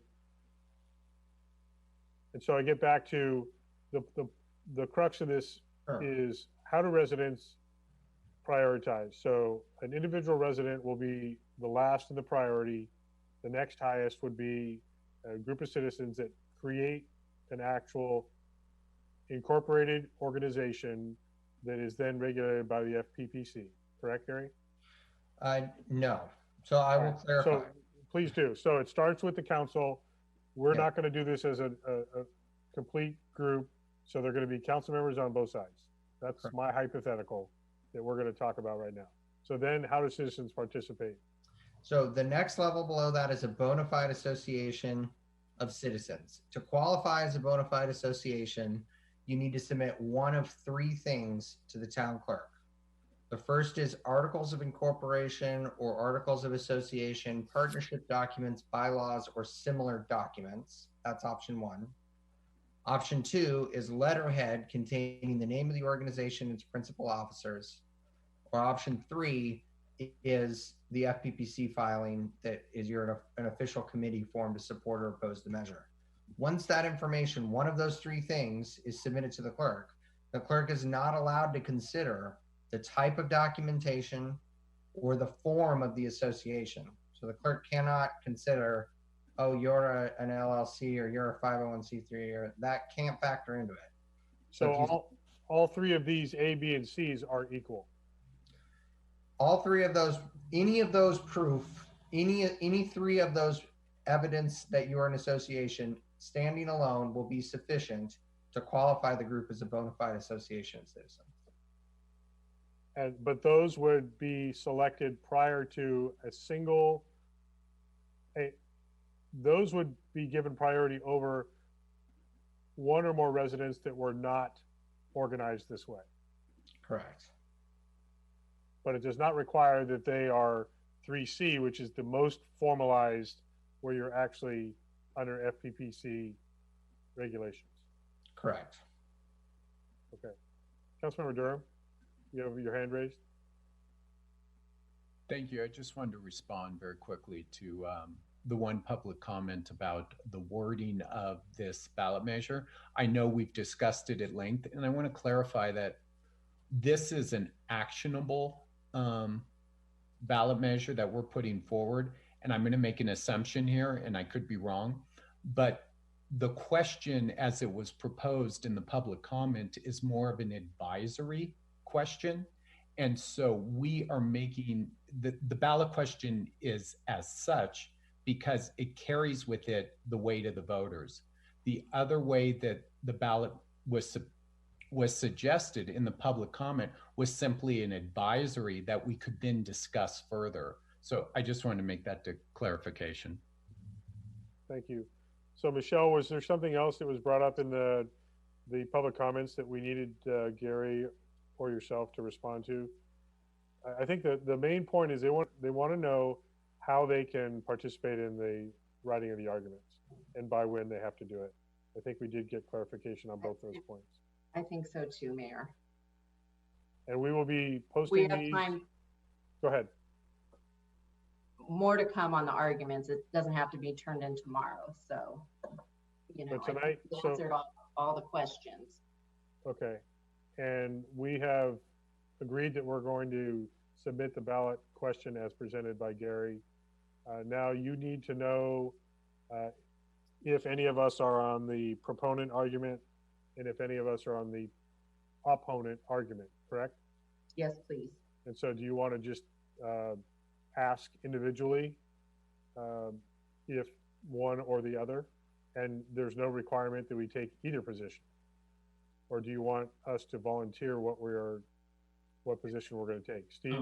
Actually, Mayor, you bring up a very good point there. If this is not going to be a formal council support, you all automatically will drop back down to the bona fide association, right, Gary? So, I mean, the council has the choice as the proponent to identify that, but they do not have to. So you don't have to, nor do you have to designate a council member that wants to be involved in the opposition. It's only if you want to have the council craft the argument in favor that we would need you to do the designation of an ad hoc committee to craft it. If the council is yes, sorry, I'm just going to interrupt you. Yes, there are going to be council members that want to write the proponent argument. So we're going to move forward. That's all I want to let you know that you. Which of us want to do that?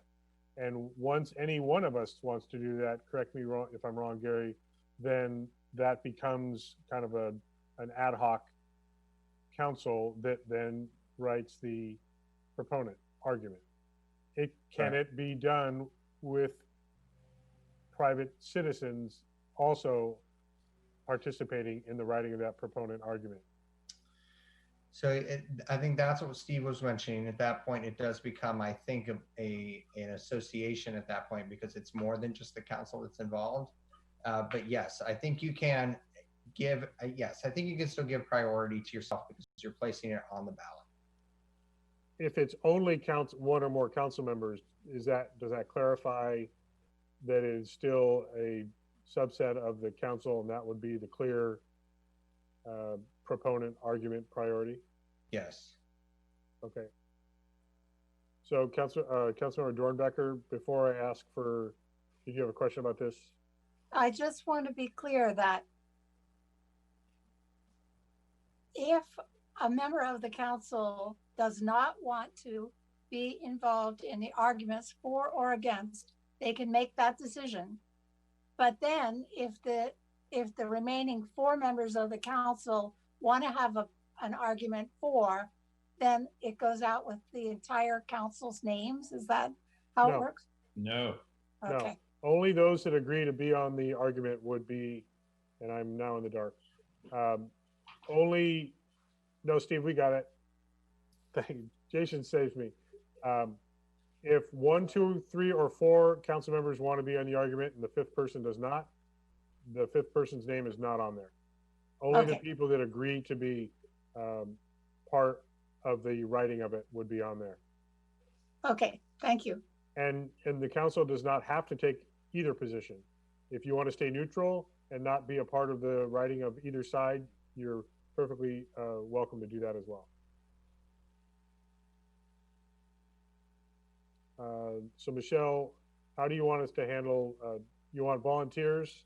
Do you want a roll call? I think council should just discuss if they want to be a part of the argument like you would any other item. If it's easier, if I just go down the list, I'm happy to do that. So I'm going to participate in the writing of the proponent argument, and I welcome other council members to join me if you would like to. So I'll ask it that way and ask for volunteers.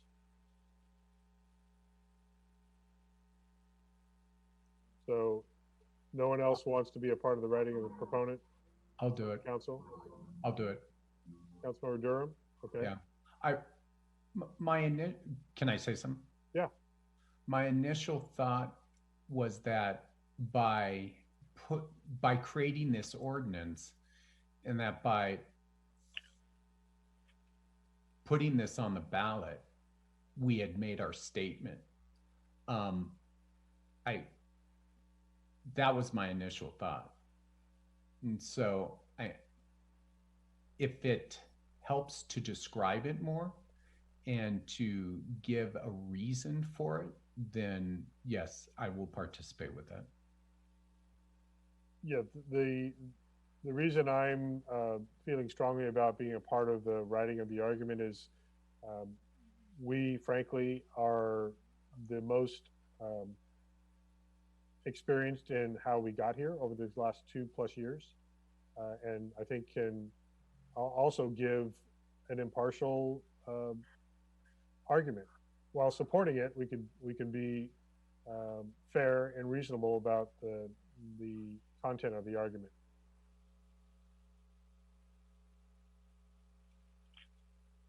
Anyone else want to be on the proponent side before I think we need to give Michelle, anyone that may want to help write the opposition argument as well. But I have a question. So if, make sure I'm... Yeah, we can hear you. Okay.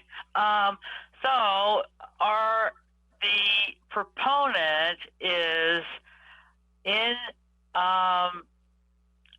proposing a yes vote, essentially. It's not the proposed argument is not that we agree this should go on the ballot. We're doing that separately. We've already done that. We've already done that, exactly. So this is really any council member who is going to officially say that they are in support of retail cannabis. This is what we're talking about. Correct. And I'll also say this does not guarantee that somebody is going to vote that way. Correct. You could have the argument that I could be a part of writing the proponent argument and then decide in November that I'm not going to vote that way. Right.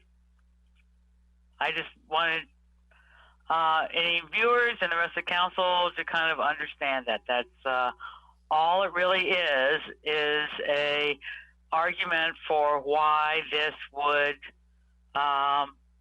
be a beneficial situation for the town of Yountville. Pure and simple. Not how you're going to vote as a voter. This is what we read in the voting pamphlet when we get our ballot. Right. Yes, Michelle? I was just going to ask if you wanted me to stop sharing my screen so you can see the full panel. Sure. Thank you. Yeah. So, Councilmember Durham, are you still interested in participating in the proponent argument writing? Yes. Okay. Thank you. Anyone else?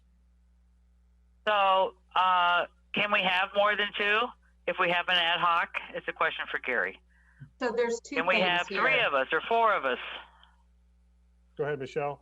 There's two things. We're deciding if you're going to have your name appear on the proponent's argument, and then you're designating two people to craft the argument. And if you're not delegating or designating two people, then you're bringing it back to the full council at a meeting. So have we ruled out bringing it back to the full council to write that proponent language?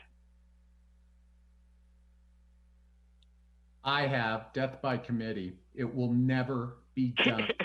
Yeah, I mean, whether it's August 7th or not. I agree. And let's stop playing around with this, to be honest. I mean, I'm going to help write the proponent argument. Councilmember Durham has as well. If you'd like to participate, you can. If you don't want to, you don't have to. And then we're going to ask for the opposition. And then we're going to, Councilmember Durham and I, if we're going to be an ad hoc committee to write it, then that's fine. Well, I'm more than happy to help write it. I would like to stay neutral on my signature. I would like to be involved in helping both of the arguments, because I think arguments can be made on both sides, and I can help contribute to that. So, but if we have an ad hoc, we already have two people, I can't do that. So that's my position. I wouldn't mind writing arguments on both sides of this, and I don't want to officially put my name on either side, because I think by writing the language, I can help people understand what's going on the ballot, but I would like not to influence voters one way or the other, to truly see how the voters want to go. Of course, I'm a voter and I will have my vote, but that's my position. So I'm just trying to figure out how that can happen. Okay, so are there any council members that want to be on the opposition argument writing? Can we be the same people? Gary? I think ultimately what they're asking for in the elections code when they say designate council members to write it is that those are the council members who will be signing the arguments that will appear in the official voter information guide. So outside of that process, to the extent a council member within the confines of the Brown Act wants to be involved in other things, I don't think the elections code is concerned with that. So what we're talking about here is if you want to put your name on the ballot argument, that's what I'm asking for. I've committed to that. Councilmember Durham is committed to that. If you don't want to put your name on it, then we've decided that for the proponents. Now we're talking about, do any of the three of you want to put your names on and help write the opponent argument? And if not, that's fine. Councilmember Dornbecker. Thank you. I want to be absolutely neutral. I don't want to take a position either way. I'm only interested in what the voters say. Okay, thank you. Vice Mayor, any comment or go ahead. Thank you.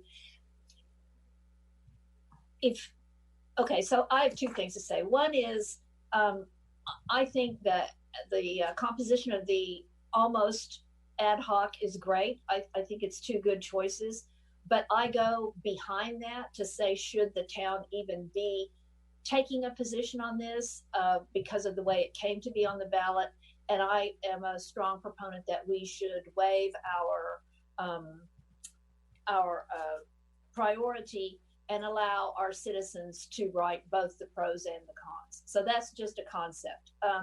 The number two question is on the whether or not I choose or plan to join into the opponents. I don't think it makes any difference in priority. So at this time, I mean, I don't think I have to get council authorization. Any member has to get council authorization to write a contra or to join in a bona fide citizens association to write a contra. So, I mean, at this time, I echo Councilmember Dornbecker and say I prefer to remain neutral and for the town as an institution also to do so. Thank you. Okay, I'm not going to waive my participation in the proponent writing. I think ours is the best perspective to be able to present basically all the elements for and against. I think it would be better to have counsel on both sides, if that's the way you feel. But at this point, after all of the work and public comment and years of meetings, to then say, but I don't want to participate in the ultimate presentation of the ballot measure, I'm not interested in not doing that. So if no one else, Councilmember Mueller, we just need an answer if you want to participate in writing of the ballot measures for or against. Well, I'm sorry, but I'm kind of very confused. I think that the perception to the public is that if you contribute to the ballot measure for it, that you totally support this. If you contribute to the ballot measure against it, then you are totally opposed to this. What I'm hearing you say, Mayor, is that there are arguments for and against this, and shouldn't the council be the ones who actually craft those arguments? I agree with that. But are we saying that if we write them for versus against, that we are taking sides on where we believe retail cannabis should be in Yountville? I think those are two different things, and I'm just trying to get clarity. That's why I'm more than happy, because I do think that there are arguments to be made from a logical perspective for a ballot measure that you could say on either side. We, you know, when we all, whoever of us were in debate class, that's what you did. You debated for and then you debated against. It's not taking a side. So that's where I'm still looking for clarity. So maybe our attorney can help me pick which one this is. And by putting your name on that, then you wrote that argument. Couldn't you put, if you wrote both of them, put your name on both sides? We know that Where am I confused? We know that residents want to participate in the argument writing, potentially on both sides. So I absolutely believe that that should be the case. I do not support the council writing both arguments, only the council members. That's not what I said. I said if there are individual council members who want to be on the opponent argument writing side, feel free. Say so now, so your names will be included, but you need to commit to signing that measure, that argument. And that's what Michelle needs from us tonight. And if you don't want to do it, that's fine. You can still participate going forward. Gary, is there anything that's so my option is, can I participate? Okay, go ahead. You had asked Gary for clarification. I'm asking if there's anything he needs to clarify. The only thing I would add is that the argument for the measure will be persuasive, and it will argue that it should be adopted, that someone should vote yes on it. That's the purpose of the argument in support. The order of priority will be given to the people who submit that argument with their signature on it, and that it will appear in the official election voter guide with those as the authors. That's a separate process than the drafting of it. And so really, I think the two issues are being conflated. The priority and the designation is for who will sign this argument and have it be placed in there as their argument.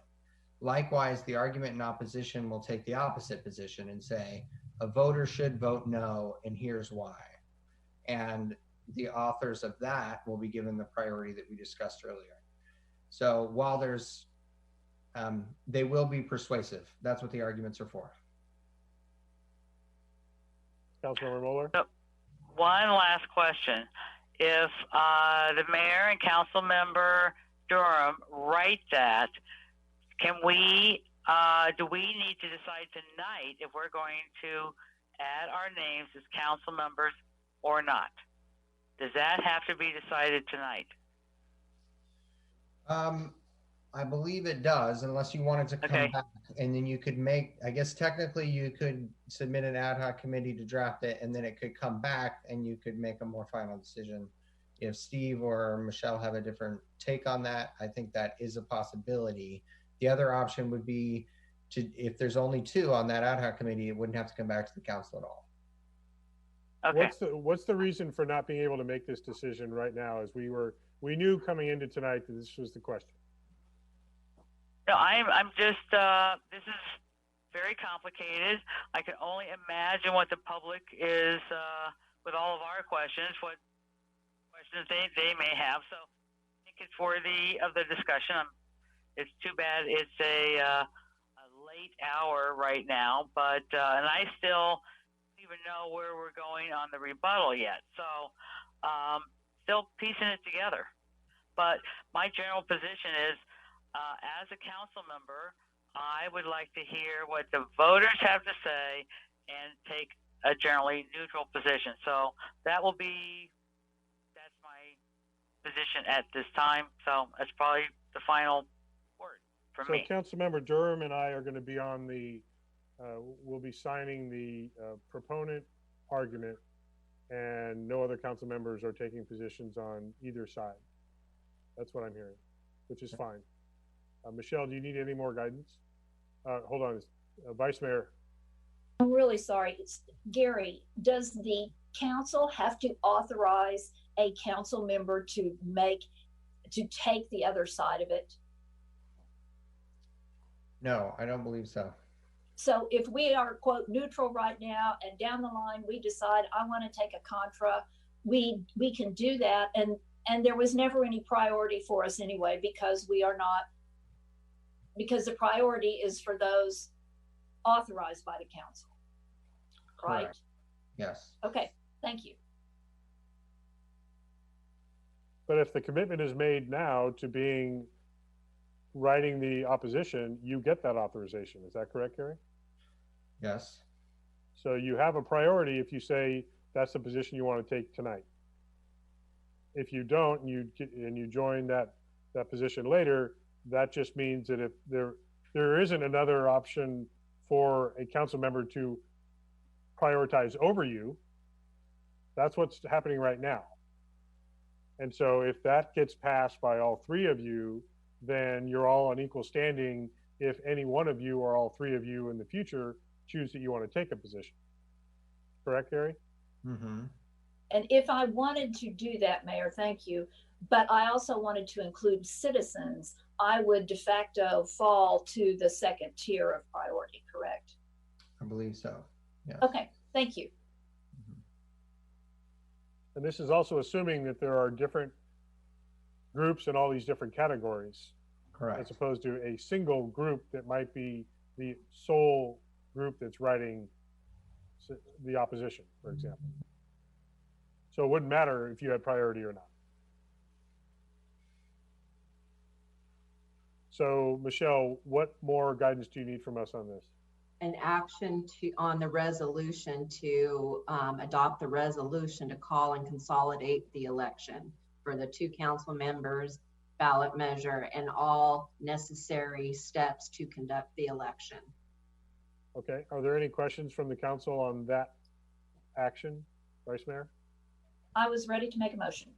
I just want to make sure, do we have any new public comment before we do that? Thank you, Mayor. Nothing new. Okay, Vice Mayor? Thank you. So moved regarding the ballot measure and attendant ordinance, and appointing Mayor Dunbar and Councilmember Durham as an ad hoc committee to draft the in favor argument. I think Gary wants you to call it proponent. I'm sorry, to draft the proponent argument. I'll second. Thank you. Any further discussion? Roll call And a friendly amendment would be and add their names. Do we need to do that? Add their names to the argument? Correct. Yeah, so I think as the authors that will already occur, but it could be specified. Oh, okay. All right. So I'm happy. Go I'm ahead. happy to accept the amendment to clarify that those will be the two signatures on the argument. So we can't change our minds. Well, you can if you don't require our signatures now. I'm going to sign it. Right. If I'm going to help write it, I'm going to sign it. Right. I'm going to stand behind my position. So, Right. Okay. And just the ad hoc committee, there are 5 signatures, so there could be additional signatures if you choose to go that route, just like you did with Measure S in the prior year. So it's who has the lead for writing. Right. Okay, then So- then no amendment. No amendment. No Motion amendment. stands, please. So three members of the public may join Councilmember Durham and me signing the proponent, or even any of you could ultimately. Right. Right. So we Okay. removed the friendly amendment. Is that what I Correct. heard? Yes. Correct. I will second that motion. It's if already nobody been has. seconded. It's already been seconded. Made by Vice Mayor Dorman, seconded Okay. Councilmember Dornbecker. Roll Okay, call and- vote, please. Thank you, Mayor. And just for the record, I need to clarify, since we didn't read the title of the reso into the record again, it's adopting resolution number 20-3996 as read into the record originally. Is that correct? Sounds correct to me. Yes. Yes. Thank you. Yes. Vice Mayor Dorman, Yes. Councilmember Dornbecker, Yes. Councilmember Moeller, Yes. Councilmember Durham, Yes. Mayor Dunbar. Yes. Thank you. Thank you. Hard to believe we're now getting to the budget. See, Councilmember Durham, we're going to go past 11. So, Mayor, Council, given the hour, I'm going to respectfully point out that you have the hard work in the budget process has been concluded through the budget hearings. You previously provided direction. Tonight's action before you is to put all of that together and to finalize that. You have a fairly detailed budget message from myself and a fairly detailed staff report. Given the hour, we'll defer to simply asking questions, although it would make me feel good to realize you all read the budget message. But I am sensitive to the hour and the fact that this is really the assemblage. I will also point out that we recognize as we go through there that we'll still be combing for some typos and things like that we might find, but that the structural part of the budget document is sound. I will simply point out that our position has improved a little bit. This does reflect the retirement of the community facilities manager and the restructuring of the Park and Rec organization and the downsizing by one staff position, and that we anticipate using less revenue stabilization fund in both fiscal years. Again, happy to go into more detail and answer questions the council may have, and encourage any of you, if you do have questions, please let Celia and I know. We really want you to be aware of what's in the budget you're approving. So let me just ask, Council, are you comfortable that what Steve's saying? We have analyzed this significantly over multiple budget workshops. I don't want anyone to feel pressured into, this is a big enough deal, pressured into adopting the budget without additional discussion or questions if you have them. If you don't have them, that's a different story. So I just want to make sure that we treat this fairly at the last minute, even though we spent many, many hours getting to this place. Vice Mayor? Thank you. My only question is if we could look at asking the town manager and our finance director to give us more regular and substantive updates for the next several months, not every month, but every other month, until we can figure out about our projections and everything. I think we've done the very best we can with the information we have, but things are constantly changing. So that's my only comment. What I would recommend is that we will pull the monthly financial report from the consent calendar, and then we will highlight certain elements and trends so that the council can be more aware of that. And I am going to suggest at this point that we do we'll pull that monthly just because, TOT is our most significant revenue stream, and we have that on a monthly basis. And then we can also point out, have our grants materialized and things like that. So if that would, we provide that level of analysis and we do that. I would rather just, for the time being, make sure that the public and the council are comfortable with that fiscal analysis that the director and I are doing on a regular basis already. So, Steve, how comfortable are we with the status of ERAF and we actually are category of the school? We're the most comfortable that we have been. Notification came today that the funding is not expected to drop Napa Valley Unified to basic aid, so that makes the VLF issue moot. However, until I see a final budget adopted, we'll continue to monitor that. But that is the word confirmed on 2 different sources. It just, the governor's budget hasn't been adopted, so that's the one thing that still has to happen. But as it's written now, we do not have to make any adjustments for the potential loss of that 700,000, something like that, 780. Correct. All right, and even if we did lose that, we're able to adopt this budget as presented and still be. We still have, we still have adequate revenue stabilization fund revenue. And I remind everybody, we're still sitting on 2 million in the emergency reserve fund, and we have 2.8 in unassigned reserve for potential purchase of the Yountville Elementary School. So we still have adequate capacity to weather a number of additional curveballs should they occur during this fiscal year. Thank you. Councilmember Durham. And that's my comment as well, to follow on the vice mayor's. We also have positive news in the term of, we had budgeted 0 TOT for June, and seeing how things are moving forward, we have some positive things to look forward to, hopefully over the next couple of months. So I wanted to end on a positive note and then piggyback on what the vice mayor said, because if we do it monthly, we can hopefully see. I love you both being so conservative, and it's played very well, but hopefully we can see some positives in there as well. So thank you. Councilmember Dornbecker. Yes, I'm ready to make a motion. Any further comment from the council? Michelle, any public comment? Sorry, you're muted, Michelle. No public comment. Okay. Correct. Thank you. Councilmember Dornbecker. I move that we adopt resolution number 203997, adopting the 2020-2021 operating budget appropriations GAN limit for fiscal year 2020 to 2021, salary ranges and existing fiscal policies, general finance policy, town investment policy, use of long-term debt policy, OPEB trust investment policy, fund balance policy, utility enterprise rate policy, and the use of drought water reserve policy.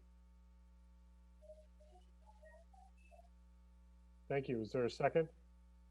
I'll second. I'll second. I think I heard, so motion by Councilmember Dornbecker. I heard Councilmember Durham with the second. Any further discussion? Go ahead, roll call vote, please, Michelle. Councilmember Dornbecker. Aye. Councilmember Durham. Yes. Councilmember Mueller. Yes. Vice Mayor Dunbar, or Vice Mayor Dorman. Yes. Mayor Dunbar. Yes. And I just wanted to note that on my agenda, we have the corrected organizational chart. That's that correct. Was added in there just for clarity. Again, let's not misunderstand the hours and hours. Celia, Steve, all of our department heads that have broken this down to be a very healthy budget, even given these very turbulent times. Thank you all very much. Only because we put in all those hours and all those work sessions prior to this could we be so expedient with the final vote. But it's taken a lot to get here. So thank you all very much on all of our behalf. Really appreciate it. And Celia, I still can't believe the first year of you as a finance director, what you've had to work yourself through. You're going to be bored in 2021, I hope. There'll be something else probably. So always challenges. True. Did you want anything else? Did you want to share anything else about the budget? I just wanted to say again, another thank you to everyone that contributed towards this final proposed budget, council and staff. I think it was a very unique journey, and I think it has ended to the compilation of a great budget document, and hoping for some positive news in the next couple months. Absolutely. And to be able to protect all of our staff in this has really been important as well. You see many of our colleagues, even in Napa County, having much more difficult challenges that they are confronting. So again, and also Steve, for your leadership on this and your ability to work with our entire team to have a really strong vision for how we can stay fiscally sound and still provide all the services we do to the communities. Thank you. And let's not forget your personal sacrifice also to help us get there. So that's much appreciated. Okay, let's move on. Joe T, your pressure's on you now. Capital Improvement Program, considering adoption of the resolution number 20-3998, approving the town's 5-year capital improvement program for fiscal years 2020 to 2021 through 2024-2025. Determine the consistency of the capital improvement program with the general plan. Thank you, Mayor, members of the council. In the interest of brevity, I've cut it down to a mere 50 slides this evening, so we'll be quick. I appreciate all the council's help and guidance on getting our documents ready. We have a $3.8 million budget. 2.1 million of that is enterprise fund, mostly for the water project. The other 1.7 million, 700,000 of that is for in grant funding for the path and the park restrooms. 600,000 for streets, all from Measure T, HUDA, and gas tax, and then a very small amount, couple 400,000 out of general fund to do some of the mini ops roofs and some other odd projects that we have and programs that we have throughout the year. It's about 23 projects. We started 7 months ago. I'd like to thank my staff, Jacob Solis, John Ferns, Larry Hancock, Don Moore, and Erica Teagarden for all their work. We did start this right after Thanksgiving, so 3 council presentations, workshops, and PRAC, and here we are. So I'm happy to answer questions if you have them on any or all of the projects that are listed here or the budget. Thank you. Councilmember Durham. I just want to go on record. I think Joe negated to read the most important part, and that's the fact that this year's budget is increased over 588,000, but as a result, the general fund money being paid into it is less than 774,000. So I really want to bring that point, especially after we just discussed our budget. I think that's great how we are moving forward. So thank you. Thank you very much. Thank you. Councilmember Mueller. I just want to make a comment. I've talked to many of our surrounding council members from the other cities. Overall, many of them are they're not in the shape that Yountville. Going through, Joe, I'm glad you cut down. I actually wrote possible slides, so thank you very much for cutting down. But everyone there, we have a list of maintaining our infrastructure and completing new projects. We have still healthy reserves. So Yountville should just really consider it very fortunate during these times, and happy that we are where we are. So Thanks to everybody. Thank you. We're all a big team here. Everybody contributed, so thanks to everybody. Absolutely. And I do find it pleasantly ironic that the resolution is one single page. After you have, I don't remember what the total number when you put all three of the attachments together. You are somewhere in the 70 or 80 slide range. So good consolidation. Thank you very much. Any We other? try to make the last part easy. Yeah. Again, not without significant work to get here, so that we can just finally adopt and accept this, but significant work, Joe and your entire team, again, working with Celia to make all these numbers be so favorable.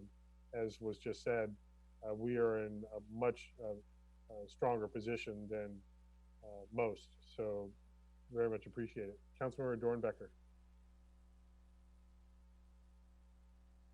Hold on, please. You're muted. There we go. I would like to echo what the other council members have said and congratulate you, Joe. Thank you. The level of expert care that your department takes with our parks and everything else is just spectacular. And I'm ready to make a motion that we approve resolution number 20-3998, approving the town's 5-year capital improvement program for fiscal years 2020 to 2021 through 2024 to 2025, and determine the consistency of the capital improvement program with the general plan. Second. That was a motion by Councilmember Dornbecker, seconded by Vice Mayor Dorman. Roll call, please, Michelle. Thank you, Mayor. Councilmember Dornbecker, Aye. Vice Mayor Dorman, Aye. Councilmember Moeller, Yes. Councilmember Durham, Yes. Mayor Dunbar. Yes.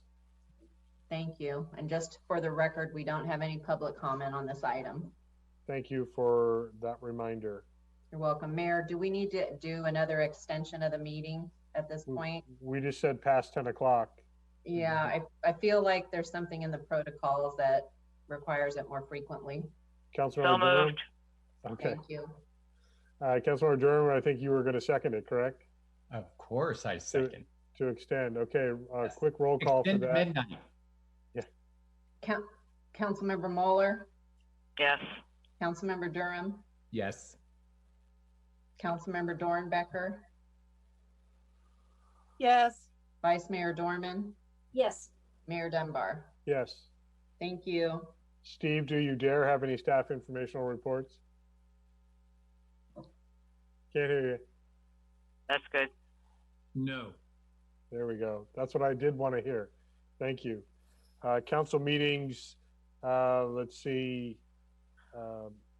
I've got about half a dozen League of California Cities meetings still to go this week. We have our board of directors meeting on Friday. We are continuing to advocate to try to get direct and flexible state funds up to $7 billion so that cities, even our size, can receive some support for public health expenses and also the economic recovery. Flood control meeting last week. We opened the public hearing for the 2021 budget. Also, just a reminder that in 2 weeks, on June 27th, there will be a virtual version of the Rock the Ride bike ride and walk to raise awareness and support for anti-gun violence. Is there any need to discuss any of our council ad hoc or standing committee reports? No. I have a note here about should we have schedule an ad hoc committee for parking as it relates to the RH parking lot design? Are we anywhere along, Steve, that we need to have the parking ad hoc committee review any of those plans as they go forward? Well, one, the approval of the agreement requires town approval. You already have a parking ad hoc committee, council members Moeller and Durham. And that's what I'm asking, if there's anything for them to meet and look at. Not yet. We are expecting, we've seen some plans that show how they're doing some of the civil, and right now we're working on the architectural and the design so that we can show what the park is going to look like aesthetically. So those renderings are what we're waiting for, and I have a phone call in the morning with Mr. Stanchek. Okay. Just wanted to check, because we're going to stay on top of that design process. They are moving timely. Okay, thank you. Any other reports out critical at this hour? Seeing no others, that takes care of our business. We don't have any closed session tonight. Looks like we are next going to get together on July 7th at 3 o'clock. Too bad this wasn't a 3 o'clock start tonight, right, folks? And we... It might still be 11. Yeah, I believe. But then Joe T could have gotten through all his slides. Well, that's true. Yeah. Steve, have we formally canceled July 21st yet, or not yet? Not yet. Okay, so we're definitely meeting on this. Tell everybody that right now, based on the activity level, it does look most likely that we will not need the July 21st agenda. Okay, and Michelle, just a reminder for everyone that isn't still watching, but that will be in the record, that all of the election information, deadlines, how to participate in arguments will be available on our town website in a matter of a day or two or three. Yes, thank you. We will update our election website, and all the perfunctory items that go with it, notice of election, arguments, etc., will be prepared and posted as required. And that did make me, we are in the process, our website will be relaunched. It's our biannual refresh, so our new website will be up and running later this week. Very good. Thank you all. I know it, we put in some hard work tonight. It was worth all the effort. So thank you all for your endurance. I appreciate it. If anyone is still watching, thank you. Time to go to bed. I'll entertain a motion to adjourn to our next regular special meeting of July 7th at 3 p.m. So moved. Second. Motion, Vice Mayor Dorman, second, Councilmember Dornbecker. One final roll call, please, Michelle. Thank you. Vice Mayor Dorman, Yes. Councilmember Dornbecker, Yes. Councilmember Moeller, Yes. Councilmember Durham, Yes. Mayor Dunbar. Yes. Thank you. And let us all say a big thank you, congratulations again to Lisa Tyler. Yay, Lisa. Yay, congratulations. Aloha. Aloha. Good night, everybody. Thank you. Good night. Bye. Thanks Bye. all. Bye.